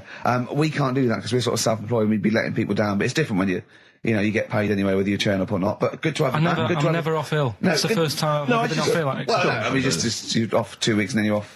No, I just wish I was the kind of person who could let down an audience of regular really, listeners. yeah, but like I say, Well, no, we spoke to you. You weren't that bad. A cold, you don't go home for a cold. We were discussing this last night in the pub, and you don't go home for a cold. Okay, so moving on. What have we got then? We got some great songs. I've brought in the Smiths. I've brought in Buzz Cox. I've brought in Neil Young. I know Steve's got some hip hop. Some great hip hop. I've got some great Elvis Costello. It's going to be great. Karl, come on, concentrate. You've been away for 3 weeks. just annoyed. No, stop saying that. Because you're annoying me now. Why?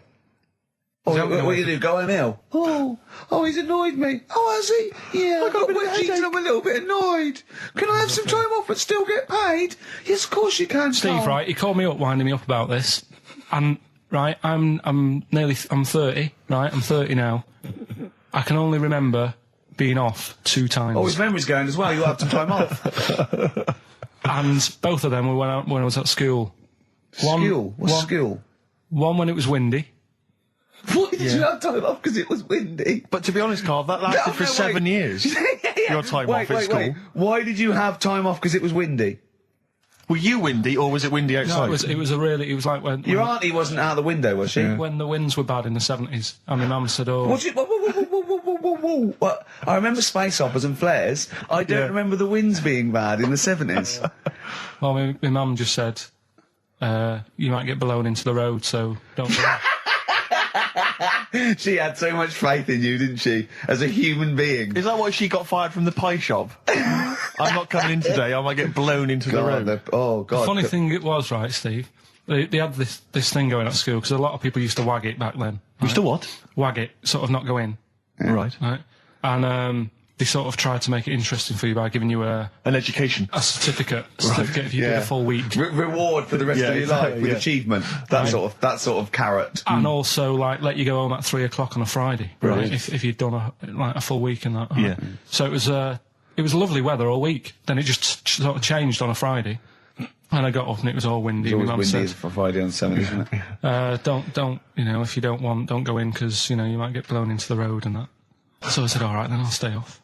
And, so why did she told you to hold on to a fence or walk you there? What's this? Don't go out. Immediately give up. I love this getting blown into the road. Is that based on your cats that kept getting blown into the road? Well, so I got to school on the Monday, right? And the teacher said, Took you a right, long time. today, to punish you, you're the only one who wrecked the whole week, right? Everyone else came in. You didn't. So everyone else is going home at 3 o'clock today. But you're not.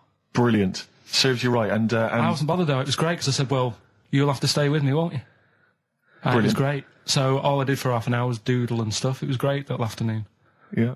And that was ages ago. That was like when I was about 8. And that's one of the times I was off ill. Yeah. So it was, but that wasn't even ill, that was wind. Yeah. Yeah.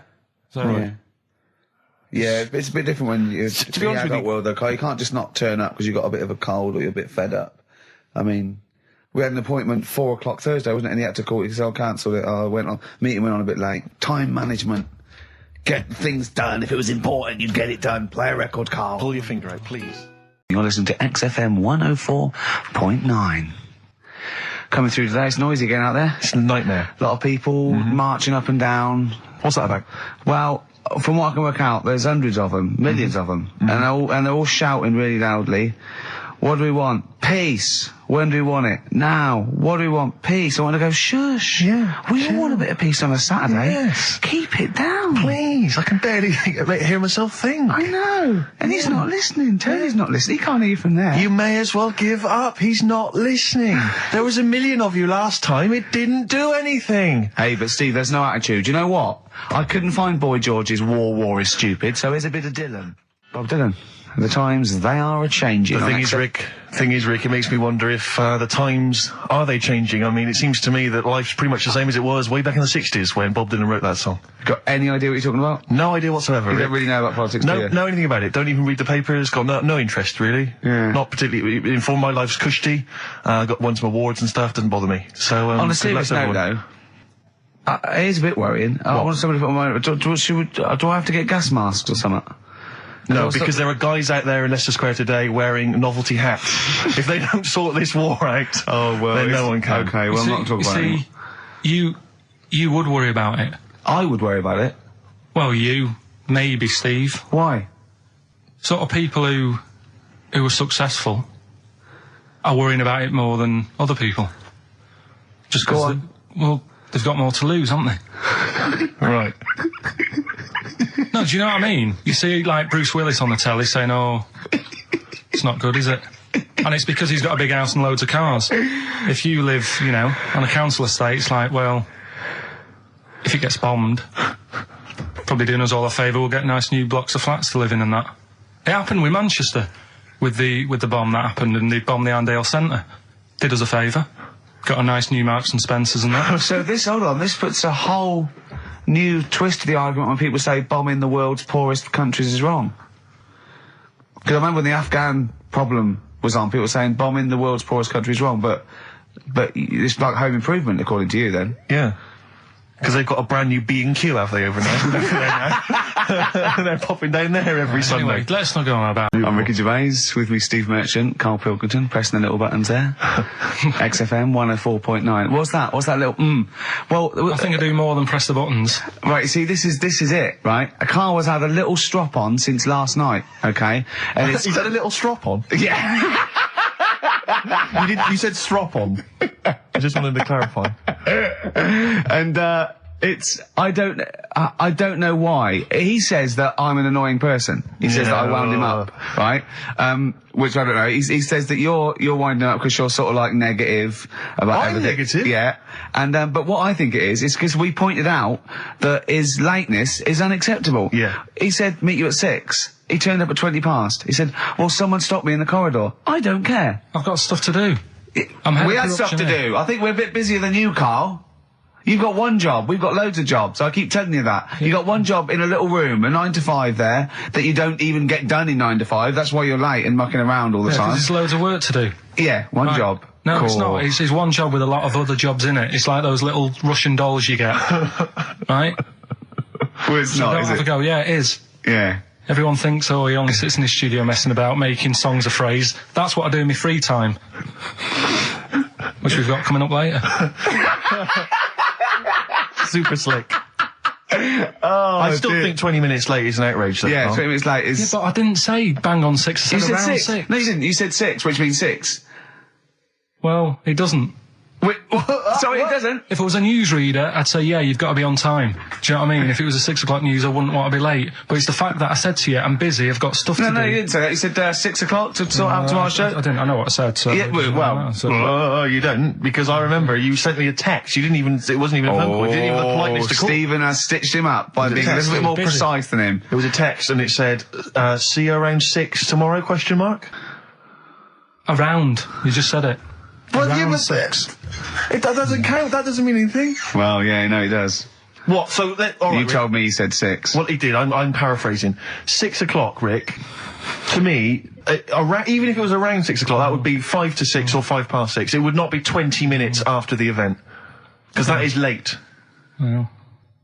Well, you've got nothing. You see, you haven't even got an excuse. Yeah, but then I turned up, right, and I said, right, well, I think at one point you were trying to be sick on my leg. I do remember that. Yeah? Why? Just for fun? Yeah. All right. That's when I started getting annoyed. He was very annoyed last night. No, yeah, okay. Yeah, I can see where that could be annoying, but you just got to think, hey, look, so what? It's, Well, I think you rub each other up the wrong way. Yeah. No, that's the problem. well, no more cheap as chimps today. Right. And nothing to replace it because we didn't have a chat.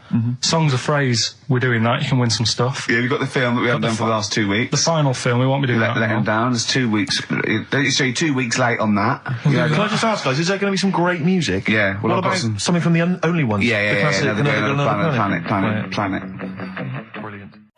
Placebo, The Bitter End. That's the first single to be lifted from their forthcoming album, Sleeping with Ghosts, which you can hear in full on the XFM online listening posts.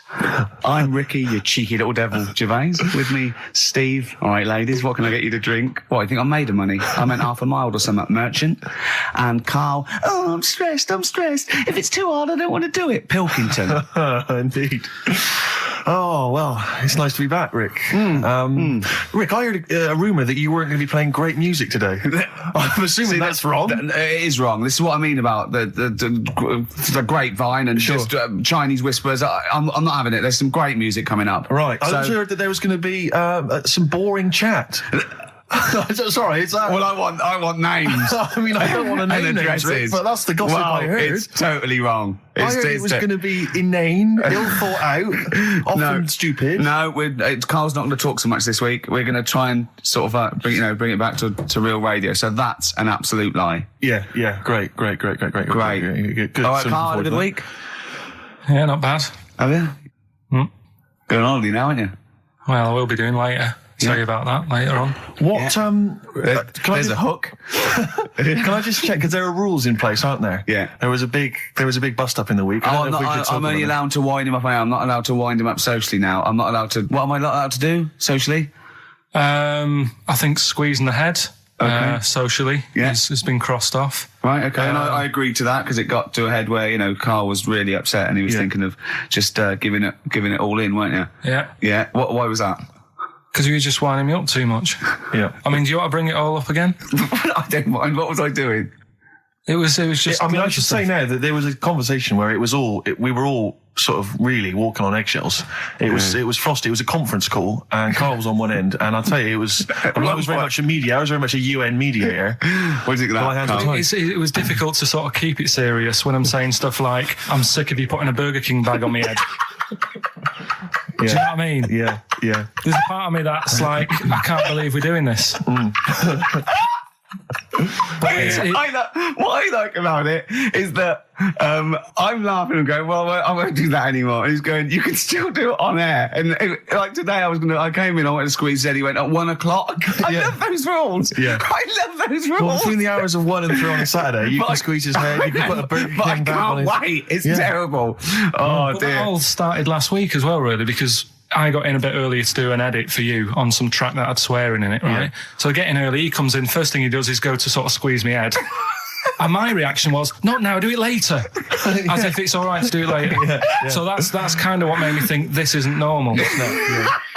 We should just point out, when we say squeezing your head, what exactly does that mean? I put my hand on the front. I do 2 experiments, right? Yeah. One is the side, because you can crush an egg sideways, so I think that's more dangerous. Right. And I actually put my elbows out, and I pressed like a vice, and I really go for it until it really hurts. And the front one it shouldn't hurt so much, if my experiment's right. I don't know. Well, it was all this that sort of, built up. Sure. And the research that you're doing there, Rick, is that going to be available online at some point? Well, that was the problem. That's what I was saying to him, because it kind of started last week. Well, it's been going on since we've known you. hasn't it, really? Yeah, but I just upped it last week. It got out of hand a bit. I upped it to when I think it got to ahead on Thursday when I filmed it. That was it, yeah. That's right, I yeah. brought in a cameraman to film me torturing him, and there was some people from the 6th floor being shown round. Yeah, some management and that, showing probably clients round, you know, sort of, they've probably been on all the different floors, same what all the different radio I've seen stations Dr. do. Fox. This is XFM, the sort of this sort of noise going on. Yeah. You see them all look down and saying, don't do that, right? Sure. They might want to spend a load of money. Yeah, right? yeah. And he's doing that, he's wrestling with me, he's filming it. So that's when I just thought, you know. Mad, isn't it? And then when we were having the argument on the phone, I was saying, you know, has this been some sort of experiment? Yeah. He did. He said that, and of course I lost it. Yeah. But it's all good now. Do you want to squeeze his head before we play the next I record? won't at the moment because we've got to get on. It's not right, and that annoyed me as well because I was trying to find out where he was going. I was filming him. I was going on waiting for Karl. Told Johnny he's meeting a mate at 6, which annoys me on 2 counts. And I'm just doing it to the camera, you know. So I'm gonna follow him and just turn up and go. All right, where you been? But then when I came and he went, I'm meeting a mate, and he told me where it was. So I told him that spoils my fun. Of course. Because you'd want to just track him down. I don't want him to like it. Yeah. Which is sort of pulled the rug under my carpet now that he's going to let me do. It's that thing though, you see. This happened years ago to me, right? When, you know, you get pally with someone and then you wind each other up and then there comes a time when you just go over the line. Yeah. Right? What happened? Well, it was this lad called Anthony, right? Who was my mate. Yeah. And we used to sort of always have a little fight in the toilet and that. Right? Sure. Punch each other. No, I want to wipe it. And the punches, you know, used to get harder and stuff. And then, you know, so he hit me harder. Turned out into a proper fight. Yeah. I chipped his tooth on the sink. Right? Right.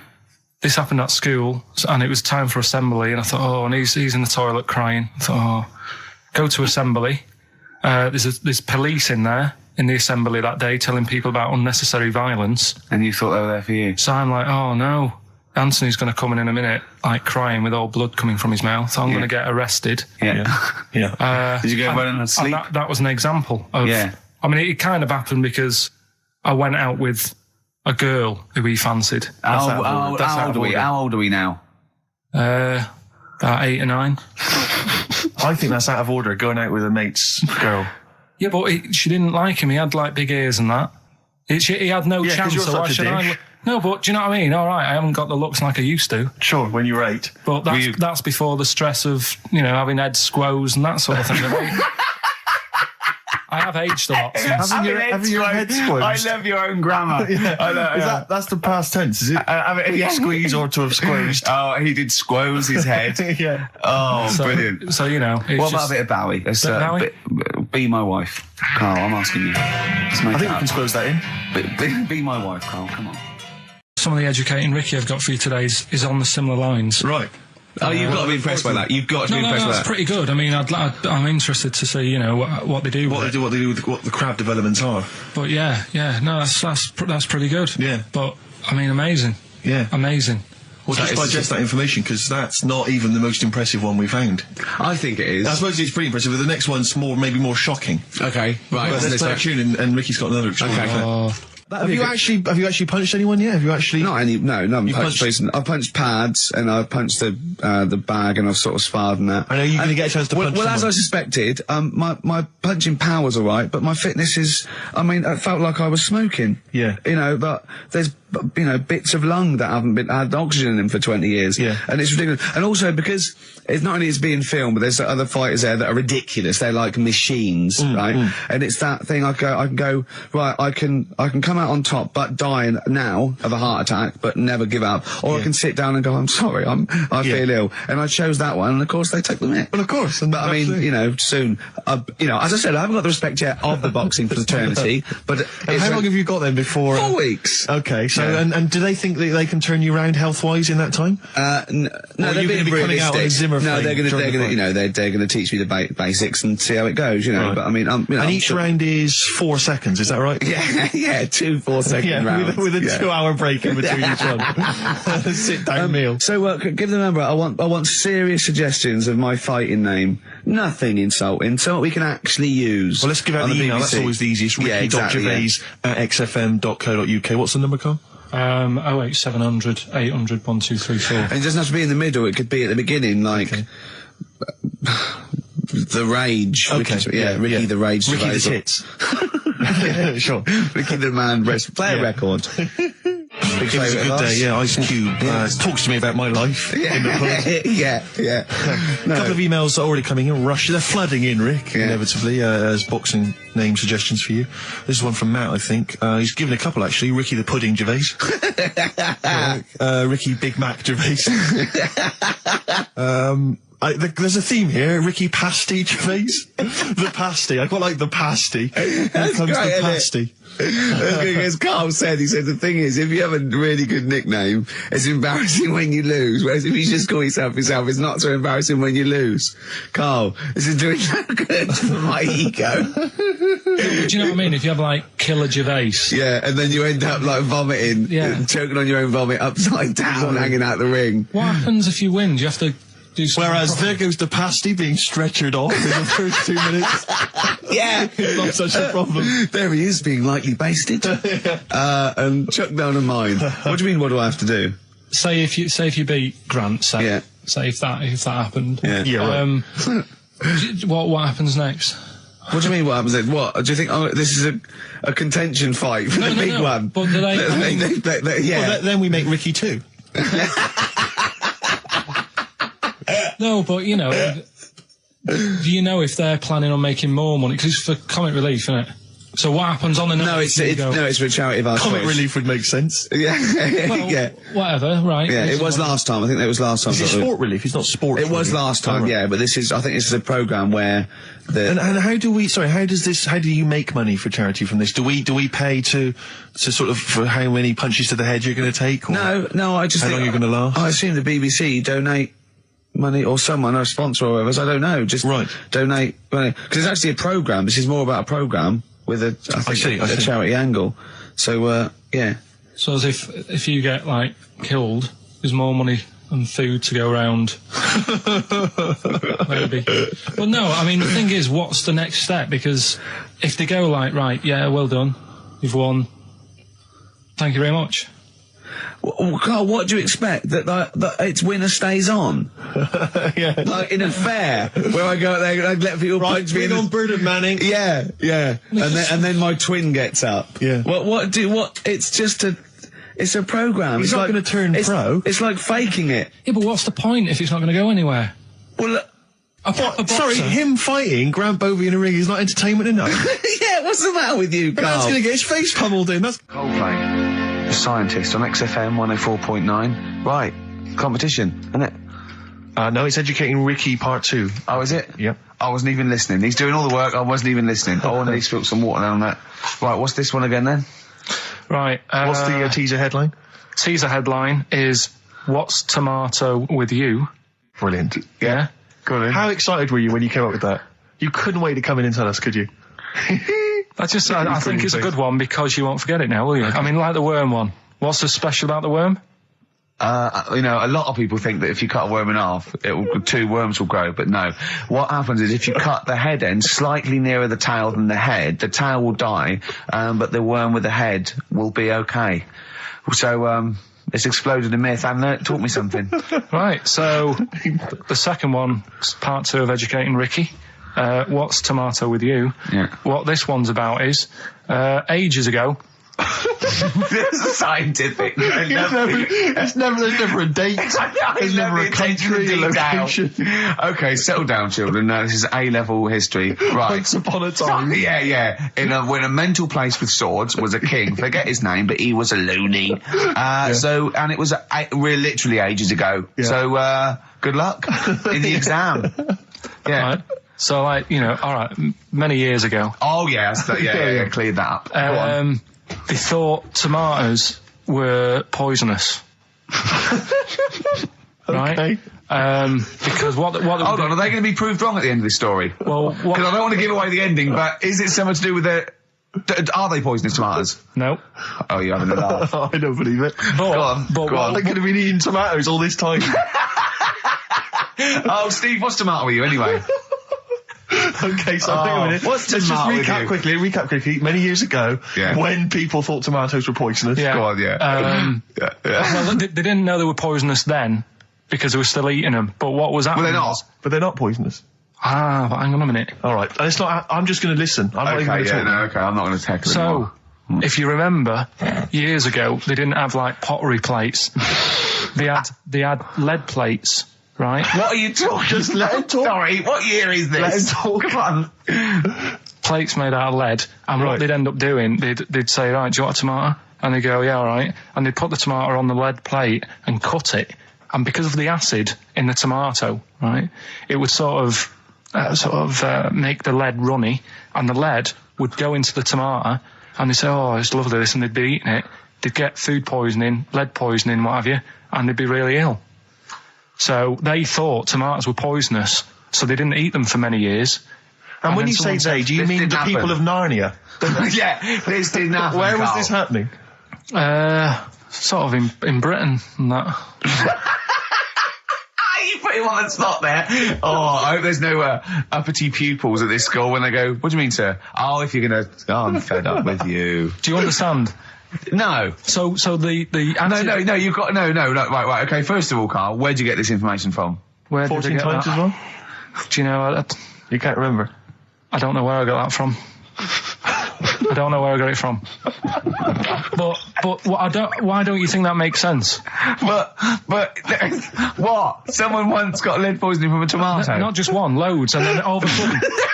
No. Why is this educating me? Because I'm telling you that tomatoes... I can't take anything away from this. Yeah, I don't know what to take away from this. What have I learned? What have I learned? Don't mix lead with tomatoes. Why is this educational in any shape or form? What are you telling me? A long time ago in the land of Glunk, right, where the ninnies did slib, right, they thought tomatoes were poisonous because they ate plates of lead. What are you talking about? Yeah, but we all know tomatoes aren't poisonous. Is that what we're taking from the story? Is that the moral of the story? Don't believe these people that I'd never heard of before. What are you talking about, Carl? I think it's a bit weird. It's a bit weird, yeah. It's the same people that were spreading those malicious worm rumours. My hangover's coming back. Yeah, because I think magpies go for shiny objects, don't they? And you're probably probably losing it a little bit then in the front. And so when the sun was out... There's a bit of a sheen on the front. They saw a glare and thought, I'll have that. Yeah. What is that? That's brilliant. Yeah. Or as it was sort of pecking away, it mistook it for a tree. Yeah, because of the noise. Because of the noise. Yeah, the hollow sound. Go on.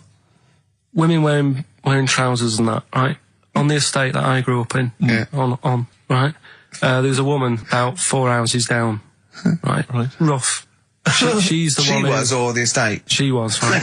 Yeah. She's the one whose kid took a horse into her house. Yes. Right. Now, we won't go over that again. No. If you're a new listener, I think we covered... I think they get That's the all you idea need to know. Right. Yeah. Now, she used to wear leggings. Yeah. Now, they're a bad idea. They are a terrible idea. I agree with you there, Carl. If you're a lady of What the colour? normo persuasion... Were they pink? No, they were sort of black, but with all bits on them. Oh, right. You know what I mean? What, toast and Just horse bits. droppings? Yeah, go on, yeah. And she used to, she's quite a big woman. Sure. Pauline Quirk, I think Yeah, we described her as. Looked like a light bulb. It is those kind of women that are attracted to leggings. Yeah, I know, yeah. They are drawn to them like a moth. Yeah. She used to wear them, and that's what I remember when I read this piece. She used to work on one of those sex line things. Right. She used to do that. But what was she, an engineer? the weird thing with her was, she had big eyelids. Right. Go on. That were too big, and this is what I was thinking. What right? do you mean she had big eyelids? How big do eyelids have to be for you to go, they're big eyelids? What was she shoplifting with them? Would she come out of Dixon's with, like, radio stored in them? What do you mean she had big eyelids? It was another one of them popular things around our way. Do you know, like... What do you mean popular things? They go, oh, I say, well, all the rage. Can I get some big eyelids, please? No. It was just like one of them things that people suffered with. Just big eyelids. They could hardly open their eyes. What do you mean? What What do you mean?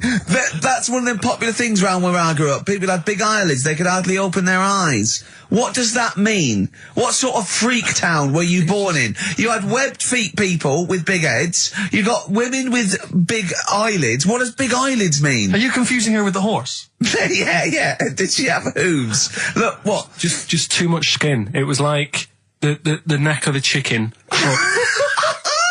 But on the eyes. What's your point? Anyway, so there's this big eyelided woman with the leggings. And that's what I'm saying to you, though. That's when I read that story with people with trousers. Yeah. I went from that. Yeah. To a woman who used to have big eyelids. I still at the point. But then, and also the other bloke who had the eyelid problem was a mate of mine. Right. Yeah. His dad had it, and same problem, massive eyelids. I don't know what that means. I don't know what that means. I used to say to my mum, I'm going round to Dave's house. Yeah. And or say, well, that's all right, but make sure his dad doesn't take you out in the car, because he could hardly see. He had to have his head. He gets to tilt his head back to keep his eyes open. Make sure! Did he have a couple of matches with him at all times? What a load of gobbledygook. This began as educating Ricky. I know, So it's what, like he was people thinking, with eyelids. But it's like you're supposed to make that leap as well. Yeah. If I mentioned the trousers, Ricky will probably be thinking about people with big eyelids and women wearing leggings. Play a record, Carl. Got nonsense. Adverts. No. Oh, all right. I had so much mash last night. I had so much sausage mash at the second helpings that I had to sit on the edge of a seat so my stomach could hang down. I love spuds. Spuds and bread. I could not do without spuds and bread. I feel like maybe I could make my own bread. Spuds, I wouldn't know where to start with a spud. Yeah. And it's like, they're amazing. You can boil them, you can broil them. Yeah. I don't know what broiling is, Nor do but I. I suspect it's tasty. I don't think it's as good as... I mean, obviously the chipped potato is... For the working classes, the chip. It was always on. The chip fat fire was always on in my household. The ceiling, the death trap fire, polystyrene ceiling was yellow. Exactly. Come Wednesday in our house. Yeah. And, always had chips. Because all I remember hearing, if I think back to my childhood, all I remember was, gotta stop and get some potatoes, or phone your dad, tell him to get some potatoes. Well, that was your job, wasn't it? Get the potatoes. Yeah. I mean, genuinely, it does concern me because what did you have to do? Did you have to fill a diary out for your teacher? Do you know when you're at school? I don't know if you do the same thing, but you get like a little red book, right? And every night, I think it was a way of the teachers sort of keeping an eye on you. So if you went out robbing, if you wrote it in your diary, they'd go, what you're playing at. Sure. Right? So you'd have to write down what you did every night. Yeah. But I didn't go. Right, nuisance is a bit of a nuisance. Yeah. Apparently, the old fella who used to hang people... 1800s. Yeah. He used to be able to tell somebody's weight just by looking at them. Right? That's a bit of a bonus fact. We'll be the judge of that. The thing that I wanted to tell you is money for old rope. Do you know what I'm saying? I can't even be bothered. Yes, you're going to tell me now. Come on, Carl. Right, I mean it. Basically, money for old rope came from the... right. What was all that about? He can tell someone's weight. What was all that bonus for? fact. And blind blessed shitting himself. What are you... What? Look at you... No, tell me that now. You nearly made me swear then. I'm getting really annoyed. I'm getting really annoyed now. Tell me this back, Carl, or I'm going to go mental. Come on, Carl, time's running out. More that people years ago, when people used to be hung, right? Right. If you didn't like the person who's been hung, you'd go, God, I really don't like him. And so you never forget the Because time. even if they're being hung, we take that as read. Yeah. So they never forget afterwards to get the hangman to get the rope and to cut it up into little pieces, and he'd sell them. He'd sell the little pieces of rope to people. See, Carl, that's the most interesting thing, if it's true, that you've come up with. Right, okay. And so so they sell the rope?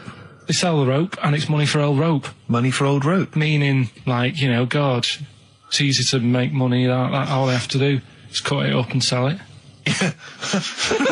I'm cynical. I'm not so convinced. Listen, we're really tight. We haven't even got time for a last track. We've got an ad break and we've got to give out... Okay, do the answers then. This is ridiculous. So, Steve, do you want to pick a winner? I've got a winner when you give us the answers. Okay, so the first clue was that army has got some well nice trenches. Yeah. That was DW. Who's that? Dandy Warhols. That's brilliant. That's brilliant. All right. It's good, yeah. The second one, the top of them curtains are wrecked, all the material is worn. HV, that's Holly Valance.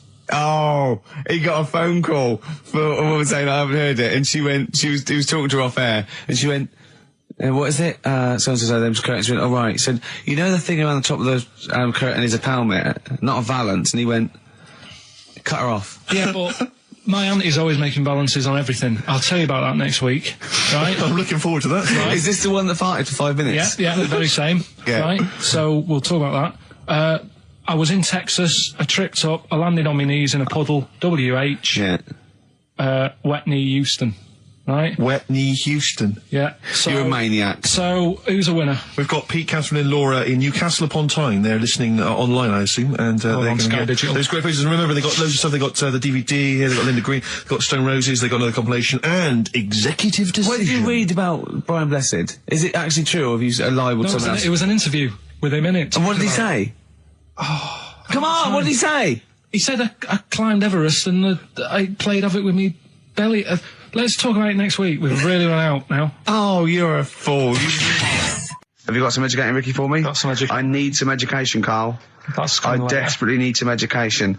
I want to learn about Chinese kids that are born hairier than average. I want to hear about deaf girls that can hear after their mum hits their head against a wall. These are the things I need to know. I mean, I don't wish to be disrespectful. He doesn't look like a genius. He doesn't look like But then I don't know what a genius looks like. Exactly. So, Steve. you know, I don't want to be an look at Einstein. Yeah. Yeah. His mum thought he was mental as a child. Where'd you get that information from? That was in the Einstein book. Well, it was in the Einstein book, then it's presumably true. Which Einstein book is that? His Theory of Relativity? The big book of Einstein stuff. Oh, yeah. Yeah, the big bumper book of Einstein stuff. It's for a coach trip, and you have to fill in E equals MC1 squared, 2 fish, or 3 hello, and then it's multiple choice, and you fill it. It's great. It's Did his mum think, A, he was a genius, B, mental? Most people go for A, but it is in fact B. She thought he was mental at the age of 28. Oh, Carl, you never let me down. You never let me down.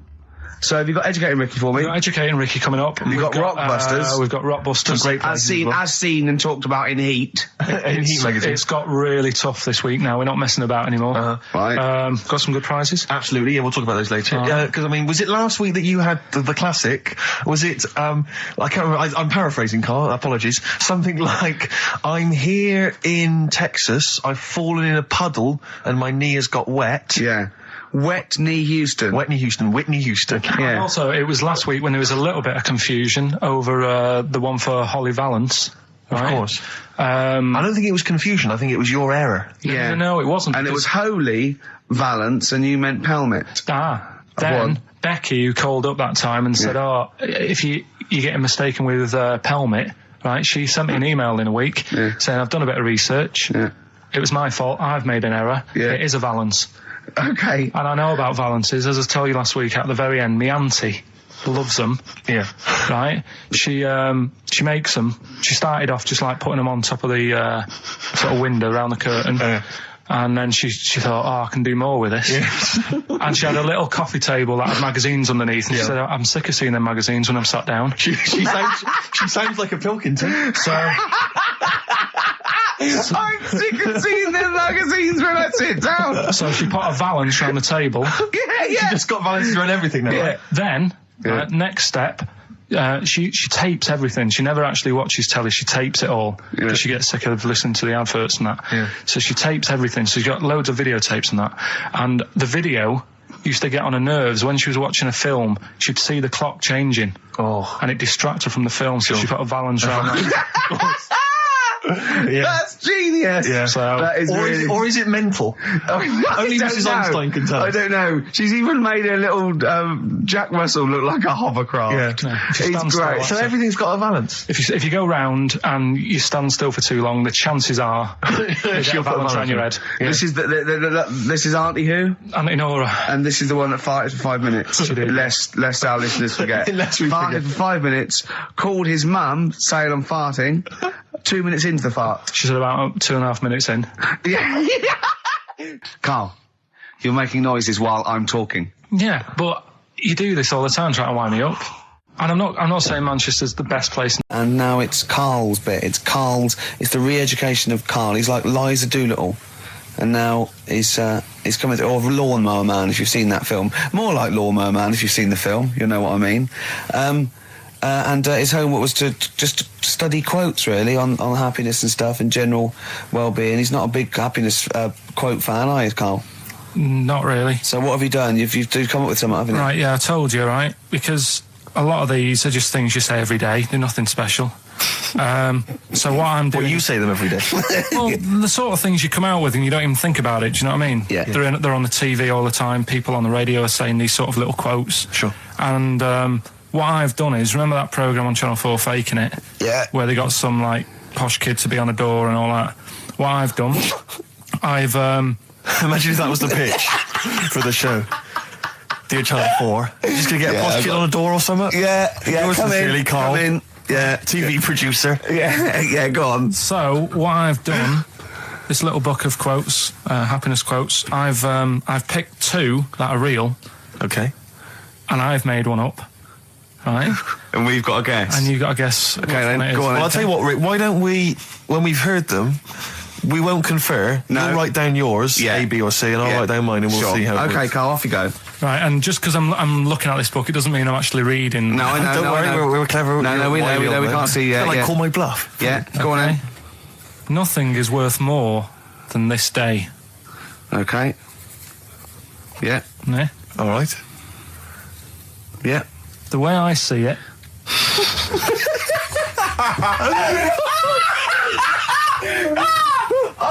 Oh God, my head's gonna burst. No, hang on. My head's gonna burst. No, Hang on. this might not be Carl's. It might not be. How do you know I haven't tweaked them a little bit? Yeah, good Okay, point. fair Good enough. point. No, good point. The way I see it, if you want the rainbow, you got to put up with the rain.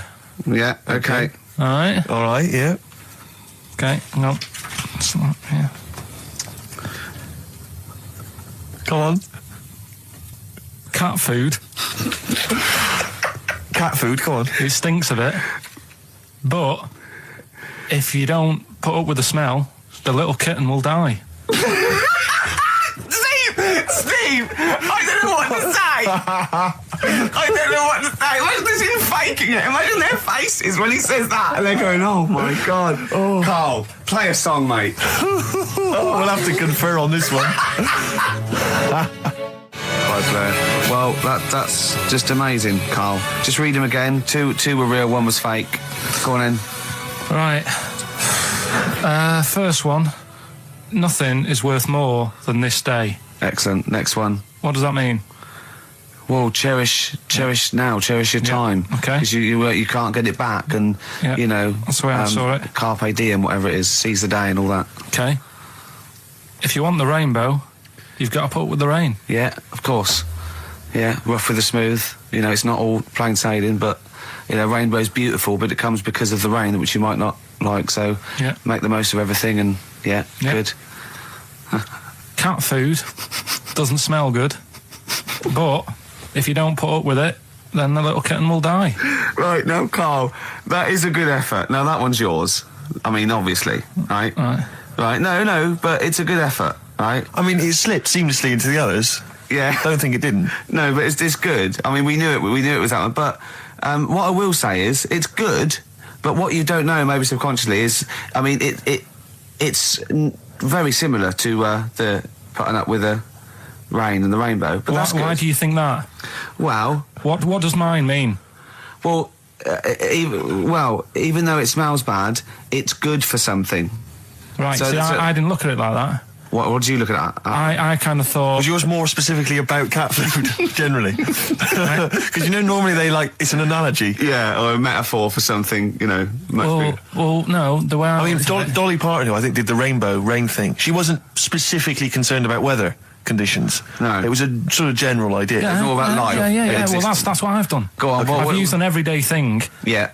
And put it with today's problems, right? Go on. So, like, my girlfriend, she might like to go shopping for clothes. I hate it.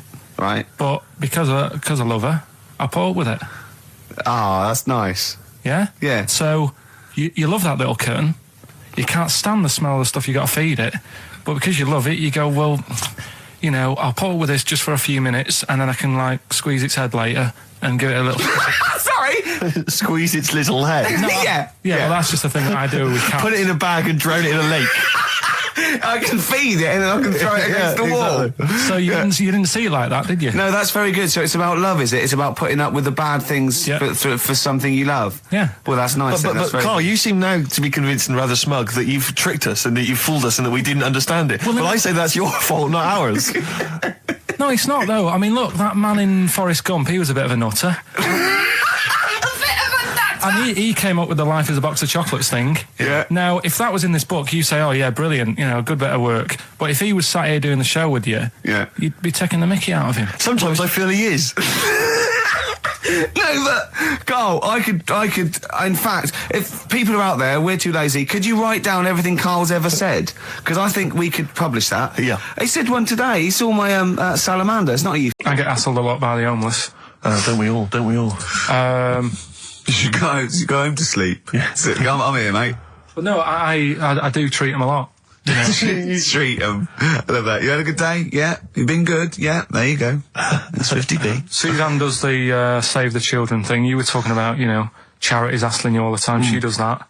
And I sort of say, well, you do that. I'll look after you. You'll take care of the homeless. I'll take care of the odd tramp around where I live. And how do you treat them? Loads of different ways. 50p I might give them. Yeah. Or I might, they'll sort of say, oh, have you got any money? I'll say, what for? And they'll go, I'm really thirsty.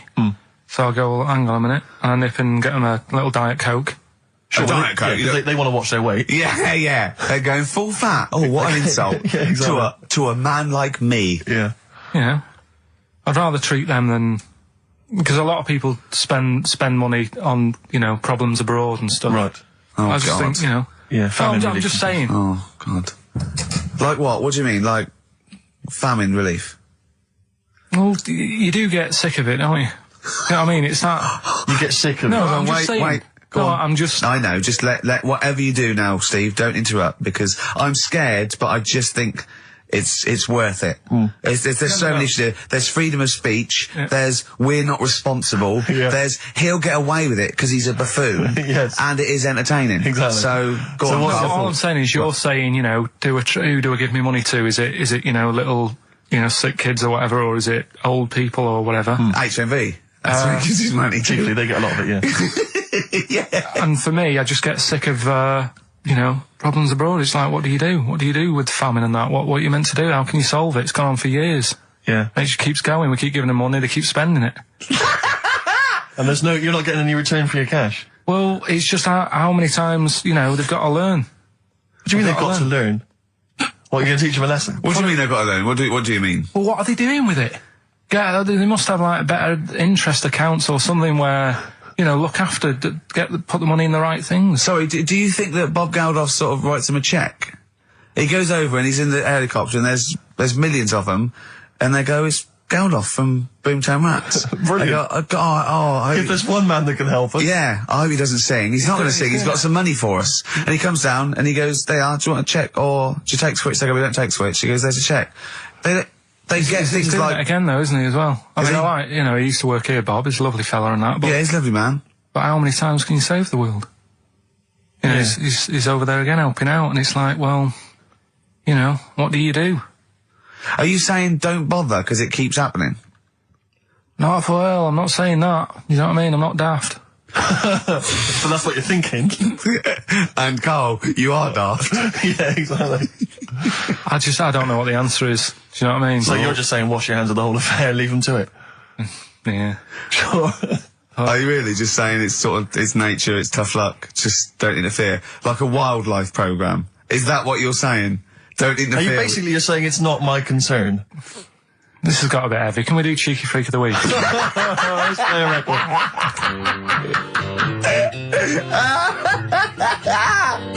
Oh, God!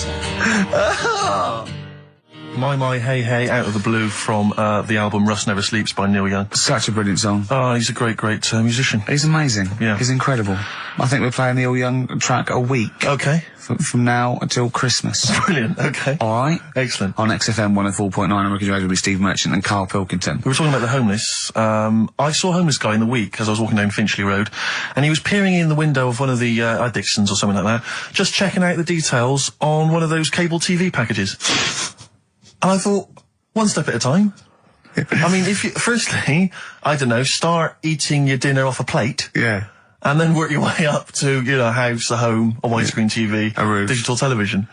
But it's odd. Well, that might answer one of the questions. Because I keep getting recognised by homeless people, and I never know what to say. I go, I think, well, either they're not really homeless, and they've got sort of digs or something, and they watch television, or the scariest one is that they've become homeless in the last few months since the office. I think, oh God, that's really scary. Or they are watching it in Dixon's. They're going, the office is on tonight. Yeah. What are you doing? Yeah. Going down to Dixon's. Or they think you're one of them. Or that, well, I am. Because I mean, the way you dress. Well, no, some that are probably not quite, got their faculties, so maybe a little bit worse for wear, think they recognise me. And they whole scenarios where they're going, remember we were chatting, I was going, yeah, how are you? And it's just they recognise someone. Right, yeah. But that's a bit weird. But I mean, I think that's the worst thing. On a serious note, it is outside health. We're talking about charity, and I don't know, I sort of, got these standards where I've been sort of caught in the street. But the ones that I'd choose, I'd always think, charity is what touches you. You can't change the world, but you can change your bit. So cancer, obviously, because I'm mum, so I give to cancer. And I think outside health, the next one must be being homeless, because there's nothing you can do. It's got everything. You're scared, bewildered, you're cold. It's just everything. Even if you're healthy and homeless, eventually you're not going to be. Well, I do feel bad because, I always feel that I want to give to the health charities, like cancer, for instance, because there's that fear that I might get it. Well, yeah, it's not just that. It's just like, if you're not healthy, that's the first thing, isn't it? If your life's being threatened, there's nothing else you can really worry about. Yeah. But I don't know if that makes it wrong though. That it's like I'm investing in a possible future. Yeah. Well, not really, because it's the same for everyone, isn't it? But Yeah. I saw a homeless guy as well, looking through the bins, but he wasn't pulling out food and scraps, he was pulling out newspapers. Just having a read. Yeah. I always found that odd. I see that a lot, homeless guys. I don't know if they're just checking out the TV listings. When he finally gets his... When's the office on? Yeah, the office, they've moved it. They've moved it to Choice and UK Gold. I don't blame him, because, there is some cracking stuff on cable TV. There's great stuff. But I was flipping through the other day, and on digital TV, you can see what other shows are on while you're watching something. I was flipping through, and there was one, and it was called... Now, when are you ever in the mood to watch a TV show called I Survived a 200-pound tumour? When was that on? Because it seems to me that if you've got a 200-pound tumour, you probably want to watch something else that'll take your mind off it, Big Brother or whatever. I'm not 200 pounds. Well, I can't imagine what this is. A 200-pound tumour? It must have been an error. 200-pound tumour? It must have been a 200-pound tuna. It was probably someone fell in the water. And it came I survived a 200-pound tuna. Yeah, and it was just a spelling mistake. Sure. A 200-pound tumour? Isn't that like kind of having That's Mr. another T person. That is another person. Yeah. Maybe, oh my God, maybe it was all his life they told him it was a Siamese twin. But someone had just painted a little face on it when he was at school. Just drawn a little face exactly, on it. And they go, it's not your twin brother. He goes, isn't it? He goes, no, it's a tumour. We better take it off. It's £200. £200? That can't be right. You sure it wasn't £20 tumour? I'm assuming that's what it probably would have been. But it was certainly £200 on the digital thing. Maybe that's a mistake. That's great, isn't it? They're trying to make it more interesting. Yeah. It's someone at Carl got there. It's £20 tumour. Let's make it 200. At least they're watch. Exactly. That's what I'd be like, though. I wouldn't want to go to the doctors. You know what I'm like? Song's a phrase. Yeah, let's do that. On to the classy stuff. Yeah. Do you want to do the prizes first? Right, now then, where are they? Here they are. I haven't seen these, but I'm excited as ever. Alright, we have a t-shirt there, arbitrary t-shirt that you have probably stolen off of someone. What does it say? Is it the Red Hot Chili Peppers? So that's not too bad. It's a big t-shirt there. On DVD. Should you be giving this away? This looks like it's the film Don't Say a Word. Yeah. And it's, it doesn't have all the proper packaging. It's literally the disc, the DVD disc, just loose. So enjoy that. The current album from Oasis, Heathen Chemistry, DVD, on DVD, The Life of Mammals, the complete series, the David Attenborough recent DVD, that. Walking with Cavemen, which I think is a DVD, it's currently on TV, isn't it? And, well, there you go. And also the X-List, which is a good new compilation, double CD compilation from XFM with loads of stuff on there, including Nerd, Snoop Doggy Dogg, Athlete, all sorts. Go on then, Carl. So not bad, actually. Nice one. Well done. Right, so, it's a phrase that's been said at some point, or said a lot on the show. We've had, like, Hairy Chinese Kid. We went back to, my mum had wind for 5 minutes and that. Today we're looking at, my neighbour had a horse in a house, right? Yep. If you remember, we were talking about that probably about a year and a half ago now. Yeah. Yeah, of course, Right. of course people remember. They've been talking about it ever since, Carl, I imagine. Yeah. Well, so, it's famous. It's a world famous phrase. My neighbour had a horse in her house. right, so this is this week's Songs of Phrase, and what I've done is I've got songs with those words in that make up that sentence. Yeah. You get to email in ricky.gervais@xfm.co.uk. There's 6 different songs, right? You email in with what? I don't what know. we There do. is 6. Me neighbour had horse in house. Is it really that sentence? My neighbour had a horse in her house. It does work. Honestly, it works. Yeah. Okay. Don't bother explaining it. You Just ready? play it. Right, Yeah. so here's the. Here it is. We're just going to do it. Head horse in a house. Right. What in God's name was that? Yeah. Name the 6 songs. Head horse in a house. Huh? Are we naming the artists or the songs? Either. Artist. Anyone who gets anything can get a prize. What's Jeez. more, Carl? Artist. Here we go. Head horse in a house. That's tricky, Carl. That's very hard. Once more. Head horse in a house. Email in ricky.gervais@xfm.co.uk. I'll give it Another letdown. Another letdown. It's brilliant, this. No. How can you just say that after I've just been stuffing grapes in my face and that? Well, you failed. You didn't get one burger in, right? Even when you tried to chop it up, there's 3, right? So that's it. Well, Steve, out of the goodness of his heart, went to McDonald's. Okay, I got some grapes. You at 62. That's got nothing to do with this, though. This is my game show here. Bob Holness didn't say, yeah, Blockbusters is good, but I never see him eating grapes. So this is a different thing. Forget that. Right? Here's the clips again. Here's the clips. Head horse in a house. Oh, you know I said I was going to turn over a new leaf and not criticise your ideas? I think it's the end of this one, mate. Oh, he's done it again. It's atrocious. ricky.gervais@xfm.co.uk if you've got any idea.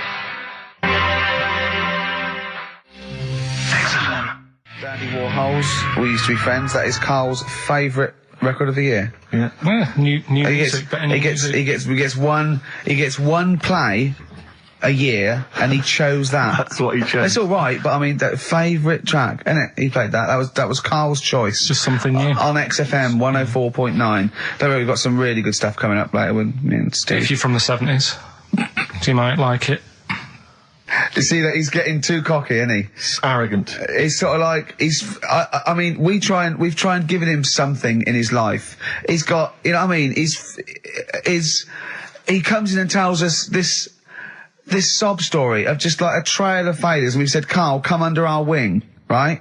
He just started picking up on him. A few other people's like, and then he does that. He fails at the burgers, he fails at the grapes. He will not trust us with, you know, what we want to do. I don't know what more we can do. It's like I've saved a mouse from a cat's jaws and it turned around and bit me. Yeah. Yeah. That is a brilliant analogy. It's a bit like we were trying to give you something that you could care about, that you could be passionate about, that would somehow give a meaning to your life. You would be in the Guinness Book of Records alongside, I mean, Bubble. Bubble failed. Do you want to be Bubble? Do you want to be Bubble? Or do you want to be the bloke with the milk bottle on his head? Exactly. Who's in there? The guy who ate the watches. Yes! Now, I've got an idea, Carl, because you're getting all stressed out. I don't know what it is. You're getting funny. I don't know what it is. I don't know what... Because you're annoying me. Wow, you say that. started midweek. I don't think I annoy anyone else, so it's just you on that. So, I thought maybe we could all 3 of us go away to a little health farm for a weekend, just get like a triple room, Right, and that isn't happening. Why? You've just reminded me, because you've been annoying me. Steve started getting on your case, you know, sort of ganging up on me. I'll tell you now, Steve, I just forgot. Remember a couple of weeks ago, you said to me that my pub quiz team is rubbish? Yeah. Right, well, it doesn't matter anymore, because you're not part of it this time. That's bad. That's bad, because it's interesting you say that, Carl. Carl, you say that because I tell you this, I found someone, mate, who could be filling that tricky 5th member. I wanted to test him out this week, mate. On your team. Test out on your team. Because Carl. I'll tell you what this is like. I don't know if you're familiar with Paul Ince, who used to play with Man United, right? But everyone used to say he's the governor, right? Even the players used to call him the governor, right? And Alex Ferguson at Man United was like, I'm not having this. Yeah. I'm in charge here. And he got rid of him. And that's what's happened. You were moaning the other week, saying your team's rubbish, you don't know what you're doing. Yeah. Well, let's see how you do on your own, right? Ooh, he's turned, isn't he? I'll be honest, Carl. I'd like to be on your team. Well, sorry, Paul Ince. You'll have to go and join Middlesbrough, or wherever it is it's gone to. Carl, what can I do to get back on your team? It's not happening. I've already filled your boots. Don't let him have the upper hand, Steve. No, wait a minute. I'll tell you what always annoys me, though. Ricky spends most of the show slagging you off, right, having a go at you, annoying you in the week, squeezing your head, making you eat burgers, right? But you always take it out on me. I'm the one who always gets the insults. I'm the one who's now relegated from your team. Why, you see, this is the thing. You're just as bad as him, really, because you're siding against me, because you know that I'm willing to take it. The truth of it is this, you know that Ricky Gervais is keeping you in burgers and grapes, metaphorically speaking. He's the one that's got you in Heat magazine. I just spat all over your new Guinness Book of Records. You see? Get me a tissue. He's just squirted tea, laughing all over your Guinness Book of Records. You made me laugh. I'm going to get the flak for that. No, it's because you made me laugh when I was drinking. 1 in 5 children aged between 11 and 16 go on booze binge sessions at least once a week. That's terrifying news, isn't it? Kids, they know too much now. Yeah. You despair. I know, right? Yeah. Listen to this one, right? Go on. My dad had me niece in the car, right, running her to school one day. And she was in the back of the car with a mate. And they were chatting away about stuff like kids do. And they got onto the topic of one of the mates who they said, I mean, you've got to remember, my niece, this point, was probably about 5 or 6, something like that, right? In the back of the car, talking about My Little Pony, whatever it is they play with. Subject changed. That Lisa in our class, she's a lesbian, isn't she? Right. That's what they were talking about. Yeah. Chatting away about it. Just openly talking about lesbianism. And probably, this is the topic that they're talking about in the pub when they're having out drinking. Yeah. Yeah, but they might have thought a lesbian was a funny word or something. You don't necessarily know the ins and outs of it, do they? It's weird though, isn't it? Because when I was younger at school, you didn't you swore a little bit, but it wasn't like major swear words, and you sort of did a little bit of nicking, but nothing like they get up to now. I mean, my girlfriend, when she was about 7 or 8, she was walking to school with her mum, and she called her a C-U-N. Right? You are joking. No, she said, because she thought it was she said she thought it was a big furry animal. So she was being nice, and I remember, where'd you hear that? Where'd you hear that? Just heard it at school. So they might not know what it means. Well, I tell you, I'm going to have to use kind of euphemisms here to tell this story, but when I was at school, I learned, the stronger version, it's not the same word, but it's very similar with one letter changed. I'm going to use twit. Yeah. You know the word I'm thinking of? Yeah. But I'm going to use the word twit to replace it, right? And I went round... Do you think that's twat? Yeah. All right. That's what I'm thinking of. And, so can I say it? Am I allowed to say it? No, it's weird though, because some people from Cornwall use that like saying twit. So if people listen in Cornwall... Do you know a twit is a pregnant goldfish? Well, I learned the stronger version of twit. Yeah. Twat. For those that aren't sure.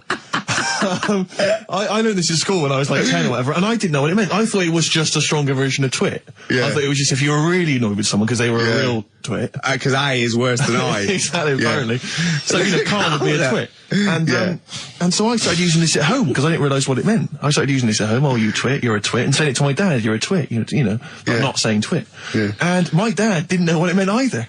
That's great. I couldn't believe. So he started using it as well, right? So then we'd be driving in the car, he'd be saying to my mum, you stupid twit. Say this to my mum, you don't pull over, you're going to bum it, you twat. And saying this. Then I learned at school from Mark Johnson what it really meant. Yeah. Stopped using it, obviously finding out it was quite an offensive word. Yeah. I didn't want to bring it up to my dad. I didn't want to sit my dad down and say, Dad, you know that word we've been saying? Yeah. You know what it means? So now, to this day, I've never brought it up with him. So we'll be driving, I go home for Christmas, we'll be driving around, he'll be calling my mum that word. Left, right and centre. I think she knows. I think she's just embarrassed. Or she's just upset and she knows what it means. She goes, why does he keep calling me this terrible word? But he's the only one, I think, in our family who doesn't know what it means. No one's got the guts to say. I don't know whether I should tell him this Christmas. What a twat. I know.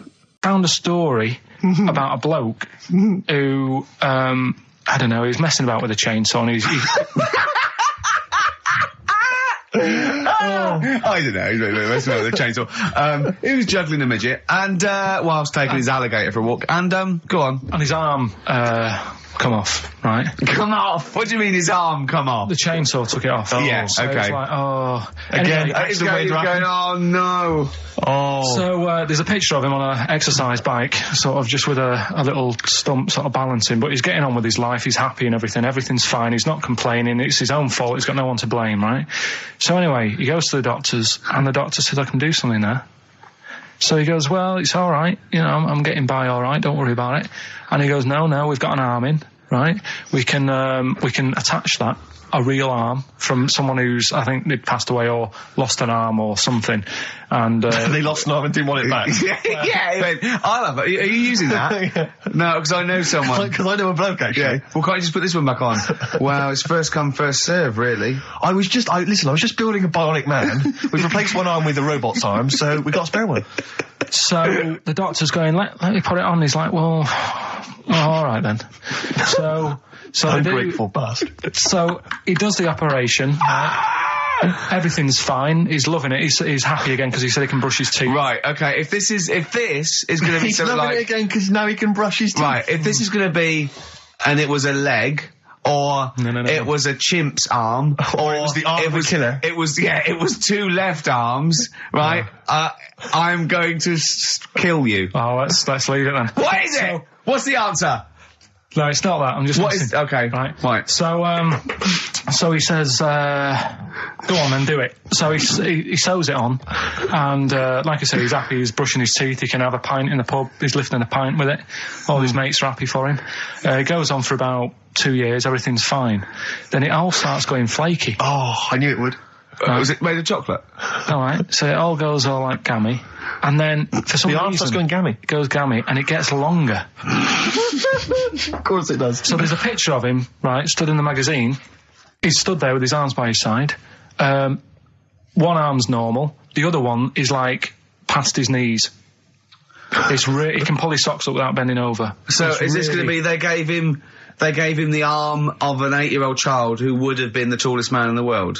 No, he just said, oh, what am I going to do? And the doctor said, oh, there's not much we can do. And left it. Wait a minute, you can't That's leave not it a there. story. So, Carl, That's what? not You've a got to story. tell us the explanation. What? Was it an incredible plastic arm? An incredible expanding arm? Did he fight crime later? No. Well, that's the end of the story. You've got no scientific explanation as to why... That's why I didn't pick it. But you just told it to us anyway. Yeah, but I'm just saying the sort of knowledge I come over when I'm looking for the good knowledge. Yeah? So that Why did hasn't his even arm made the grow? list. Why did this arm grow? He must have had an adult arm. They couldn't have given him an arm. I don't know. It's just what I'm... It's rubbish again, It's isn't not. it? Well, I don't. It's an interesting story, but you It's should have not, read. and it's But rubbish. you It should didn't have read to happen. the end. There was photos. Yeah. But you should have read to the end of the article, Carl. No, I did. And he said, you know, he's not happy and he wishes he wouldn't have had it done and all that. And, you know. Are you sure this wasn't entirely unexpected? No, seriously, he was saying, you know, his teeth are nice and clean again because he could brush them and that. But his arm's getting in the way. Ruining his shirts and everything. Yeah. That walked upright like a lot of chimps can. Exactly, Right? yeah. It lost its hair, so it was half human, because all humans are bald. Yeah. So that's the half human bit. It didn't have hair. I'm sorry, humans do have hair on their heads. Yes. The other thing was this desperation to go, could it be half chimp? No. It's a chimp that superficially looks less like a chimp than other chimps. Yeah. So Lee Evans looks a bit like a chimp. Is he half chimp, half human? Yeah. No, he's a human who looks a bit like a chimp. That's Yeah. libelous. Yeah. That's a bit insulting, Evans isn't could it? have you Should we there. just play some music Yeah, now? I'm really sorry about that. I'll get back to you on that. Well, we can't get hold of Carl, right? We looked, it's got his old number out there. What, his home number? Yeah, it's a hold on. Right. So we went to the new records. He hasn't even given him this new home number. So something's funny going on. He doesn't want to be contacted. He hasn't given me his home number. I've tracked down a friend who's looking it for us. That phone might ring any moment. I apologise for that. But why is Carl not available? It's interesting that neither you or I, and I like to think of ourselves as being fairly close friends of Carl. Yeah. We have made him the man he is today. We cannot get in touch with him. In We the cannot same way, contact in the him. same way that bloke bought Oliver. Sure. I think that Carl is now ours. Yeah, Yeah. exactly. Well, exactly. I think very much that's true, yeah. Yeah. Carl is very much like a humanity. If in we many look, ways. we're going to lose contact with him and find him 5 years in a circus in Manchester. Exactly, they're doing experiments on him. Yeah, they're We going. can't figure him out. Yeah. Well, there's something wrong with He his looks like a human, but... He acts like because usually humans stand upright. Yeah. And Karl likes to walk on all fours whenever he can. Yeah. He's not interested in other human women. He's only interested in apes. Yeah, yeah. It doesn't make sense. Oh, my God. And he's bald. He is bald. Oh, look. There's as much evidence for Karl being a humanzee as Oliver. Yeah. I think there's more. And, oh... Well, Karl barely walks upright. I know. Scared of fire. Yeah. I know. It is interesting, isn't it? Oliver was built, wasn't he? Yeah. I don't know.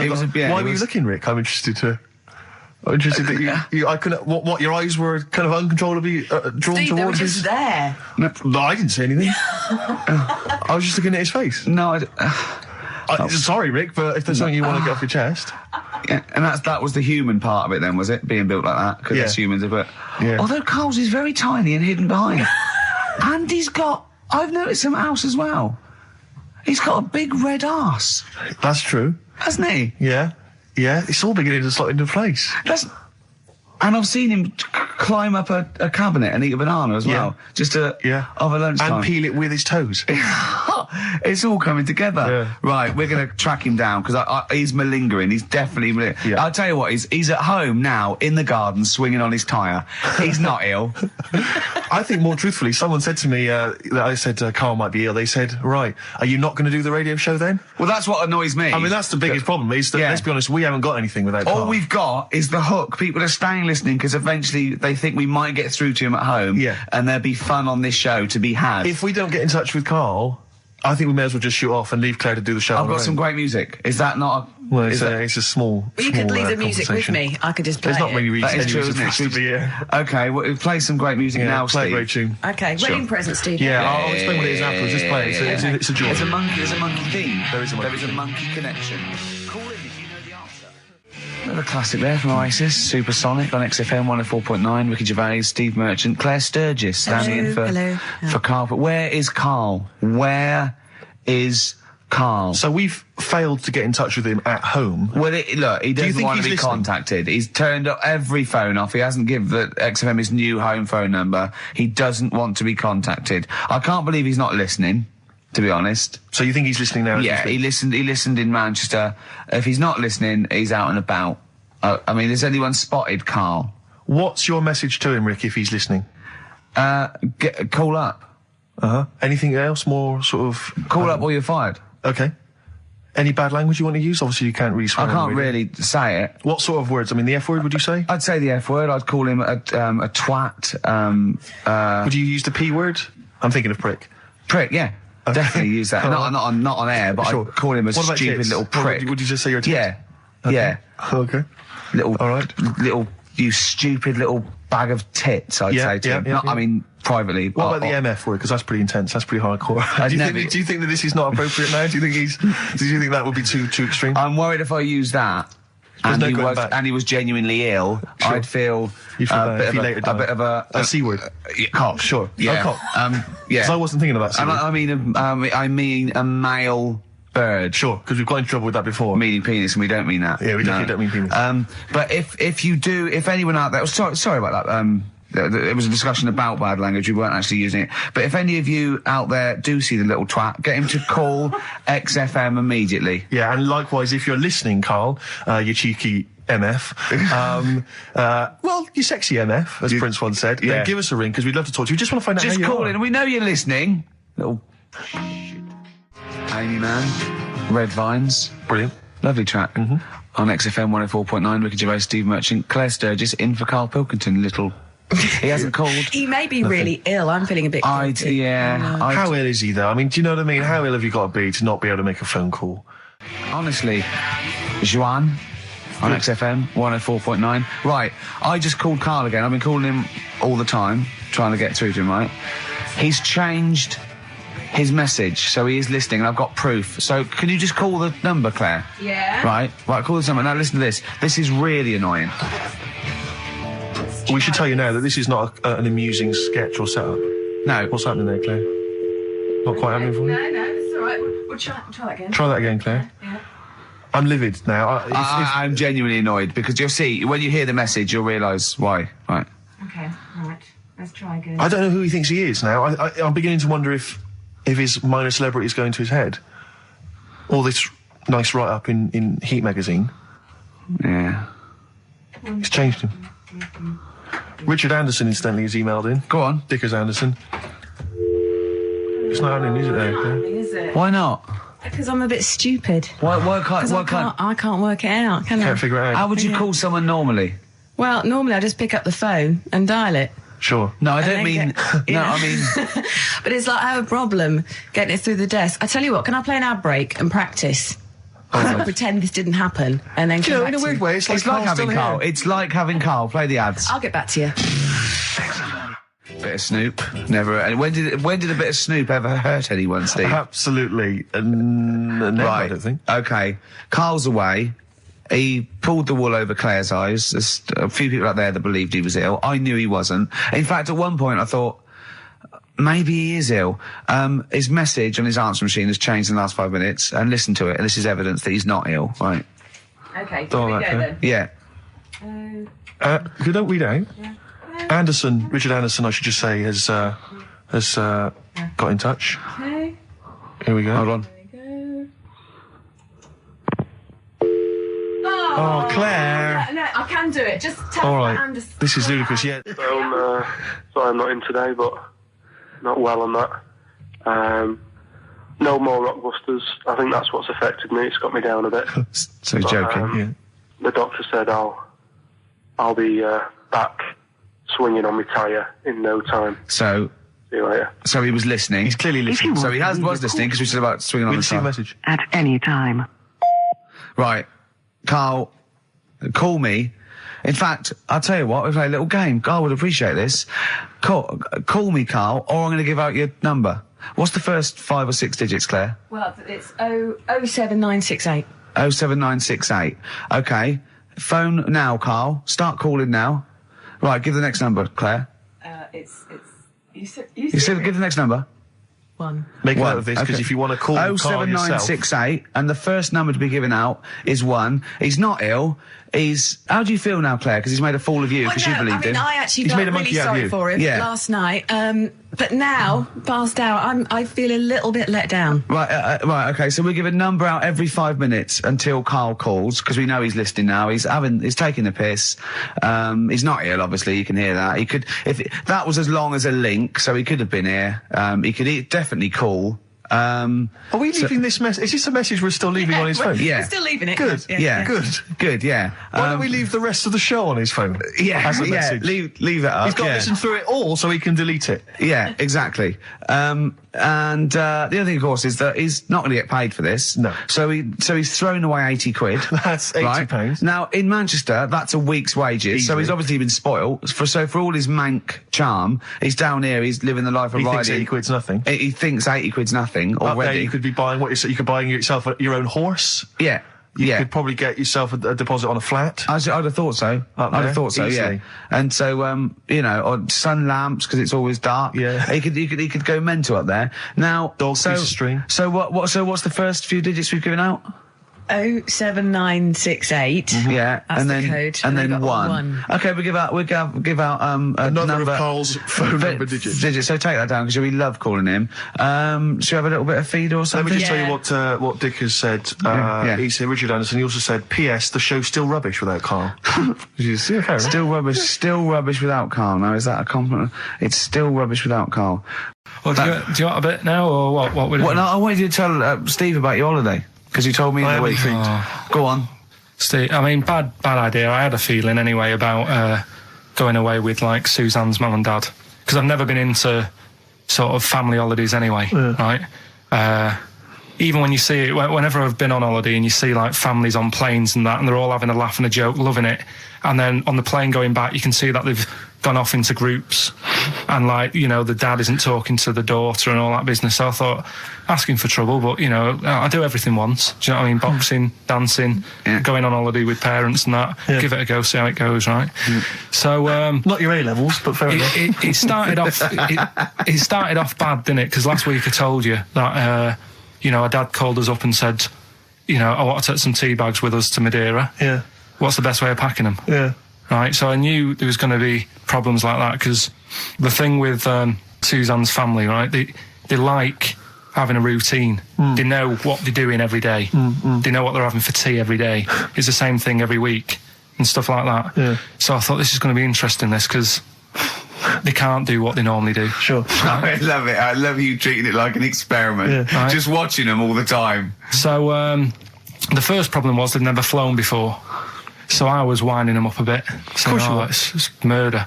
It's really horrible. Plane goes all over the place. And Mum had done some research saying, well, I've been reading about it, and She got a funny accent. more people, there's more chance of me being killed on a donkey than there is on a plane. So I upset her. I said, right, when we get there, Spain. I said, when we get there, let's see if there's any donkeys on the beach. Yeah. Right? And she didn't like that. So what? To joke about you hoping she died? Yeah. Oh, what's up with her? Right, so we get there, and they see the villa and that, they're quite happy with all that business, right, with all that stuff.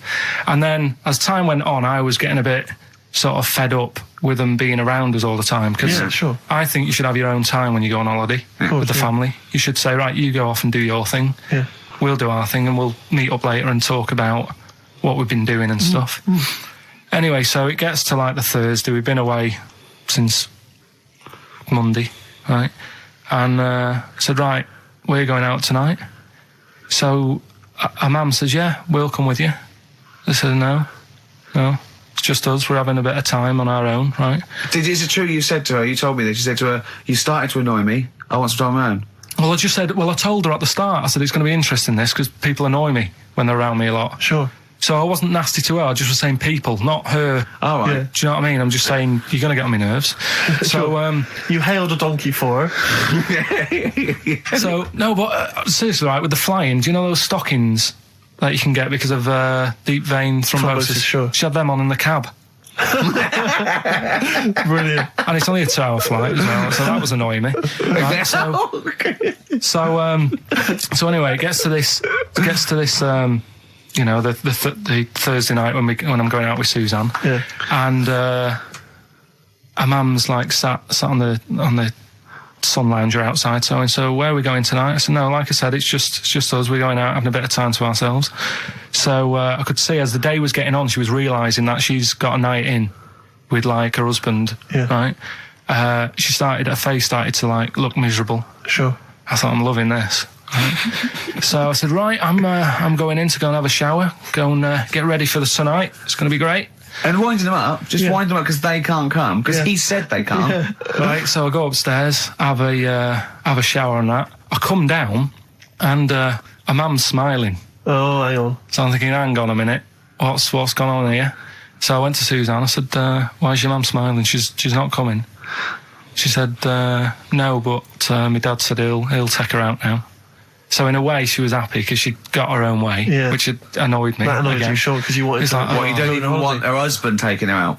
Well, it's just the fact she didn't want to go out. She was happy to stay in and have sausage, egg and chips that they'd found from some shop that sold English food. Right. So that's almost like what they do if they're at home. Sausage, egg and chips. So she was happy with that if we were staying in and having that. Well, because we were going out, she was fed up. Right. So she's smiling. So she's going, yeah, I'm going out now. So I said, well, enjoy yourself. She said, where are you going? I said, well, it doesn't matter, does it? You don't need to know. Sure. You're not going to where we're going. Oh, you just don't want us to be in the same restaurant. So yeah, that's right. I said I want a night out on my own with Suzanne. It's our holiday as well. I don't know. I can talk to you about this. This is not even his own parents. This is someone else's parents. These are the parents of the woman he loves. But even Suzanne sort of agreed with me. There's only so much time you can spend with your parents. That's why you leave. That's why when you're ill, you don't go home to them. Yeah. Sure. Yeah. Because the slight difference between me and you, Carl, is that not everyone in the world annoys me.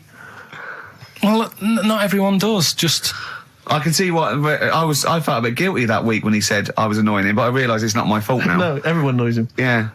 So yeah, it was an all right holiday. It was good to get back. Brilliant. Won't be doing it again. So. No. And what now would you say is your relationship with Suzanne's parents? Is it a frosty one? No, I just think they know that I don't like to put up with them for a long time. Yeah. I mean, when we were packing, a man was upset because, like, she really liked the place where we were staying, right? Because it was quite a big villa, because there was a few of us. There was a brother as well with us, right? Yeah. So, our mum said, I love it here. She said, I'm definitely going to book this place again. I said, it's a bit big for two of you, isn't it? Just being sarky, like, we're definitely... I said, because, I won't be coming again. You're like, I don't know what you're like, Carl. You're a monster. You're an absolute You're one of these people monster. that goes, I say as speak as I find, I say as I... And gibbered what the wibble. Yeah. And never the way will slep.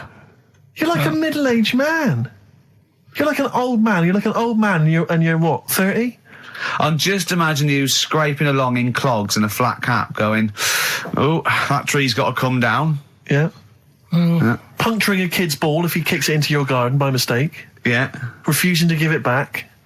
Yeah. Gather round. Yeah, there were once Chinese kid as airy as that cow, which is weird because there's not many Chinese people that are airy, but this one, I tell you, it were back in 1990. Grandad, are you eating a Twix?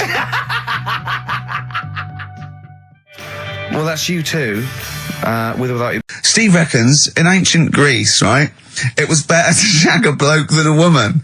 And I went, well, yeah. I mean, that's about the male being sort of a first-class citizen, much better, wasn't it? An aspiration to sleep with a beautiful man than a beautiful woman. Women were lower-class citizens, so therefore men were seen as higher class. So to have sexual relations with a man, there was no shame in that. No. In fact, it was looked upon. And I said, well, ancient Rome. I said, Nero, he's sit in his big jacuzzi and he used to get, pretty boy men to go into the water and just nibble at his testicles while he was having a wash. He didn't do that.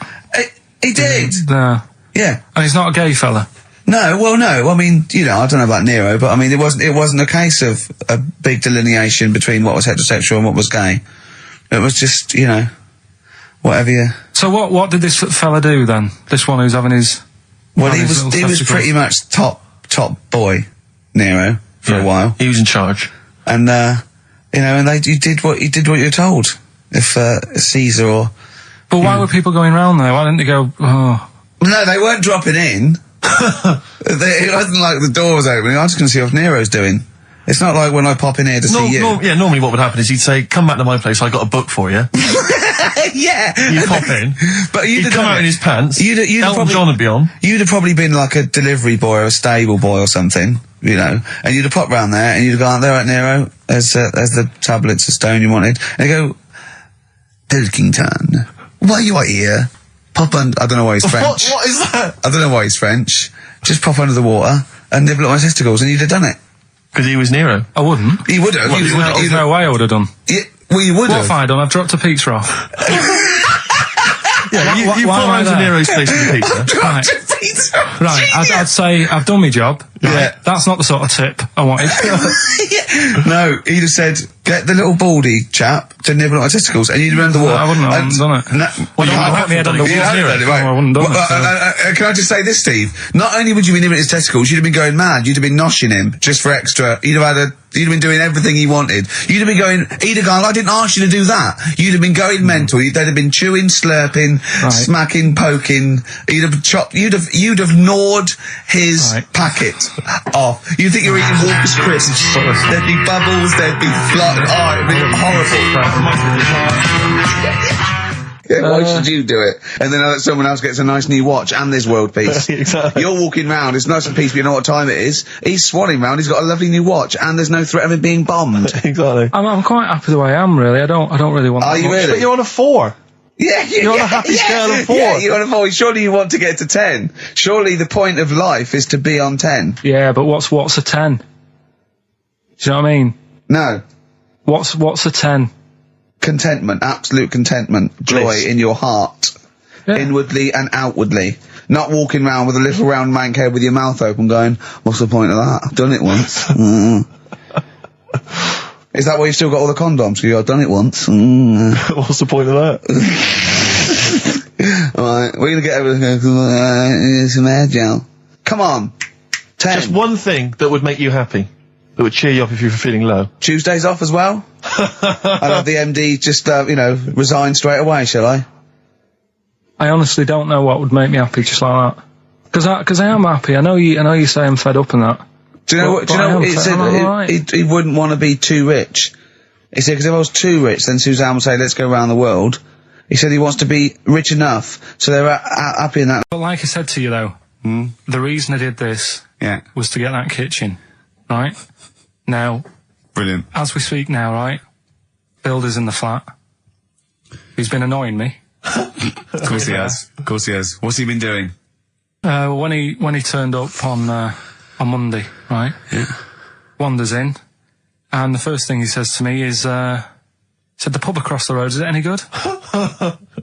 I said, well, it doesn't matter, does it? You're working on the kitchen. Think of saying that to a builder. Probably making conversation. Probably meant, do they do a toasted sandwich? Because I've got a half-hour lunch break. Not an hour, like Karl Pilkington. So I'll probably then get a nice, you know, cheese and tomato sandwich. Is that genuinely what you said to him? Yeah. So Suzanne had a go at me saying, why have you said that? He hasn't even started on it yet. I cannot believe that. You're unbelievable, Karl. And you say it's us that are rude, crass, I wasn't being thoughtless. rude. I just was letting him know. Do you know what I mean? I know what he knows what he was there for. He had it down on his little docket. Do the kitchen this week. He didn't come there and go, what did I come out for? Was it to go to the pub for a week? Why am I wearing these overalls? Yeah. Who's the little bald mank twat insulting me? Let me just check. Let me call the head office. I wasn't having a go, though. I mean, they should have finished it yesterday, and they're there now, right, on their own. And what annoyed me is they turned up late today. Hold on, Karl, I've just realised something. They're probably listening to the radio. This, I assume, tuned to XFM, isn't it, in your kitchen? Yeah, but they don't know it's me, do they? You know what I mean? No. They'd go, he's got a whiny mank voice as well. So's the bloke who owns this place. And the bloke who owns this place, when I said, what's that pub like across the road, said, well, you won't be bothering that. He's working on this. No, he won't be able to put two and two together, will he? You've suddenly, the penny's dropped, doesn't it? You've suddenly realised. Look at his face! Yeah. He's suddenly realised they might know it's him. And they could be listening, and they're going to clean you out, mate. Oh, if you are the builder working in, where is it? I won't say the address, but it's Central London, isn't it? Yeah. Go mental. Have whatever you want. Opposite that pub that you like, He'll probably be in there now, so he won't be listening. Oh, insulting a British workman. He should have been in today. Mental. He should have been at 8 this morning, which annoyed me anyway. Why? I really don't understand why they've got to start so early, right? Yeah. But he said he'll be there for 8, turned up at 9:30, right? Wanders in, and what annoys me is, he could have left all this downstairs. He had a paper under his arm, one of those crossword books, and a pot noodle. Now, I'm not being funny, but most of them take quite a bit of time. A crossword book, he's not happy with just the one that's in the paper. If you're listening, if you are the builder that's listening now, doing Karl's flat, what about pissing in the laundry basket? Lonesome Day, Bruce Springsteen, on XFM 104.9. So, you've realised now that the builder could well be listening, knowing exactly who you're talking about. There's a chance of it. Do you know what I mean? Yeah. I didn't think about it, but you're right, you know, was tuned onto that. I think he did flick it on, thinking about it, thinking back. If so, yeah, he's probably listening now. No, he probably isn't. He probably listens for about half hour. If he's got any sense, he turned it to Heart or Virgin or Magic or something, but, you know, there is a chance. Good advice to the listeners. Yeah. If you've got any sense, if you finish your crossword puzzles. I think, you know, according to our figures, there's a 5% chance of him listening to it. Yeah. So, if we want to be accurate. Although he is in a house with it tuned to that, so I think it puts him right up to 50% straight away. But then again, Rick, he's got a job of work, so why would he be listening to this show? Well, he's doing a crossword at the moment. Yeah, well. You better hope he's not listening. Well, I mean, they do annoy me. I'm sticking by it. Yeah, anyway, go on, you might as well keep digging. Yeah, go on. No, I'm just saying they do annoy me, the way they wake you up at 8 and then... Well, that's when they start work. Because I told you, I mean... Oh, we'll leave that one then. Yeah. No, but it's like the other day when they came in, I always like to test them. Do you know what I mean? When I had some work done on the last flat that was in, right, that was renting, the builders were sorting the shower out and that. They woke me up about 7:30. Yeah. Right? Were you in the shower? No, Good thing about cleaning the shower, there's never any hair down the plug hole. Yeah. Right? So, I left early to come to work, right? Sure. And I thought, I wonder what they're doing. I wonder if they have started. So I walked back to go back in. They'd left the flat and they were outside having a Starbucks. And it just annoys me that they couldn't do that first. Do you know what I mean? Have your breakfast first, then come and wake me up. But don't wake me up to then get me out of the flat and then say, right, let's go and have breakfast. Well, they've probably got to get in, haven't they? What for? What for? They can put all the tools in the little lobby bit. Do you know what I mean? Yeah. Just winds me up. Sure. Now, the thing is, the guy today who's doing the tiling, that's narrowed it down a bit more, right? When I knew he was in there, I went out for a bit, had a cup of tea and a bacon butty, right, at a cafe. And I went back and I was really quiet, put my key in the door and opened it really quick to see what he'd be doing. And he had actually started work, so fair play to him. What if he'd just been exfoliating himself naked on the kitchen floor? Yeah. I'd say, right, caught you. Don't use my exfoliate. Yeah. So, yeah. Go through if you're listening, go through the wardrobes upstairs. Go through the wardrobe, get some stuff, yeah. They won't get anything. I've put everything in places where they wouldn't think of looking. For jewellery and stuff. So you're thinking that where have you put the jewellery? I'm not saying. Go on. So you're thinking that they're going to thieve from you as well? Okay, so if you're listening, don't think about the obvious places when you're looking for the jewellery. No. But I do things like, I would do things like, you know, just pop a little bit of urine, maybe in the salt cellar or something. Yeah. Just do something. I'd say what I do is I take the toothbrushes in the bathroom, just pop them in the toilet, flush it, and then take them back again, just pop them back in there. Leave them nothing, leave them out. Go on, that one. Right. In Turkey. Nice. It's not, actually. That's where I went, and there was them little fellas after Suzanne in the kitchen. What? What do you mean? We went to Turkey. You went to Turkey and there were some little fellas. Well, they had quite a few sort of midgets working in the kitchen. Why? Is it a theme? No, was it a theme holiday? I don't know. Might get them cheaper or something. Was it? So they were working cheaper. They were working in the kitchen, and one of them fancied Suzanne and kept sort of eyeing her up, and she was winding me up saying, "Oh, not eyeing up and down, just eyeing her up." Anyway, no. So what was she doing in the kitchen? No, it's like a pick what you want to eat type buffet, but you have people clearing the tables and that ready for you to come along. Are they low tables? And you know, he was just keeping an eye on her. What did he say though? Was he Turkish? So I don't know what he was saying. But he was a little fella, yeah. Did he? What do you mean a little fella? What do you mean little fella? Sort of dwarf-like. What do you mean dwarf-like? He had magic powers, or he was 4 foot? No, what do you mean, Carl? A little bloke, just like a normal bloke, but small. If you stood him in the desert, you wouldn't know.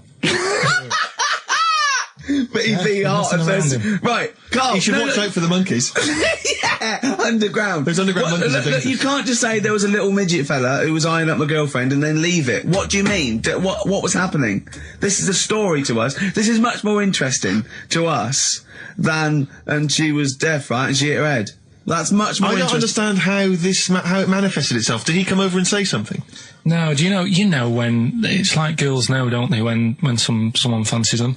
What do you mean there was lots of them as well? Do they? That's worth knowing. Listen, right, come on, right. So you went to this holiday, yeah? Yeah. And you went into the dining room or something? Yeah, downstairs. And you looked over. You thought, this is odd, there's no one serving. Yeah, and they go, wait a minute. Hold on, you looked down and there was a little waiter. There was loads of them running around busy. Why though? Why did they get summer?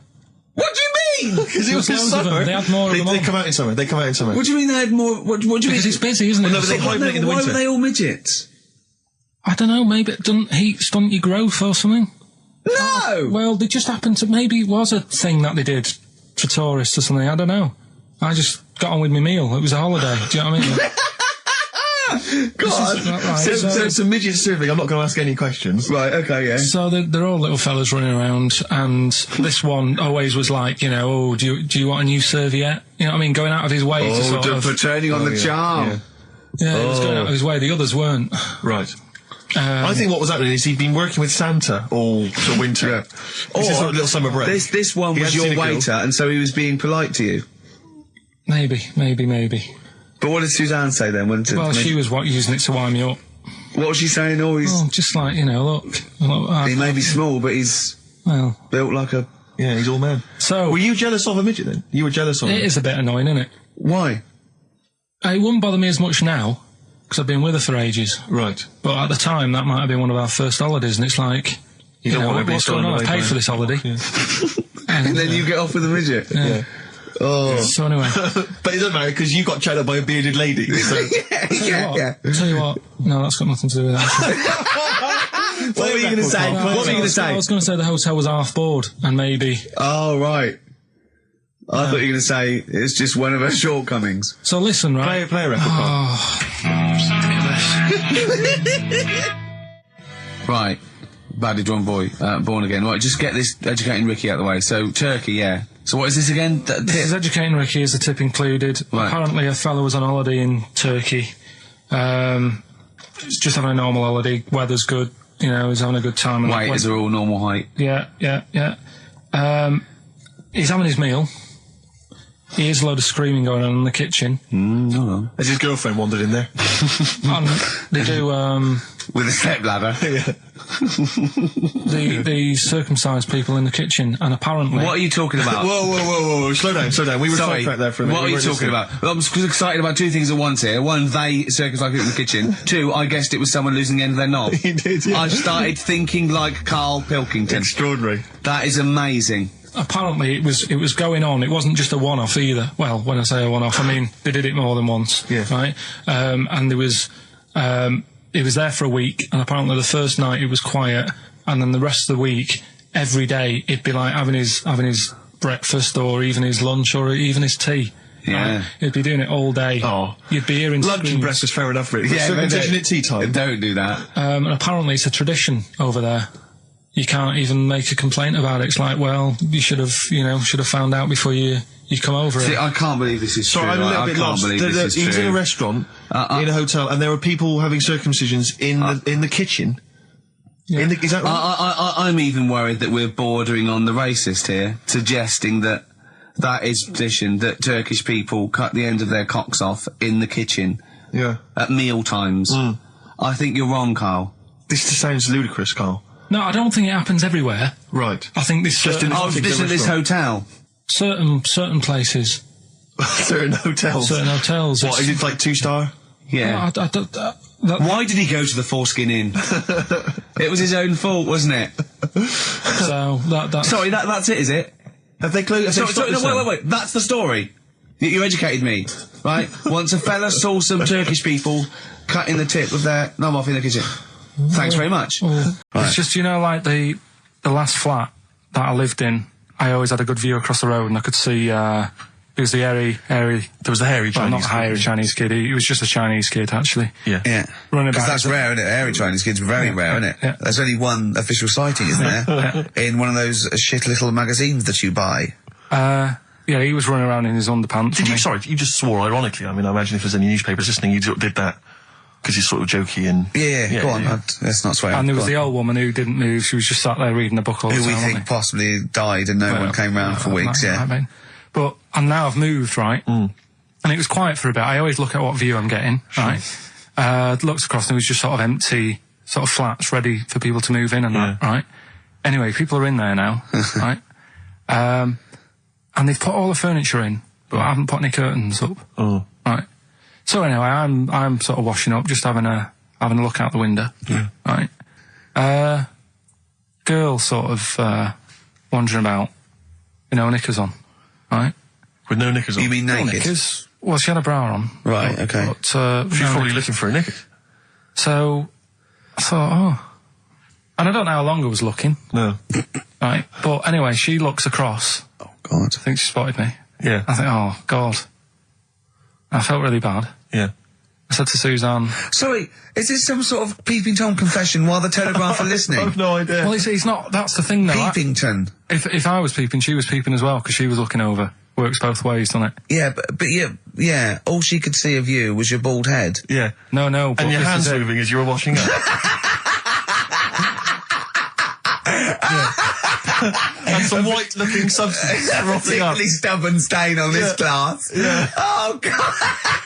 Imagine that. Imagine if she looked across. I'm assuming your sink is lower than the window. But didn't she just cover up or something? Or she looked back and go, oh, you looking up my fanny? Well, the thing I did... What? I thought, just sort of drop me boxer shorts. Because I thought... Well, Suzanne said, what are you doing? What are you talking about? What are you talking about? No, just so they can see me cheeks of me. What are you talking about? No, because I thought, if she thinks I'm walking about in the nude as well, then we've both got something out of it. Carl! This sounds like a bad excuse in court. I know. This is Or the plot of a film on Channel 5. I mean, this is like the doctor who got done, right, for exposing himself to a patient and then painted that little thing that you look down their throat at pink. Yeah. And go this is what they saw. yeah. No, so sorry, you immediately, so you were looking at a woman dancing around naked, right? So the only thing you could do was immediately drop your boxer shorts. So she looked across, saw you fully clothed, saw you took your boxer No, she wouldn't have done, because it's sort of just the top half and the sink's at a side angle, so I was sort of looking out. So This she is wouldn't genius. so she wouldn't have seen your trousers then anyway? No, she did. I moved in front of the window more. So you then made you actually climbed in front of the window.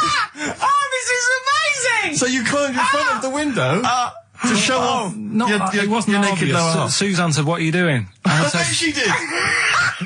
What are you looking at? I sent you in here to clean What up. are you doing? I'm just taking my trousers down, stand over the window. Why? Because there's a naked woman across the road. What do you think I'm doing, Suzanne? I'm exposing myself while looking at some free fame. leave it. What's up with you, Suzanne? Leave it then. Leave it. Christ. Are we doing Rockbusters? Or Yeah. Oh, she sent you in there to read up on Einstein. Yeah, but I know you guys are laughing about the height thing, and for those that have only just tuned in, I am 6'7" tall, which is tall and that's big, and I pride myself on it in a way. I've worked hard, I've not smoked, I ate well, Yeah. It's an accomplishment, but obviously I didn't have much involvement in it. I just am, and it's a curse because mainly the problem is that you can't get stuff, you can't get clothes, you can't get shoes. Yeah. He's size 14 feet. Yeah, but it is genuine, and I don't know. I mean, it costs a lot to buy a pair of size 14 shoes, and if you were genuinely poor, I don't know how you'd afford to be tall, because the clothing costs more, everything costs more. I've seen this in comics that you'd actually go to school in a barrel. Wearing a barrel. With just braces, it'd just be a barrel like that, and you'd have sort of flip-flops. And you'd take a mule with you. They all had a mule, didn't they, the But poor people always think you'll be in a pub or something, and people just think they can talk to you about it. They just think, hey, oh, you're lanky, it's just like, because it's like they But think, that really annoys you, doesn't it? Well, it annoys me because it's like they think I should be proud of it. Like, Well, exactly, but they don't think that this is not a disadvantage. This is not a disability, is it? You're taller than most people. It might It is get a disability No. If you were 8'3", it'd be slightly debilitating. You would, but Disabilitating? What? Disabilitating? Yeah. No, you're a medical man, aren't you? But no, the point is, it's a disabilitating because when you go on public transport, like if you're on a coach, the only place I can sit on a coach is that seat on the driver's lap. Either on the driver's lap or that seat at the very end. Yeah. Which sits into the aisle. Yeah. That's the only place I can. Well, sit. you and there's stand only up, some sort of stand kids up at the back waving at drivers. You could drive it from the back. Here he comes. Watch it. Were you a tall baby? Oh, Mr. and Mrs. Merchant, you've given birth to a basketball player. Look at his dribble already. Were you a tall baby? Babies aren't tall. Oh, at what point did you suddenly, Jesus, nothing fits me?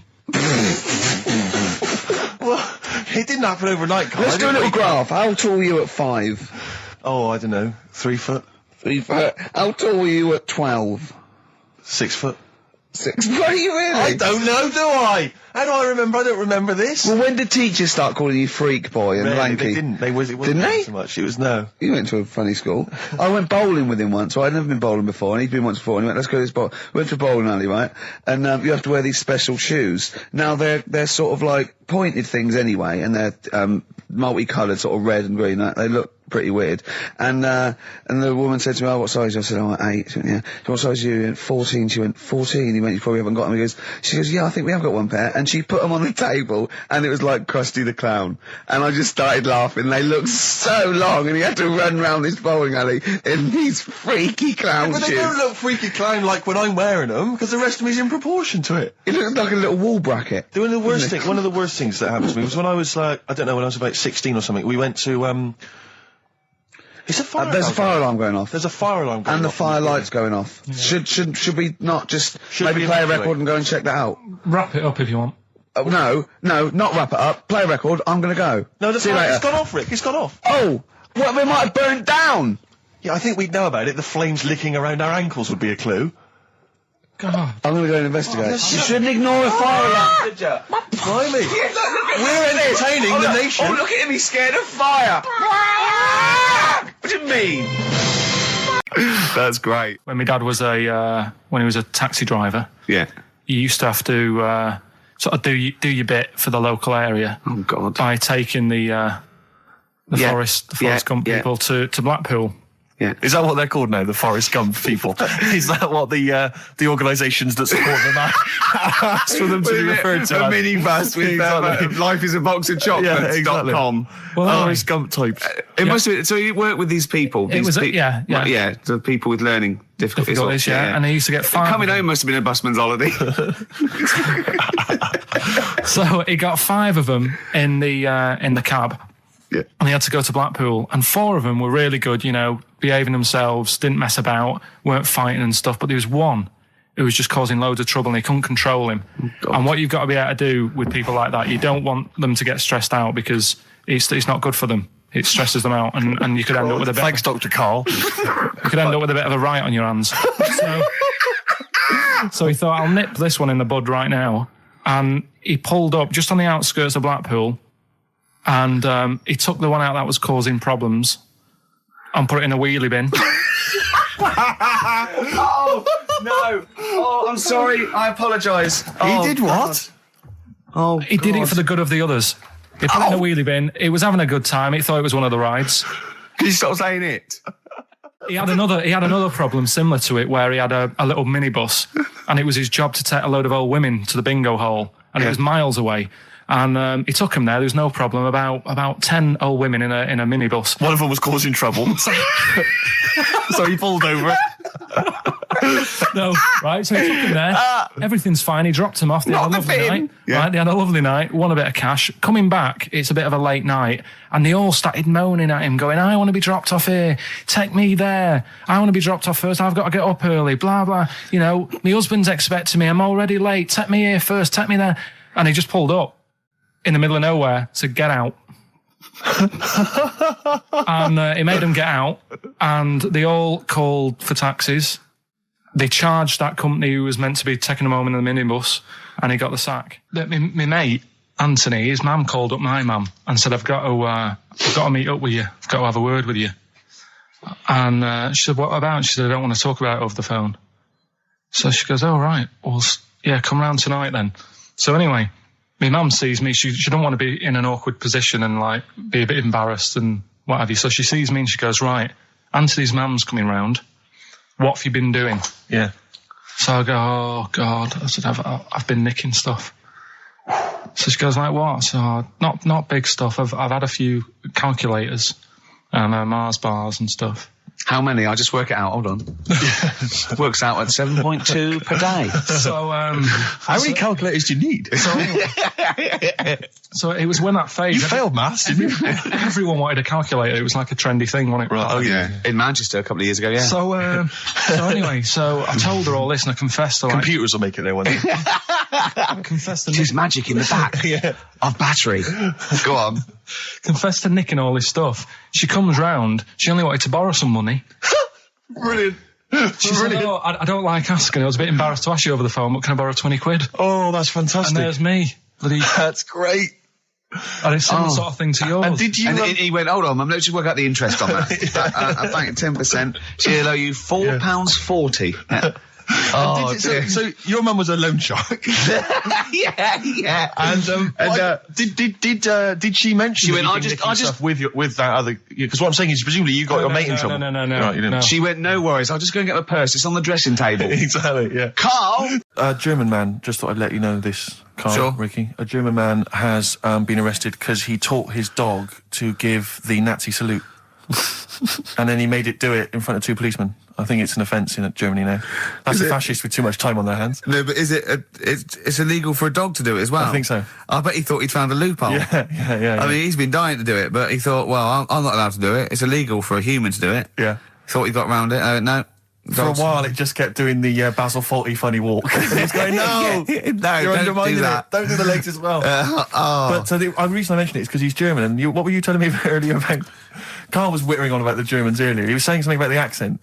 It's fine with blokes, but not with women. You wouldn't want to go out with a German woman because of the accent. I just think it's a bit manly, isn't it? Sure. Is it? Yeah, it sounds a bit hard. I can't imagine having a nice sort of romantic chat with someone. Well, it's not a romantic language, no. It's quite harsh, yeah, but that's our... No, but what I mean is, right, I can't speak any other languages apart from this one. Well... Right. You're struggling with this one. Yeah. And what I mean is... Whereas you really do speak the language of love, all right? There's some condoms, where's me tea? Yeah.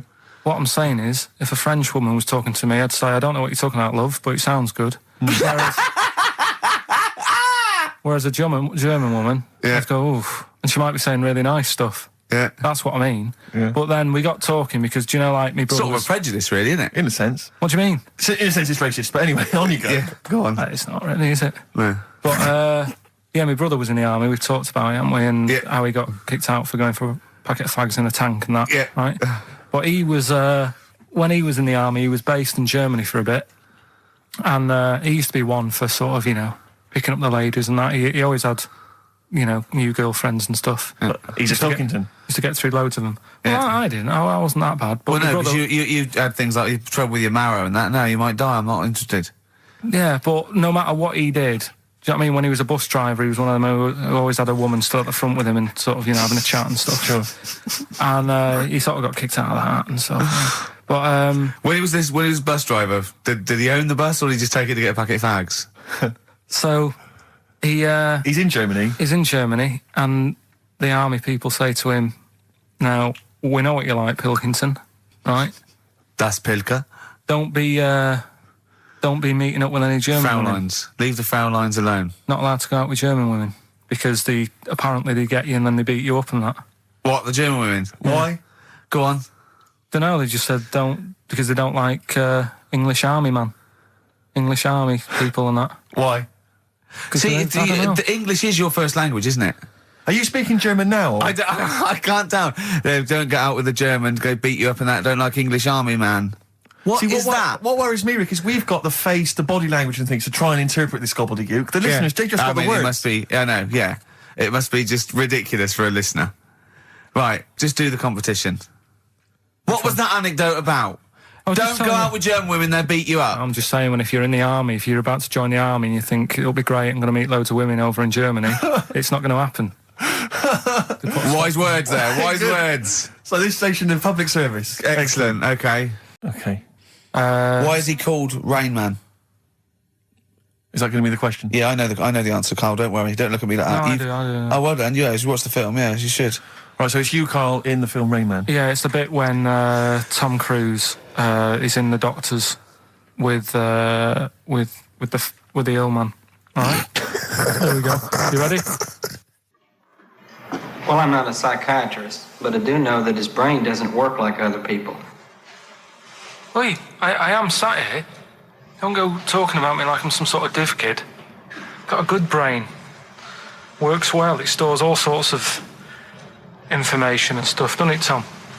He remembers things, little things sometimes.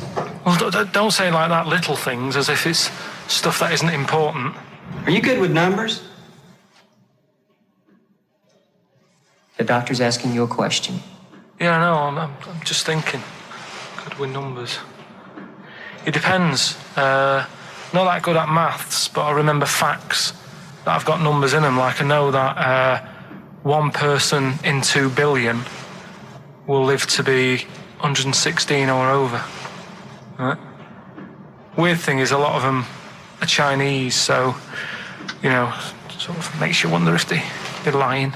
I'm afraid I don't understand what you're talking about. What do you mean you don't understand? It's not... All right, here's an easier one for you then. Goldfish have better memories than people think. He's right. He's right? Yeah. See? There you go.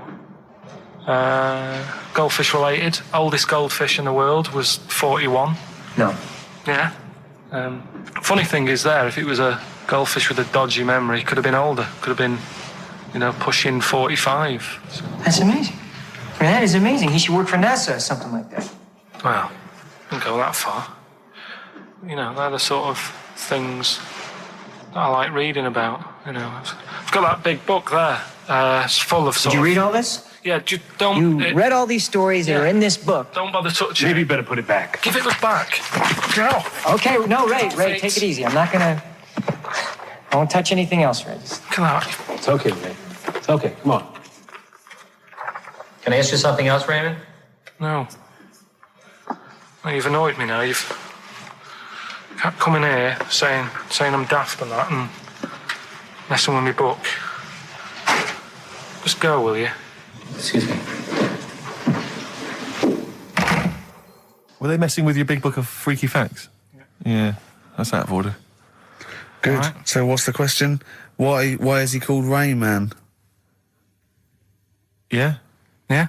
Everyone happy with that question? Yeah? Yeah. Okay, Ricky.Gervais at xfm.co.uk. Why is he called Rain Man? Oh, chimpanzee, that monkey news, you Right. Now, it was back in the 1980s. Right. So it is quite topical then. Okay. When did this happen then? 1980s? Yeah. Yeah. It's about a Colombian F1 sort of, Formula One driver. Yeah. Apparently these races were going on, right? And someone kept winning them. Right, okay, forget it. No, don't do it. It's because it's rubbish. Because it's rubbish. Right, so someone kept winning the races. So this human that kept winning the races. So this human being that kept winning the races, Karl, what was his name? His name it's Jimmy something. Yeah. How tall is he? Just out of interest. No, Let's hear the story. Was he about 4 foot You 8? might find out if I tell you the story. Right? Go on. So anyway, he kept winning and everyone was like, oh, he's brilliant, this guy, who is he, and all that. Yeah. But his gimmick, right? Was never showing his body or face? That's right. Never took his helmet off. You're an idiot. Never took his helmet off, right? You know the short trousers he used to wear? His trousers were about a foot long, but his shirts, the sleeves were really long. Anyway, right, so because he wouldn't take his helmet off... You're an idiot. He was taking part in, the F3, which is like the lower ranks of Formula 1 and that. Just get to it. Everyone thought it was like a famous driver who's taking part in that. Get to being a monkey. Anyway, what happened was, there was a crash one day. Yeah. And the car tipped over, everyone's like, oh... He ran up a tree? So... They were suspecting when he ran away with the ambulance, people up a tree and started eating a banana? So the marshals ran over and the ambulance people were there and they were about to take his helmet off, and the marshal was like, don't take his helmet off. And give away the secret that he's a monkey. Give away the secret and that. Yeah, chimp. Yeah. Took his helmet off. Jimmy Chimpus. Little monkey under there. No, definitely not. Tell us about this monkey, Karl. You're going to love this one, Steve, right? So last week we were talking about how, a lad left his family because there was problems at home and that. He went and lived in the wood. He got airy. Right? No. Leave it there, Rick. We haven't got time to go into it. Right, so... That's what happened. And that's what happened. He lived with the monkeys. He went airy. That's what happened. Looked into some other stuff about, airy kids and all that. Yeah. Came across this story about a bloke, right, who worked in a zoo. Oh, dear. Right? So... Trouble's brewing. Loving his job and that, but it's quite a lonely sort of job because you don't see many people. You're just dealing with animals all the time, right? So anyway, he gets a bit pally with a monkey because it's the closest thing to a human. Well, that ape is. Right. Yeah, but you can't really go that close to apes. It's dangerous. What do you mean? What type was it? Do you Just mean let him tell the story. Was it a chimpanzee? I reckon it was a chimp, yeah. Yeah, it was you a don't chimp. even know, so it was that's a an chimp. ape. It was a chimp. Yeah, but it doesn't matter, does it? So he It's gets the story. pally with him. Right, so he gets pally with him. Did they go on holiday together? Well, no, I mean, it starts On the off... pool together. Starts off just checking each other out and, probably sharing lunch and that together. Yeah. Right? Anyway, this goes on for a while. They're getting on well on that. And then after a while, right, the monkey starts sort of imitating him a bit more and sort of walking upright. Oh, God. Yeah. Right? So he thinks, oh, that's a bit weird. Anyway, they get on really better and what have you. So he thinks he could live at home with me, because we're getting on the storm. Yeah. Right? So he takes him home, and before you know it... Is this the beginning of Beneath the Planet of the Apes? I think it is. I think you've seen this on video. I'm worried, because he's already imitating him and they're moving in together. I'm thinking it's maybe a bit like single white female. Single white zookeeper. Oh, brilliant. Right, so anyway... So it's moving in, and it's getting used to sort of the normal human life. He's having a cup of tea in the morning. Yeah, PG tips. He finishes the day off with a... dear. Finishes the day off with what? He doesn't have to move a piano at one point, does he? He finishes the day off with a little brandy? Yeah. What, he pours himself one. Is he wearing a smoking jacket? Yeah, I'll tell you what, Carl, you're a maniac, mate. No, this is why it attracted me. It's amazing, right? So he's having his brandy and that, loving his life. Next thing you know, he sort of... I don't know if he loses it or he gets shaved, but the top half of his body is hairless. Right? Apart from his head. Right, so he's got a nice So it's the opposite of the kid. Well, yeah, this is what I'm saying. That would happen.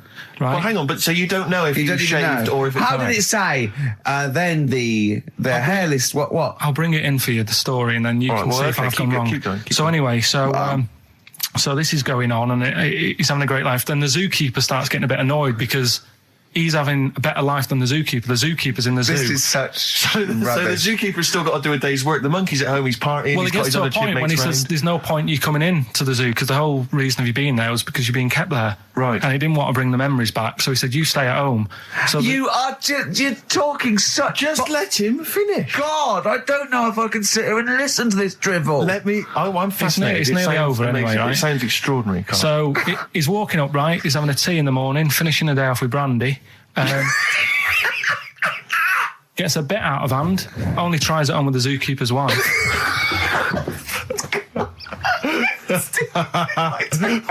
Make him go away, Steve. How does he do that? Well, because he's around humans a lot, he becomes a bit of a charmer. And, But what is it that he could do to seduce her? Pick fleas out of her? he didn't say. He was built. Yeah, he was well done. So what about that? What do you mean, what about it, Carl? It's obviously not true. I don't understand how I love the fact he becomes a charmer. He's got better taste in brandy. Exactly. And What was it that he was doing that seduced her? I don't know. Maybe because he was at home more than the zookeeper was. But what would he be doing, I Carl? love the fact that- He's not going to be talking with her. They're not going to be playing Trivia Pursuit. Maybe she liked the silent type. He didn't go into that. He just said that's when the trouble started. Carl, play a record. Right. Is that what Suzanne did when she brought you in? Tell me your insights to autism. Right, well, there was this, again, Channel 4 coming up with some good stuff at the moment, right? It might have been Channel 5. But what's the name? It's the attention span I like.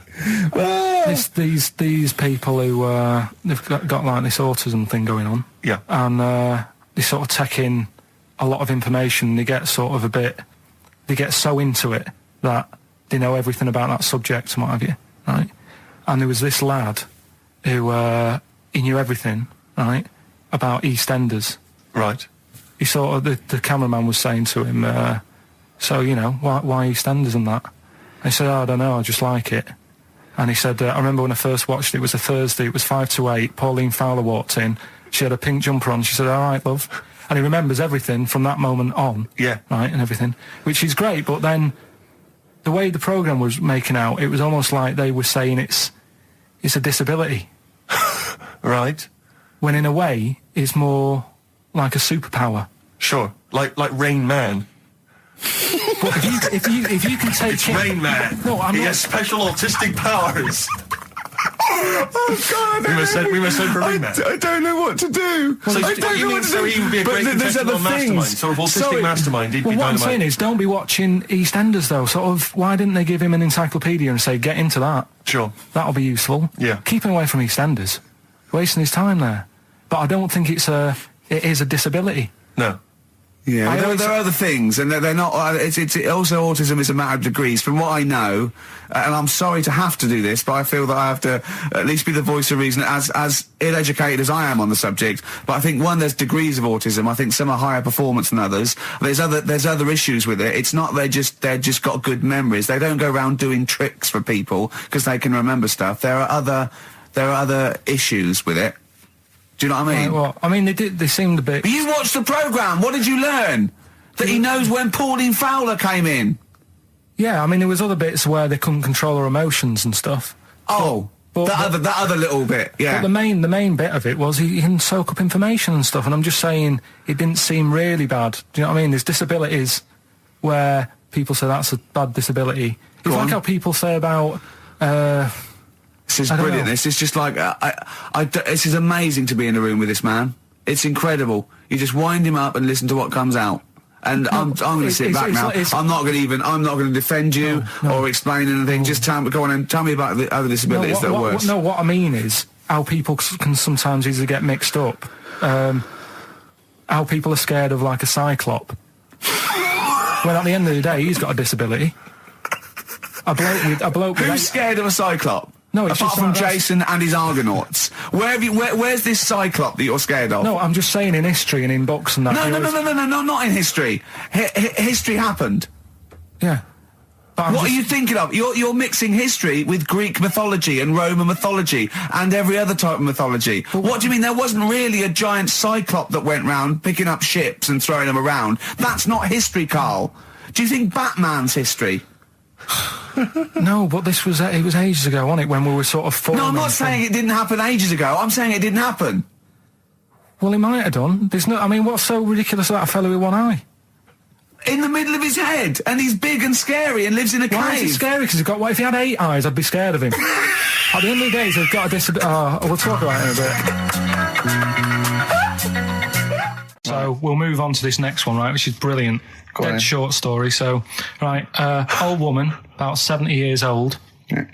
She's normally fit and healthy and stuff. Nothing wrong with her. She's having a good life. And one day, she goes for a check to the doctors. Just to check herself out, because she's getting on a bit. It says, take your clothes off and that. So she does, and checks her out, says, yeah, you're looking good. Turn round. He said, oh, God. He said, you got a tumour on your buttock. Right? So she goes, oh, can you do anything to sort it out? So they go, yeah, we could book you in for an operation. It's best if we remove this. Books are in for an operation. Operation day comes, strip her down and that. They're all stood round, the doctors. Start to operate. It only turns out it's a pork chop that she sat on 5 years earlier, and it had stuck to her buttock. Right, Carl. I can forward you...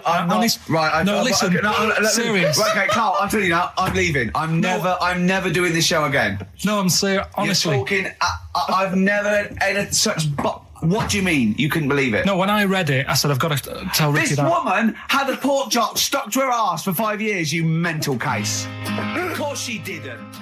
For those that perhaps are not of the female persuasion listening, there's a magazine. Apparently it sells quite well. It's one of the sort of female, kind of issues magazines. I think it's called Company Magazine. It's like your sort of, I guess it's a bit like your Moore or your Vanity Fair or whatever. Anyway, they run every year the 50 most eligible bachelors in Great Britain section. Ding dong, hello. Who's in there this year? In the 50, in the top 50 of the entire country. And then they vote, and they put them in order and see who's the most eligible bachelor. But that's 50 people, right? It always annoys me slightly because bachelor, it kind of seems like a more sophisticated word for loser. Yeah, doesn't it? Which always sort of unnerves me slightly. And also they try and do a different 50 every year, so they're getting pretty desperate to get different ones. Because also a lot of people who are sort of like successful, are married, so there's very little to... No, there's a huge... I don't know if this is international. It could even be international. I'm not sure, actually. So I could be up there with the likes of Justin Timberlake, etc. So Fred Durst... Yeah, that sort of person, So anyway, this is what's exciting, right? Although I'm slightly frustrated because they were telling me that last year... All right, because what happens is the readers of the magazine, they vote for who they think is number one most eligible bachelor, right? Last year, the prize was a 2-week trip in the Bahamas. Okay, this year I'm rather annoyed because all I'm going to win is a moped. That's the prize this year. That's the prize this year. A moped. Whoa! Backtrack. What? Sorry. Last year was a 2-week trip to Bahamas, and this year just a moped. All I'm going to get is a moped. All you're going to win is a moped. Yeah, you've got no chance. You've got no chance. Who else is in it? Well, I mean, I don't know lots of people you'd never heard of. I know Duncan from Blue. Ding. So you're second to him at least already. I imagine you're going to come behind the other 49.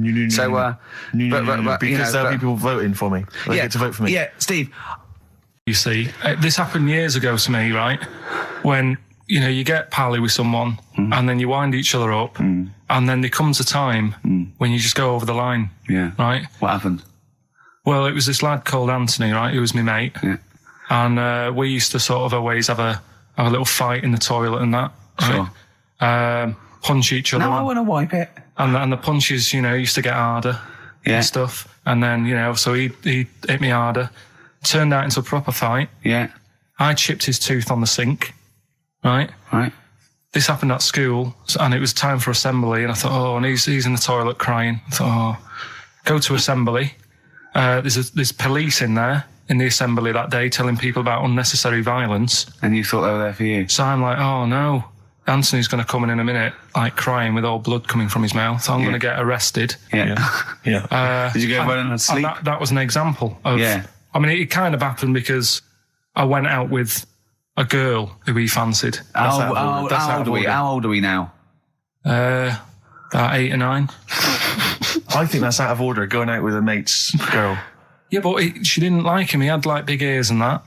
He had no chance, so why should I... No, but do you know what I mean? All right, I haven't got the looks like I used to. Sure, when you were 8. But that's before the stress of, having head squoze and that sort of thing.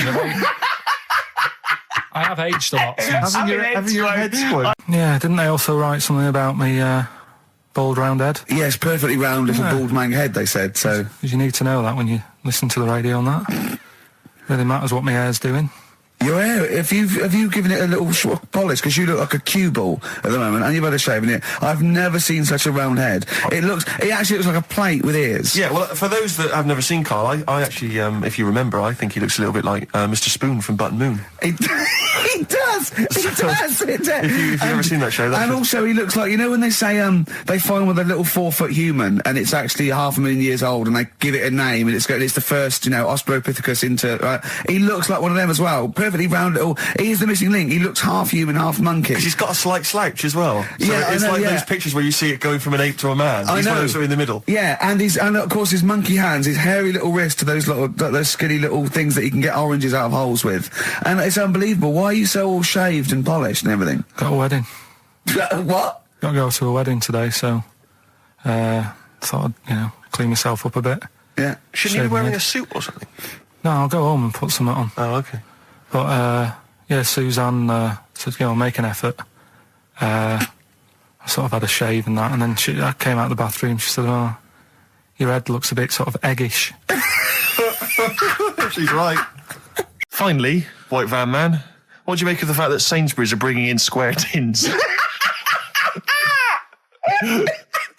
Is that a concern for you? Is that true? Apparently so. Why? Don't know. It's easy to stack. This is what the guy in the Sun has said. That should be interesting. That should be his comment on Sainsbury's are bringing in square tins. Is that should be interesting for meatballs.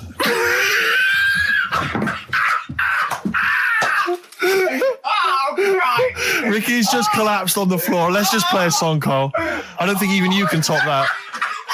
Yes. Well, do you know about his worm problem as a kid? Go on. Right. What I can remember is he had worms as a kid. Not sure how you get him. He never answered me. He was getting a bit touchy about it. Right. This is like the second time I met him. I think he was a bit annoyed that Ricky told me about his problem. What yes. Now straight away, you not being there, instinctively, what do you think went on with this story about worms? My suspicion is rather like when you told a group of people that Robin had once suckled milk from a cow's udder. Yeah.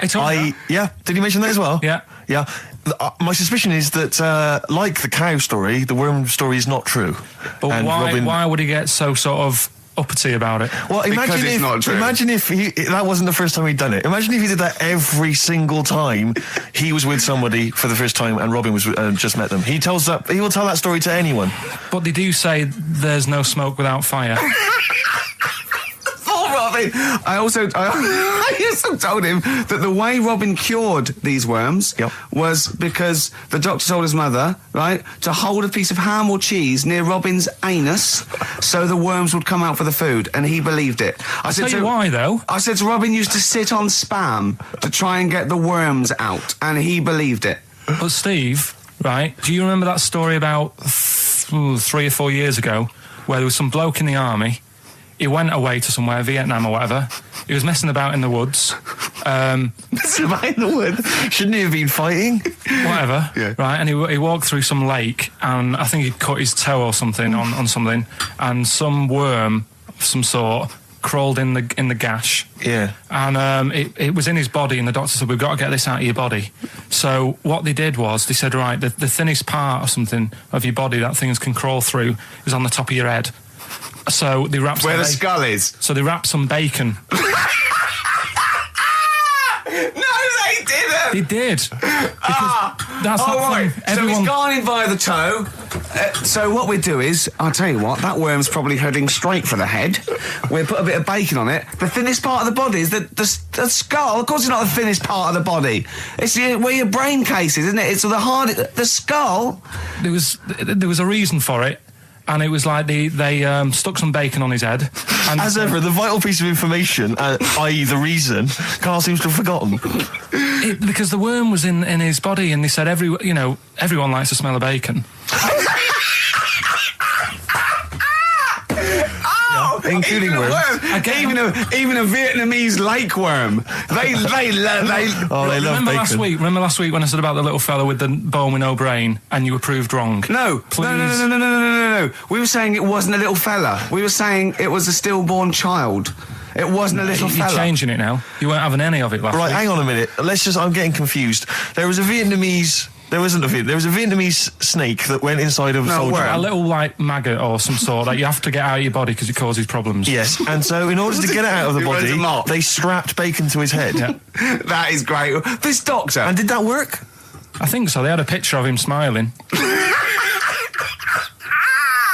Oh, God, what, the worm or the bloke? The bloke. Oh, dear. Honestly, I hope someone knows the story. And it was about 3 years ago, I reckon. Okay. And, it did work. G.I. Bacon. So this is why the worm burrowed out of his head to get the bacon. Get to the bacon. Right. That's great. So this is why when Robin was telling his story, I was a little bit disappointed if it wasn't true. Right. Because in a way, Robin's never been to Vietnam. No, but what do you really think that Robin? Well, as Robin said at the time, Karl, why would I sit on ham then tell Ricky Gervais? It's a very good point. Because if you was a kid, you do daft things like that as a kid. Right. It's the telling Ricky Gervais though. Yeah. And then, bless him. Okay. And then anyway, Robin left, and I tried to chase him, but he got away. He knows that and then we had a few pints, and then Karl embarked on some of the greatest stories ever told. Can you tell the story about your dad? Let me run it by. I haven't spoke to him all week, so let me run it by him. Okay, play records. Because, What we got? We've got one of Steve's tunes. Yeah, well, bizarrely enough, this comes from the Teachers 2 soundtrack, the soundtrack to the current TV series. There's a slight whiff of nepotism in the air. Yeah. Rick, would you like to explain why? Well, that's why you're doing it. My girlfriend worked on it. But you were going to play this anyway, weren't you? Well, I was, actually. Bizarrely enough, I was going to play some I Am Clute, and this is from, as I say, the Teachers soundtrack. This is called To You. It's a good track. That's I Am Clute, a track called To You from the Teachers soundtrack. That's also got, I noticed, the Electric Soft Parade, The Hives, Star Sailor, Feeder, Turin Breaks, Mercury Rev on there. It's a good little collection. Lovely. Karl has just had confirmation. He's looking smug because someone phoned up and went, it is true, it's a Laogai chi worm and you wrap bacon around your head. That's all the bloke knew as well. Yeah. And his name was Gary. Yeah. So I'm not having it. No. And he said, see, that's why the Robin thing isn't so weird. He said, but when you said he tried it with cheese, he said I was having none of it. He's got standards. All right. Karl, just an email, a question for you. Can you please let me know which school Karl went to? What school do you go to? Cessav. What? Cessav. Cessav? Yeah. What does that mean? It was on Cecil Avenue. Cecil Avenue in Manchester? Yeah. It's just he says, I'd like to know so that I don't send my kids to the same place. He also says, he says, P.S., does Karl look like Gollum in Lord of the Rings? Yes. He does, doesn't he? Yeah, that's very good. Yeah, in fact, I was just putting a little bald wig on you, wasn't I? Like he needs one. Yeah. So, if you just want some of the fun and games we have when the songs are on. Yeah, did it hurt? Just a little bit. The bit that worried me is when you said, let me just staple it. Yeah, well, I was trying to get it under your chin because it looked funnier, and he was scared. Oh. Can I just give you a little fact here? Someone's emailed in for you, Karl. They've sent an interesting fact for you. I think you're going to be interested in this. Don't read it on the email. Let me read it for you. I think you'll be excited. An interesting fact from Karl. That's from Toby. He says, Attila the Hun punished some fella who annoyed him by cutting off his arms and legs. You'll love this. And stitching his arms back where his legs should be, and vice versa. Look at his face. Look at the little smile that's just cracked on his lips. That is the kind of fact you've been waiting for all day, isn't it? So go on, again, so... Attila the Hun, right, some guy didn't like, he cut off his arms and his legs, and he stitched his legs on where his arms should be, and his arms where his legs should be. Look at him looking at his body, trying to picture it. Yeah. I'll let it sink in for a little while, then I'll ruin it for him. Carl, what are you thinking? I'm just picturing it. Well, he would have died. It would have been tokenistic. There's no way that person could have lived through it. So it was just for Attila the Hun's fun. He probably put him on a stick outside his gate or something. There's no way in those days that he could have gone through complete limb amputation and... So would he have wore a jumper for pants? Who's the winner of the competition? From Walthamstow, it's Joe Ogden. Well done, Joe. You got the correct answer, which was what? The fella with two heads at number 50. Number 50. Is that it? Are we off? Yeah, that's it. Yeah. All right. Cheers. More of the same drivel next week. Bye. Bye. Placebo, special needs on XFM 4.9. Email in where Lanzarote is. I don't know if it's Italy or Spain, off Europe, or maybe Africa. You know, these are the sort of things, these are the reasons I come into it, to at least learn something, innit, Carl? We've stopped educating Ricky, so I've stopped learning, you know, about things like the woman who ate mud all her life. We've had a lot of emails, Carl. I don't want to sort of put a dampener on your Christmas, but a lot of people have been slagging off Lanzarote. One of them just said, well, one of them just, I don't know if I can find it. It is Canaria, isn't it? It is one of the Canaries, isn't it? It's a volcanic island covered in volcanic dust. It's very windy, so you have to dig a hole to sit in on the beach, and there's hardly anything to do. That's from Mike Godham, he says, unless you like quad biking. Well, you know, you've seen what happened to... no, don't go quad biking. Not with your little head. There's no protection at all, is there? I don't know what you're thinking. I don't know. At least Rick Mann and Ozzy had lots of hair. Yours would be like Humpty Dumpty. It would crack like a little egg. And then we'd seen, there's no kings or kings horses. So, well, they couldn't do the job anyway. No, shouldn't really send them. They're not really qualified. Horses not equipped to put send a medical man like Neil Fox in. Yes. To mend but not eggs. Some kind of military horse. I bet he's had egg on his face a few times, hasn't he? What, Foxy? Yeah. Well, most of the series are Pop Idol. Right, Carl. Lanzarote, good or bad? Well, you got to give it a go, haven't you? Yeah, well done. Give everywhere a go. Exactly. That's what I was saying. You know, don't just take the word for it. I mean, if it had said an Alanova, Lanzarote shit, he'd have believed it. Sure. You know, if he'd have overheard it in a pub, Lanzarote a crap, he'd have believed it. He'd have seen it on a website that was mainly concerned with monkeys and witches, he'd have believed it. Yeah. As it is. Everybody raves about New York, and when I went there, I thought it was rubbish. Well, you're an idiot then, because that is possibly the greatest city in the world, along with London. Subjective, though. That's why they have holiday programmes and that, innit? So you see it and you decide for yourself and that. Yeah, but you saw Venice on a holiday programme, as you put it. You went there and you went, it was rubbish, full of black bin liners. Well, it is. Right. Didn't they show that? It stunk. Didn't Judith Chalmers say that? Oh, it stinks here, and there's loads of rubbish everywhere. No, she didn't. Did she mention that? Oh, that's what I mean. So it depends what you want from holiday, doesn't it? Well, yeah. But so you're an idiot if you don't like New York, so next. Anyway, come on, break up, guys. Kiss and make up. Yeah. Carl, we've had an email. Some old Rockbusters. Someone's emailed in. They wonder if you can get some of your old Rockbusters clues, your old genuine Rockbusters clues. I know Rockbusters has come back. Well, of course he can. It's the way his brain works. Well, indeed. But I think you'll... maybe you can also enjoy the challenge, Rick. Yeah. And you at home. I remember them as well, because I remember how angry they made me. Here's some old Rockbusters. That army's got some nice trenches. DW. That army's got some nice trenches. DW. No. Dandy Warhols. That one works. It's not bad, is it? That's why I didn't get that one, because it worked. Yeah. Yeah. Okay. She's only got one sticker left. it was actually he's only got one sticker left. Oh, okay. He's only got one sticker left. Oh, the band His Last Sticker. Exactly. With Justine Fishman, yeah, His Last Sticker. They were brilliant, weren't they? What happened to His Last Sticker? Are they still going? He'll strap some chocolate to your feet. That's A. A band or artist, A. He'll strap some chocolate to your feet. Go on. Aerosmith. I don't know really what that means, but... And finally, you'll have to... Aero Cobbler. Well, yeah. The well-known Aero Cobbler. And you'll have to stick her in the oven, AB. You'll have to stick her in the oven. See, he thinks blacksmith means like just shoes. Like it's not the smith. It's the smith part. A smith is just a right, isn't it? So it doesn't. I don't know. Aerosmith. What does that mean, Carl? What does that mean? Come on, you'll have to stick her in the oven. AB. Yeah, I know that one. Yeah. Yeah. What is it? But it doesn't work. Apparently it does. You'll have to stick her in the oven. AB. Single or artist? What, Anita Baker? Anita Baker. Why you have to stick her in the oven? Anita Baker. Oh, I need to.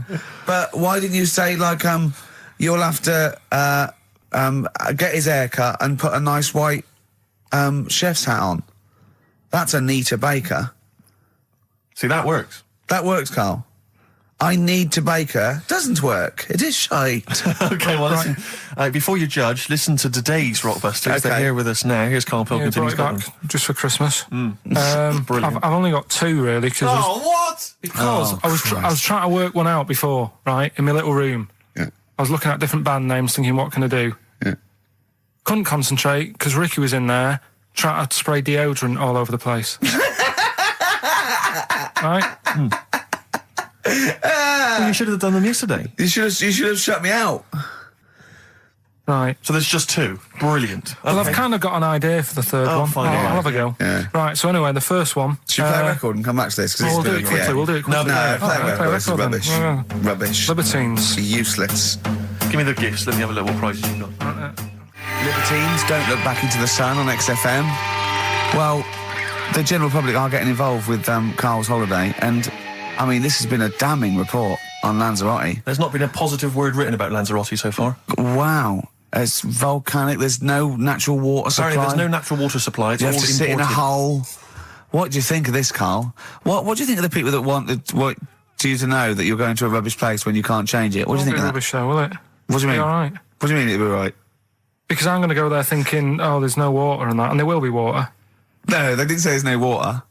What did they say then? There's no natural water supply. Whatever. I'm not bothered. Doesn't bother me. All right. I'm going to have a good time and that. What are you going to do? What do you plan to do? Got a book. What book you got? Rich Hall book. I'm just going to read that. So, Brilliant. And the weather's better than here, isn't it? Yeah. So... Someone emailed just now. They said they're listening online and there's a problem with their computer and everything's sped up. The music's sped up. Our voices, Rick, are sped up, except Carl's. That's how slow he speaks. So when everything's sped up, he sounds normal. No Blue Sky, The Thorns. That's beautiful, isn't it? On XFM 104.9. Carl, you're losing your rag a little bit. What's the matter? Nothing, go on. See? What's the matter? No, what's the matter with I've Carl? got something to cheer him up. Someone's emailed in, Emma's emailed in, she said that for those that know, those in the know, they referred to Lanzarote as Lanzagrotte. Brilliant. He's a bit fed up. He's got 2 CDs for Christmas from a company that's he's been with for 6 years. He's a little bit grumpy about having to answer the phones. Letter to Hermione. David Bowie. Well, we've had the most convincing answer that it's about 290,000 actual words, but possibly 3 million in our vocabulary, using all jargon and scientific stuff and all that. Sure. 290,000. Still a lot, isn't it? It is a lot. We know so little, don't we? Apparently the average person has about 20,000 words in their is it? vocabulary Right. and uses maybe 2,000 a week. Really? Yeah. Carl, obviously, slightly bringing that average down. Carl, what do you think of that? Single figures. Doesn't matter, get by. Why have you got to use longer words messing about and that? I told you. That word about old, anti-dipuian or something. Just say old. That's a bit old, isn't it? That's a bit anti-dipuian and that. What's the point? Yeah. Get to the point. Sure. Busy.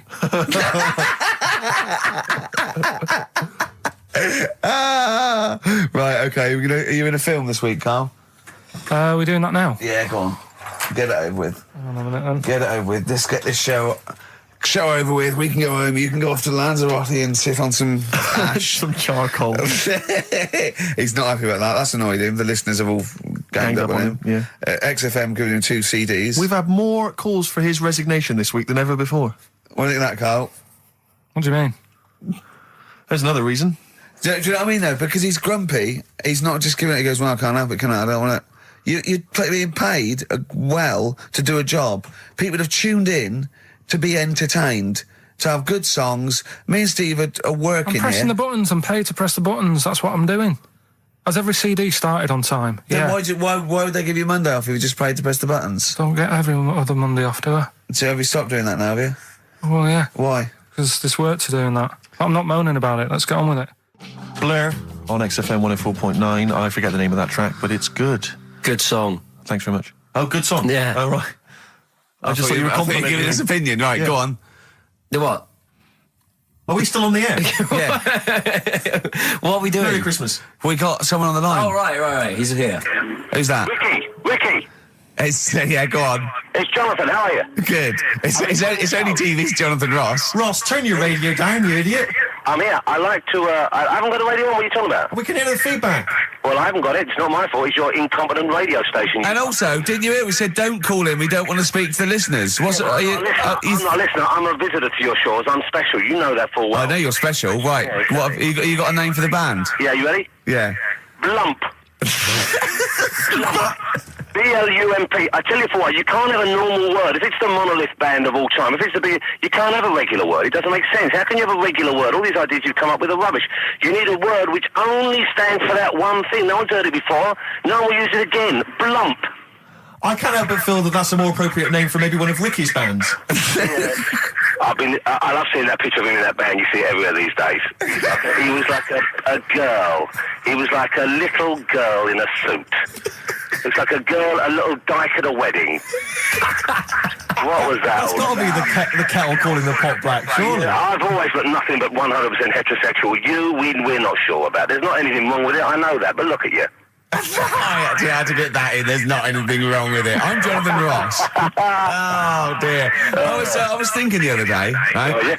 The Comedy Awards. Yes, sir. You didn't have to say some awful things about poor celebrities, poor has-been celebrities with coke addictions and fat lips and faces that where surgery's gone wrong and everything. And when they're on the show, they're going, "Oh, you look lovely." Yeah, I'm nice to them. Well, I'm nice to them to their face, but obviously when I'm not with them, I like to let my true feelings be known. What's wrong with that? That's how everyone. Well, I'll tell you what, you can get anything off your chest you want on this show. Any celebrities you want to talk about? There's no one listening. Yeah, it's just between me and you. A lot of people listen. They listen to my show, and after they've had a few hours of good laughs, they like something bland to just cool them down afterwards. So they flip over. We know this happens. Did you mention my DVD on your radio show? You know what? I forgot to. I forgot to mention it. Christ! I meant to mention by the office, but I forgot to mention it. And then I thought afterwards, it's not like he needs the cash, is it? You know, it's not like he needs it. It's not like it is, but he's probably earned more money in a short space. You're like a lottery winner, and you've got about as much taste. You're like one of those burglars who's won the lottery. I am. I'm dressed like an Albanian window cleaner at the moment. Burglar from Reading who won the lottery, and now he's fritting it away on what? I do feel sorry for my neighbours. I've moved into a really nice place. I feel like it's the hillbillies. No, it's nice he's moved in though, because it's nice. He's given them something to sort of talk about behind your back. You've united the whole block. Right, go and play with some Japanese wind-up toys now. I'm going home to play Mario Double Dash with my son. It's going to be a good afternoon. I phoned you once after I finished my show. It was about 5 minutes past 3. Yeah. I don't mind if I said, how you doing? You went, it's brilliant. You said, this is what you said. You went, everyone's out. Jane's taking the kids out. I've already masturbated twice, and I'm playing with a new Japanese toy. I'm masturbating now.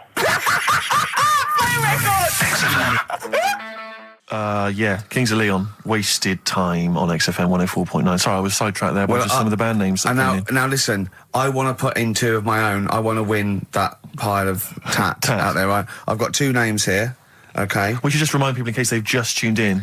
Oh yeah, Ian Canfield has chosen his mega band of all time. He's got Keith Moon on drums, he's got Lemmy on bass, he's got Keith Richard on guitar, he's got, who have you got singing? Robert Plant. Robert Plant. And their manager is Vance. But he needs to announce them at Wembley Arena. They're already sold out. They're at #1 in the album charts. They're the greatest rock band of all time. And I've got 2 suggestions. Okay. What about this? Please welcome to the stage. Tungsten lung hemorrhage. Yeah, good. Yeah? Please welcome to the stage. God Dildo. God dildo, interesting. Nice juxtaposition there of God, the Almighty Creator, and a dildo. Nice use of some contrasting imagery there. Yeah. Powerful and topical. Tungsten lung hemorrhage. Yeah. We've had a couple also on the email. People didn't really include their names, but who cares? Please welcome to the stage, Balls of Steel. Balls of Steel, yeah. And we've had like Brain Hammer. Yeah. Brain Hammer's good. I Lots like of Brain Hammer. brain-related stuff. Quite liking the idea of tumour fish. Tumour fish, I like. Tumour fish is very good. I like tumour fish. I just wonder if there's one more contender. I don't know who this was, Ian, that phoned in with it, but possibly it's topical. Deathly Hem. Yeah. Deathly Hem. It's brilliant. Oh, it's Deathly Hem. Please welcome to the stage, Deathly It's Hem. Deathly Hem. Who's that? We've got to give it to I don't know who that was. Oh, but, well, if you came up with Deathly Hem, email again. Deathly Hem. It's the greatest name for the greatest rock band of all time. Will you please welcome to the stage, Deathly Hem. Turing Breaks, Mind Over Money, XFM 104.9. I'm Ricky Gervais, Stephen Merchant, little Karl Pilkington. Yeah. A couple of emails. Different people have visited various tourist attractions. Oh, yeah. Let me see who's this from. Not quite sure. But thanks very much indeed for it. So, there's a link here. It's apparently in Devon. Barometer World. Brilliant. It's the world of barometers. It was established in 1979. And by one bloke who had a lot and thought, I can charge a quid for this, definitely. Here's the out of his own house, probably converted back scuttle. Exactly. Yeah, that's not a euphemism for a sexual act. But look at the webpage here, Rick. There's a picture of a beautiful barometer being held by a beautiful lady. Lovely. Who's definitely his daughter. Yes, definitely. Come on, Kathy. Oh, that. Dad, no. Come on. Undo your top a little bit. Dad, definitely made to do that. Yeah. Oh, that slight look of I hope no one I know sees. Just check out Barometer World. Barometer World. Yeah, that's available. If you want to check that out, www.barometerworld.com. That's now, all the barometers. One, do they work? They're to do with checking, is it the air pressure? Well, everything. But I think that's what it's based on, isn't it? Sort of low and high pressure, so it's going to rain, it's not going to rain. Yeah. Or going to be windy, but I wonder how accurate they are. I think in the days before satellite sort of weather surveillance systems, probably essential. Yeah. Nowadays. As essential as hanging some seaweed out by the back door? Probably. I think it's probably similar. I think it's the same one as holding a needle and thread over a pregnant woman. If it goes clockwise, it'd be a boy. Yeah. Yeah. The thing about a barometer is how far into the future can it predict? Exactly. How do you know? If it's a case of you may as well stick your head out the window to see if it's raining. Exactly. This barometer goes, oh, it's going to be windy and rainy. When? The barometer goes, soonish. Yeah. So I can't say, but it will, well, within the 7 days. I don't want to be specific because you'll have me. Yeah, yeah. I don't. But I mean, I'm just a barometer. I'm not really a weather person. Analyse the information. Yeah, brilliant. What's in there? What's happening in there? What chemicals are being affected? How does it work? I don't know. I assume it's probably something. Wait a minute, let me email Barometer World. What could it be? It could be quite interesting. It could be mercury that's based on a sort of temperature. It goes up with. Oh no, it's not temperature, is it, barometer? It's pressure. So it's probably just very fine. It's like a fine, very, very fine needle, isn't it? This is almost as embarrassing as last time we were on. We couldn't figure out what the name of the leader of China was.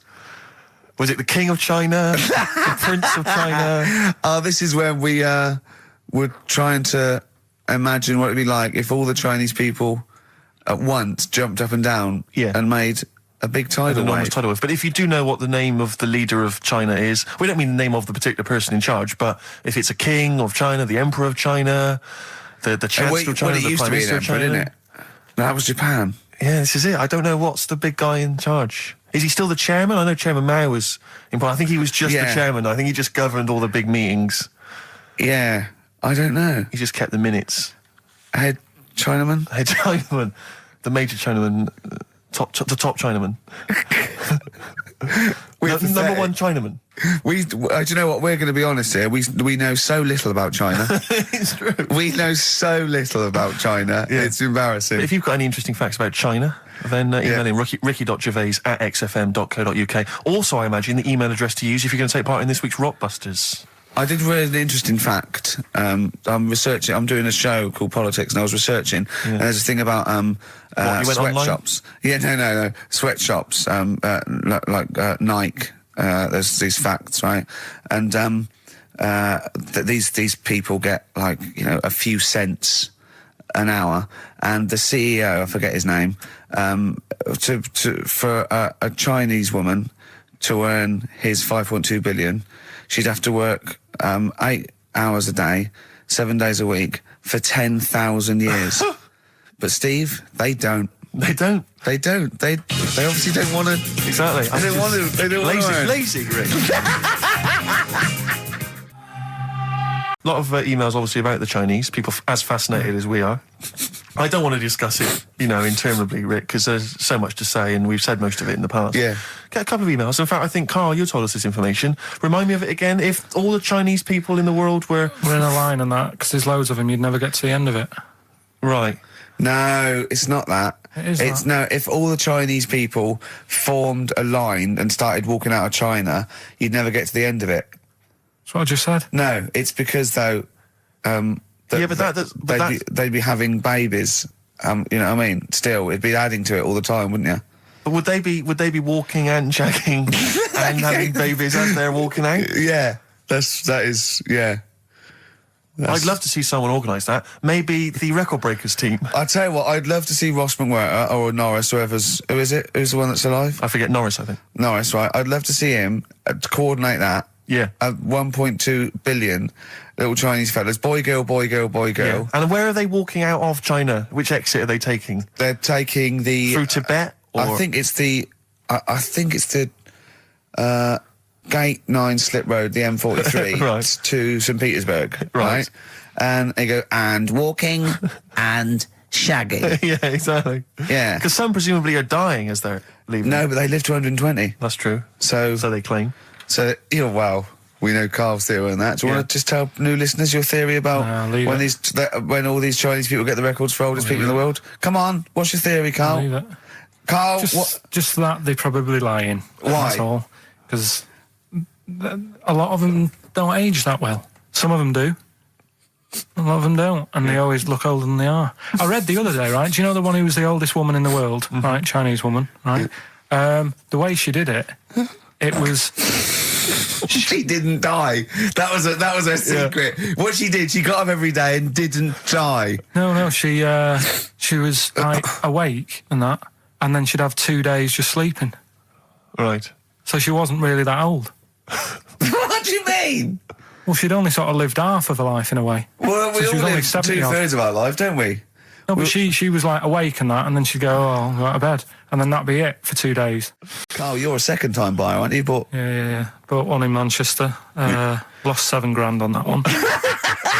Well, don't buy in Manchester. No, it's a good flat. It's just it wasn't. I didn't buy it to sort of make money. I thought I was going to be living there like all my life, and then a job came up here, and it was like, oh. You bought your first flat in Manchester. You assumed you would be living there for the rest of your life. Well, I wasn't in a rush. Play record, you're an idiot. Hang on a minute. So have you got a property portfolio? Have you got the 2 houses now? No, I've got rid of that one. Oh, you sold that one? Got this flat. £7,000 loss. Got this flat. I'll tell you something that is interesting. Hold on, though. What? £7,000 lost. Yeah. It's a flat in Manchester, but it could only cost about £8,000 anyway. Right, Steve, something they do now, right, they've got to do by law when you're buying, right? I was looking at one in London, right? It's haunted. They've got to tell you now.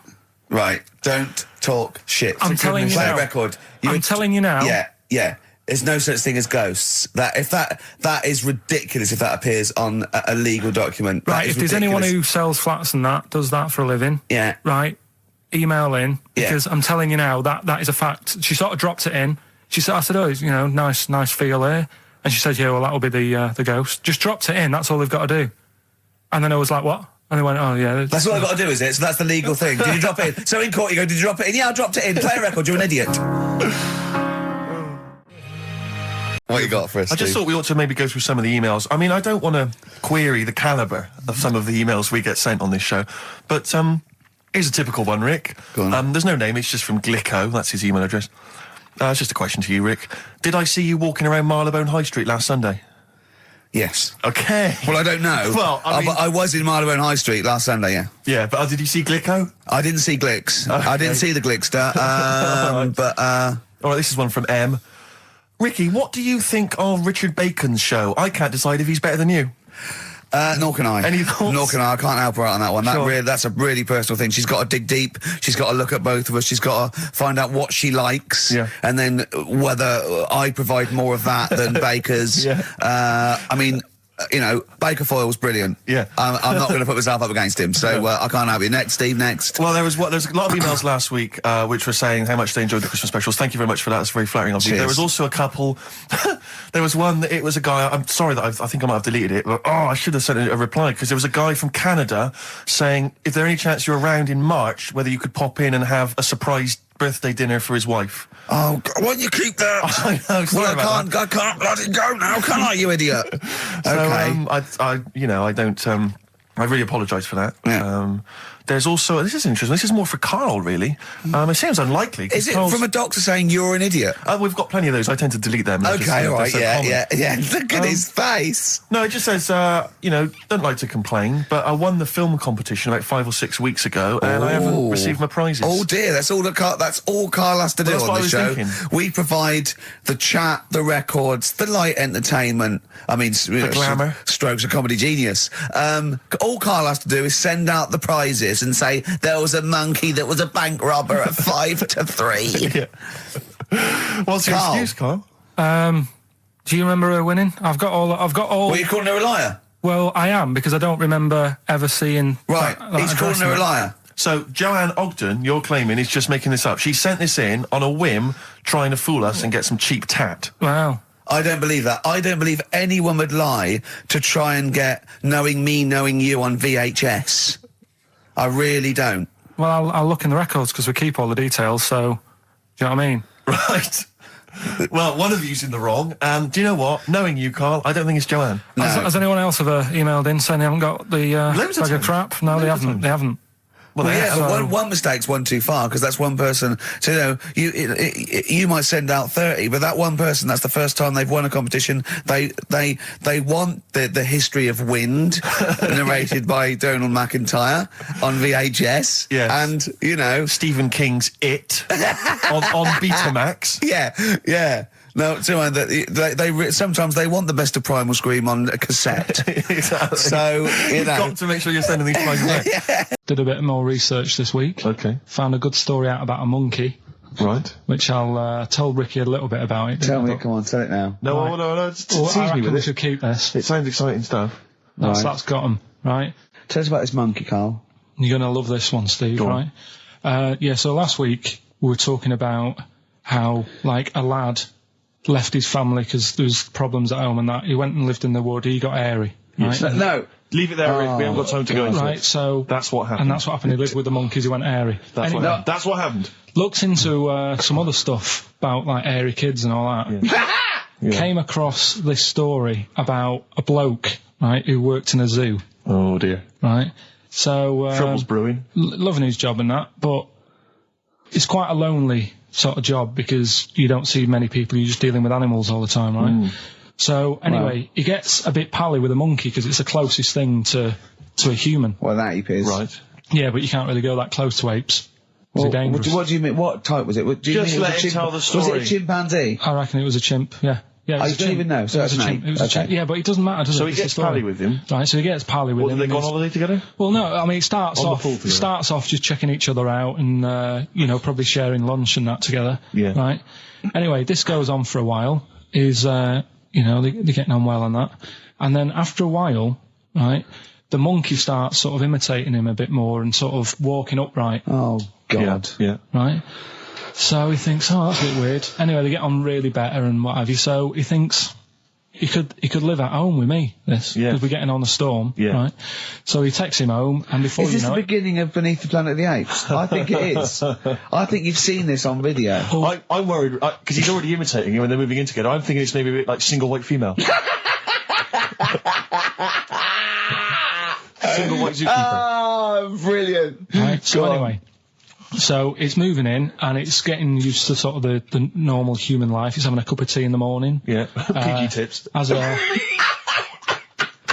has a he finishes the day off with a dear. Finishes the day off with what? He doesn't have to move a piano at one point, does he? Finishes the day off with a little brandy. Yeah. He pours himself. Is he wearing a smoking jacket? I'll tell you what, Carl. You're a maniac, mate. No, this is why it attracted me. It's amazing, right? So he's having his brandy and that, loving his life. Next thing you know, he sort of I don't know if he loses it or he gets shaved, but the top half of his body is hairless. Right? Apart from his head.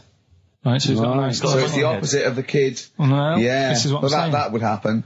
Right. Well, hang on, but so you don't know if you he's shaved or if it's How did it say?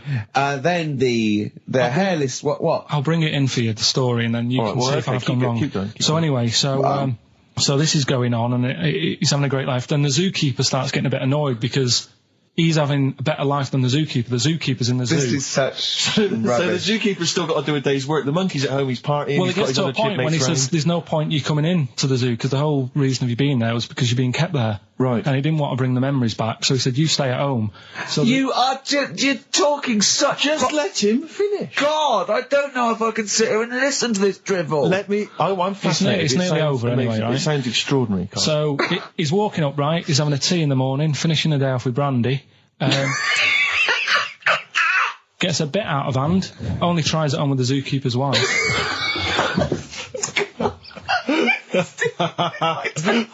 Make him go away, Steve. How does he do that? Well, because he's around humans a lot, he becomes a bit of a charmer. And, but what is it that he could do to seduce her? Pick fleas out of her? He didn't say. He was built. Yeah, he's well done. So what about that? What do you mean, what about it, Carl? It's obviously not true. It's obviously not true. This wasn't on the internet. This was in a book. So it's not a quick joke and just put it on a website. This is in a book. I don't understand how I love that he becomes a charmer. Oh, they're monkeys! Oh, Christ. No, right. Okay. Right, Carl. She's a girl and I'm a man. Good that, innit? On XFM, 104.9, Ricky Gervais, Steve Merchant, Karl Pilkington. As ever, Rick, there's always someone who steps in to defend Carl. Okay, what is the defence? What is the defence? Here's an email from Scott Coomer. He says, Carl is actually right. I've got an A-level in statistics and probability. It doesn't matter how long they have and how many monkeys you have. You cannot guarantee they would type the complete works of Shakespeare. Infinity makes it probable they would get it right, but not definite. Yeah. Well, yeah. Yeah. That's what I was saying. No, you weren't saying, Carl. You don't understand it. Infinity sort of sorts it out. That if they do anything, they'll nearly do everything, won't they? No, I mean they'll give it a good shot. No, that's not the point. But the I'd point be is surprised if they did one page right. Right, listen. It's not to do with consciousness. It's not to do with them aiming. They are just bashing away at the keyboard. It's like they're used to show that there isn't consciousness. They chose the chimpanzee because it can type, presumably, hit the keyboard. It's because they hadn't come across you at the time. Yeah. It's to take out thought out of it. It's to take out reason and trying, right? It's just random. They're saying that if you typed enough things, if the computer was left typing everything, if you left it for an infinite amount of time, and they chose Shakespeare because there is meaning behind it, and it's difficult to get it exactly right, to show you that Infinity would come up with it's not just Shakespeare, it's every novel. It's everything. Fairly eloquent there from Gervais. A quick riposte, please, from Karl Pilkington. No, I'm just saying, what I don't understand, if it hasn't read it, then how does it know where it's going? Listen, right, listen, right, Can I just explain to people, right? Some people have said, why are you cruel to Karl? He drives me mental with things like that. As I say, this discussion began because we were talking about a quote that Noel Gallagher supposedly gave. Now, I don't want to misquote Gallagher, but the gist of it was that he said, had I written Wonderwall or whatever, instead of the Beatles writing Strawberry Fields or whatever, I'd be the one that was considered the great songwriter and it wouldn't be the Beatles. You know, it's just the fact that they came first that meant that they get all the credit as being the greatest band. I don't know where to start with that statement either. I mean, that's Gallagher's thing, and he's, you know, well, whatever. We know what we think of that. What was your point, Karl? You agreed with him, didn't you? Yeah, I reckon. Right? Do you know we've talked about putting a baby in a room before and it'll know what colour it is and stuff? If you got a room that's painted red, right? But forget that because that's going to confuse you. Hear him out. Listen to me. Say if they did some new TV show, right? Like what's that film with Jim Carrey in where the Truman Show? the Truman Show, right? So they make up a little room, and some woman has some kids, and you say, right, let's put the kids in this room, and they don't know what's going on outside. They don't know anything about, like, EastEnders and that. It's like their little world, right? They don't know anything that's gone on. How could a child survive without EastEnders? Right, listen. So he's sat in the room, right? And then when they're all asleep... Right, wait for this bit. Someone... Have you heard this bit? Wait for this bit. They're all in a room. Yeah. They're asleep. Yeah. Someone pops in, puts a guitar next to the bed, right? Nips off out again. They wake up in the morning, and one of them goes, "What's this?" They don't even know it's a guitar because they've never seen one, right? They're talking English, though. Yeah. We just left guitar out of the vocabulary. Right, so... There's plenty more to come. So, one of them will pick it up, and they'll go, "I don't know what it is," and they'll start strumming. They'll go, "That sounds good, doesn't it?" Give them a few weeks, they could come up with Hey Jude. Whereas, type in Shakespeare, a monkey that can't even spell... I see that. Listen, can't answer it. I might come with you, Rick, if that's all right. We've got to sort out that Christmas special as well. Yeah, no, sure. All right, I'll see you later. I'm shooting off then as well. Cheers, Carl. Oh, God. 17th century? But it happened in Hackney, right? If you're outside London, that's in a place in London. And it's this monkey that's going about Hackney, nicking DVDs. Even the monkey didn't go for videos. Even the monkey knew, well, there's no point getting on VHS. The gradual on VHS. You're having a... Throw it back. Right, and there's a girl called Lisa who works in our office here, right, and I mentioned it to her because she lives in Hackney. I said, you familiar with this? And she said, oh, I remember something about it, which annoyed me. The fact that a monkey's running riot, but she didn't know the full story, and she lives there. What do you mean a monkey? Do you mean a chimpanzee or a monkey? I don't know. Is he a zoo in Hackney? Is he a zoo there? I don't know what sort it was, but it was like. Is there a zoo in Hackney? I don't know. That's what I was asking. So, right, get on with the story. So anyway, it's been robbing stuff, and the other bit that really puzzled me, right, is the fact that. And you're not easily puzzled by monkey news. They took fingerprints. What do you think about that? Well, they took fingerprints presumably because they didn't know it was a monkey to start with. No, they did. They saw it, nicking stuff, and they said, "Get fingerprints." So that means there's more than just one doing it. I'm gonna have a heart attack. He had to fax them to Interpol. Yeah. We know that is. Yeah, it's Brian the monkey. Yeah. So sorry, I don't understand. He was stealing DVDs, specifically DVDs. DVDs. I think it said watches and stuff. What, breaking into homes? Yeah, in Hackney. Maybe. Are you sure it wasn't a kid with a mask on? No, seriously. How was he breaking into homes? They're good up the drain pipe. They're good, aren't they? They're good, aren't they? But how would they do that? So is that the news? Well, that's how much do you want? Is that monkey news? For this week? Well, I don't know that it's true. Again, I've got nothing. There was other stuff. There was another story that I found about a monkey, but I would like to know from someone in Hackney do you know what I mean? And I missed that one on Crime Watch, which would have been good. Right? But there was another story about one that kept getting on buses, not paying its fare. And just sat in a corner reading the paper.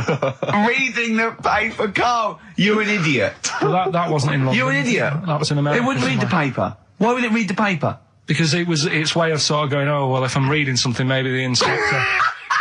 the inspector won't notice my hairy hands. Oh, Carl, you're such a fool! Well... Pilkington. Karl I've just had a news flash that an infinite number of monkeys in Hackney and an infinite number of typewriters. Yeah. We don't know what for. At this stage, we've got no more information. And they've taken back an infinite amount of graduate on the video. This is rubbish. So, 3 stories. Don't rub it too hard, you'll get a rasher. Enough is anus. And we'll have that one then. That one? Yeah. Right, well, do you believe in palm reading and stuff? No. Yes. Sorry, yes. Yep. Yeah, of course. Sorry, I forgot. Yes, of course we do. Mm-hmm. Right, well, there's a fella who, he used to do palm reading. Oh, yeah. But a lot of people, he found that when he went up to him in the street and said, "Do you want your palm reading?" He was like, a lot of them were like, you know, "Oh, I'm a bit ashamed of my nails and stuff because they're a labourer or they're a cleaner or something like that. I know a lot of labourers are slightly embarrassed by their nails. Yeah. No, but yeah. So he if you found look that- at my bloody hands, Reg. Well, that's that hod carrying. Did I ever tell you that? Did I ever tell you that I got picked at school to make tea and serve biscuits to old people because I've got good nails? No, go on. Is there any more to the story? Well, that's about it. I mean, we used to do I think the head teacher must have been getting something, maybe getting his mum in there for free or something in this old people's home. So he offered the kids at the school, he said, right, all sit at your desk and put your hands on the table. And everyone did. And he walked past mine and he said, not bad, not bad. And he said, you've got the afternoon off. You can go and serve biscuits and tea to the old people. What did you say? I said, all right then. Was good. that? Yeah. Good afternoon. But anyway, Was so it? these... Yeah, what did he do? He just sort of walked around and went, you all right, do you want bourbons or digest? I bet you get on with old people, wouldn't you? I'd love to see... Maybe especially the senile ones. Yeah, no, but I'd love to see you on VH1, just in a link. They just go, they've just played Robert Palmer, right? And it comes to you in a little park, and you just sit next to an old lady, go, all right? And you go, yeah, not too bad. You go, what do you think of London? Crap, innit? And she goes, yeah, it's awful, innit? And you just have a talk, and you go, right, well, she doesn't like it, in excess. Yeah. That's what I'd like to see. I still think my idea is better, but... So what are you going for then? Oh, you've picked one, haven't you? Yeah, so this fella... So there's palmists going around the streets. Yeah, he's going round... and randomly trying to give palm readings. They're losing money, hand over fist. Yeah. Right. So, they said, he's what he's done, he's reading people's, bottoms now. Sorry, whoa. You just, I didn't quite follow that. He was a palm reader. That wasn't making money. So now he's going up to people in the street and saying, can I see your arse? Basically, yeah. So from being a palmist to an arsonist. Well, they just, that's what he does. He said the same sort of lines and that you get on your hand, you get them on your bottom, and he can read them. Right. Yeah, he's not a pervert or anything, or making up as he goes along. No, that's it. That was that. So, sorry, if a man came up to you in the street and said, can I have a look at your arse? Can I read your arse? You'd drop your trousers, would you? No. If he went up to him and he said, oh, I'd rather you didn't, because I'm a labourer. I've got bad fingernails. No, that's why I've seen... That's what a lot of labourers, they're showing their cleavage, you think, but actually they're having their arse read. Absolutely. That's that's what it is. And then, right... So is that the end of the story? Yeah. But then because... That's it. Educating Ricky is there's a bloke who reads arses. No, but you're a mentalist. What are you talking about? Educating Ricky, will we carry on? Yeah. Right, you've got left. Don't rub it too hard, you'll get a rasher. And, will it like fellas or will it like women? Well, you said wool before. Yeah, will it. Go on then, I'll have wool it. Right, now this is similar to the one you were talking about before, right? They found out that, scientists. Oh, yeah. I've found out... 17th century? That, like now, 1 in 10 rams are gay. 1 in 10 rams are gay? Yeah. Yeah. So that was like, wool it. That's how I could get that in. They got a load of gay and straight rams. Right. They worked out which were which first. They said, right, that bunch there is a gay bunch. They looked better, they just had more pride in their appearance. And the other ones, the straight ones, and then they gave them to this scientist and said, right, go on, do what you got to do. And they took the brains out of all of them. Just to check. And they did tests on the brain, and it worked out that they've got something smaller in the brain. The gay ones have got something in the brain that makes it smaller. And they said, right, well, that's probably how it's going to work on males, on like males and females and like humans. So you took from this that gays have smaller brains than straight people? No, there's something in the brain. Right, so if someone's saying, oh, I'm a gay, or they're not sure or whatever, they will now be able to find out. So you can go to the doctor and to find out if you're straight or gay. Is there any gay in my brain? Let's have a look. Do. You've got a little bit of a gay in you, yes. A little bit of gay in there. Yes, you've got the, you've got a little bent cell there. Well, that's why they did it, anyway. I don't understand how they could differentiate which was straight and which were gay to begin with, before they then gave it to the scientist. Wasn't that what the scientists figured out? How could they tell? There's one theory that it is genetically determined. There is one. There is a theory that's genetically determined, but I don't think it's as easy as pulling a sheep's brain apart and finding a little pink sort of like blob in there and going, like, we've taken the guy out and now he's going to go and shag some ewes. I don't think it's that straightforward. Although homosexuality does occur at a similar sort of rate in animals, I think. Yeah. Yeah. So you knew that, didn't you? So that's that one. I mean, I just like the idea of the farmer figuring out which is straight and gay. Well, that one's wearing quite a camp-looking neckerchief. So I'm thinking maybe he's gay. Is that? Yeah. I love the fact they can. That one's a big fan of Sophie Ellis-Bextor. Yeah. They would. They put on ABBA and see which ones dance. Exactly. That's how they. Which one? Yeah. Put on like Barbara Streisand and see which ones sing along. It is rubbish. What did I find? What did you just say? That is rubbish. No. Then here's a good one. Go on then. Right, in Dubai, this woman went to Dubai for her holiday, and she was over there, and apparently in the markets bit of by spider. They sell lizards. Oh, go on. Right, just like for people to buy. So she buys one, not knowing that you're not really meant to take him out of the country. Sure.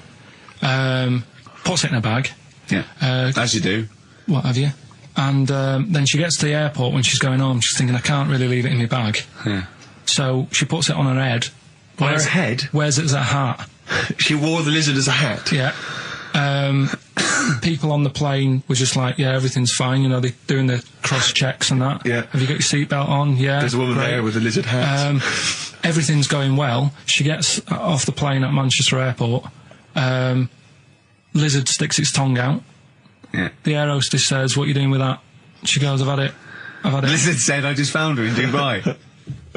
They said, I've had this with me all journey. And they said, well, you shouldn't have done. And they took it off her. Yeah, I think that is true, actually. Yeah. Yeah. So what about that? Yeah, good, yeah. Yeah. That educated me. Right, what, any more? Well, what's that taught you? That's taught you, you know, be careful when smuggling lizards back as some kind of hat. Yeah, just say, lizard, keep your tongue in, you twat. Don't rub it too hard, you'll get a rash out. It's been a mess today, hasn't it? What do you mean it's been a mess? It's been a mess. What has? This. What? The show? Yeah. How has it been any worse? It's just all over the place. There's no sort of, it's not tight like it normally is.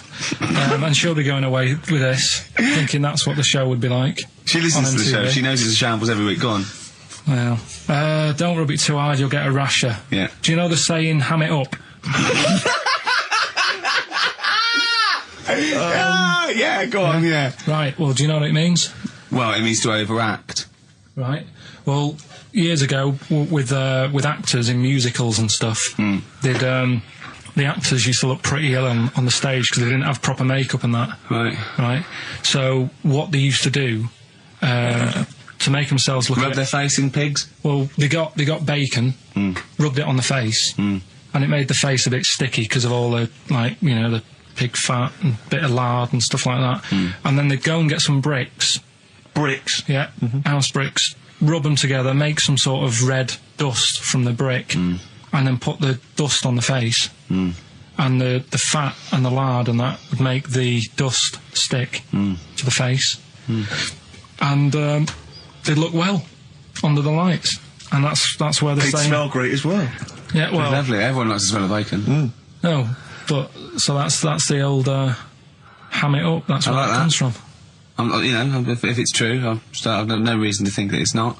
So that's your third educating Ricky today. So, what have you learned? Nothing. Absolutely sod all. You've got your hamming it up. Yeah. Rams are gay. They know which ones are gay now. Now! And, at last, thank God. The fella who can hand read an arse. If you missed the rest of the show, what are you going to make of that? If you've just tuned in, you are a maniac, Carl. So, and you've had your screen test. I reckon we'll be seeing you on MTV or VH1 in the near future.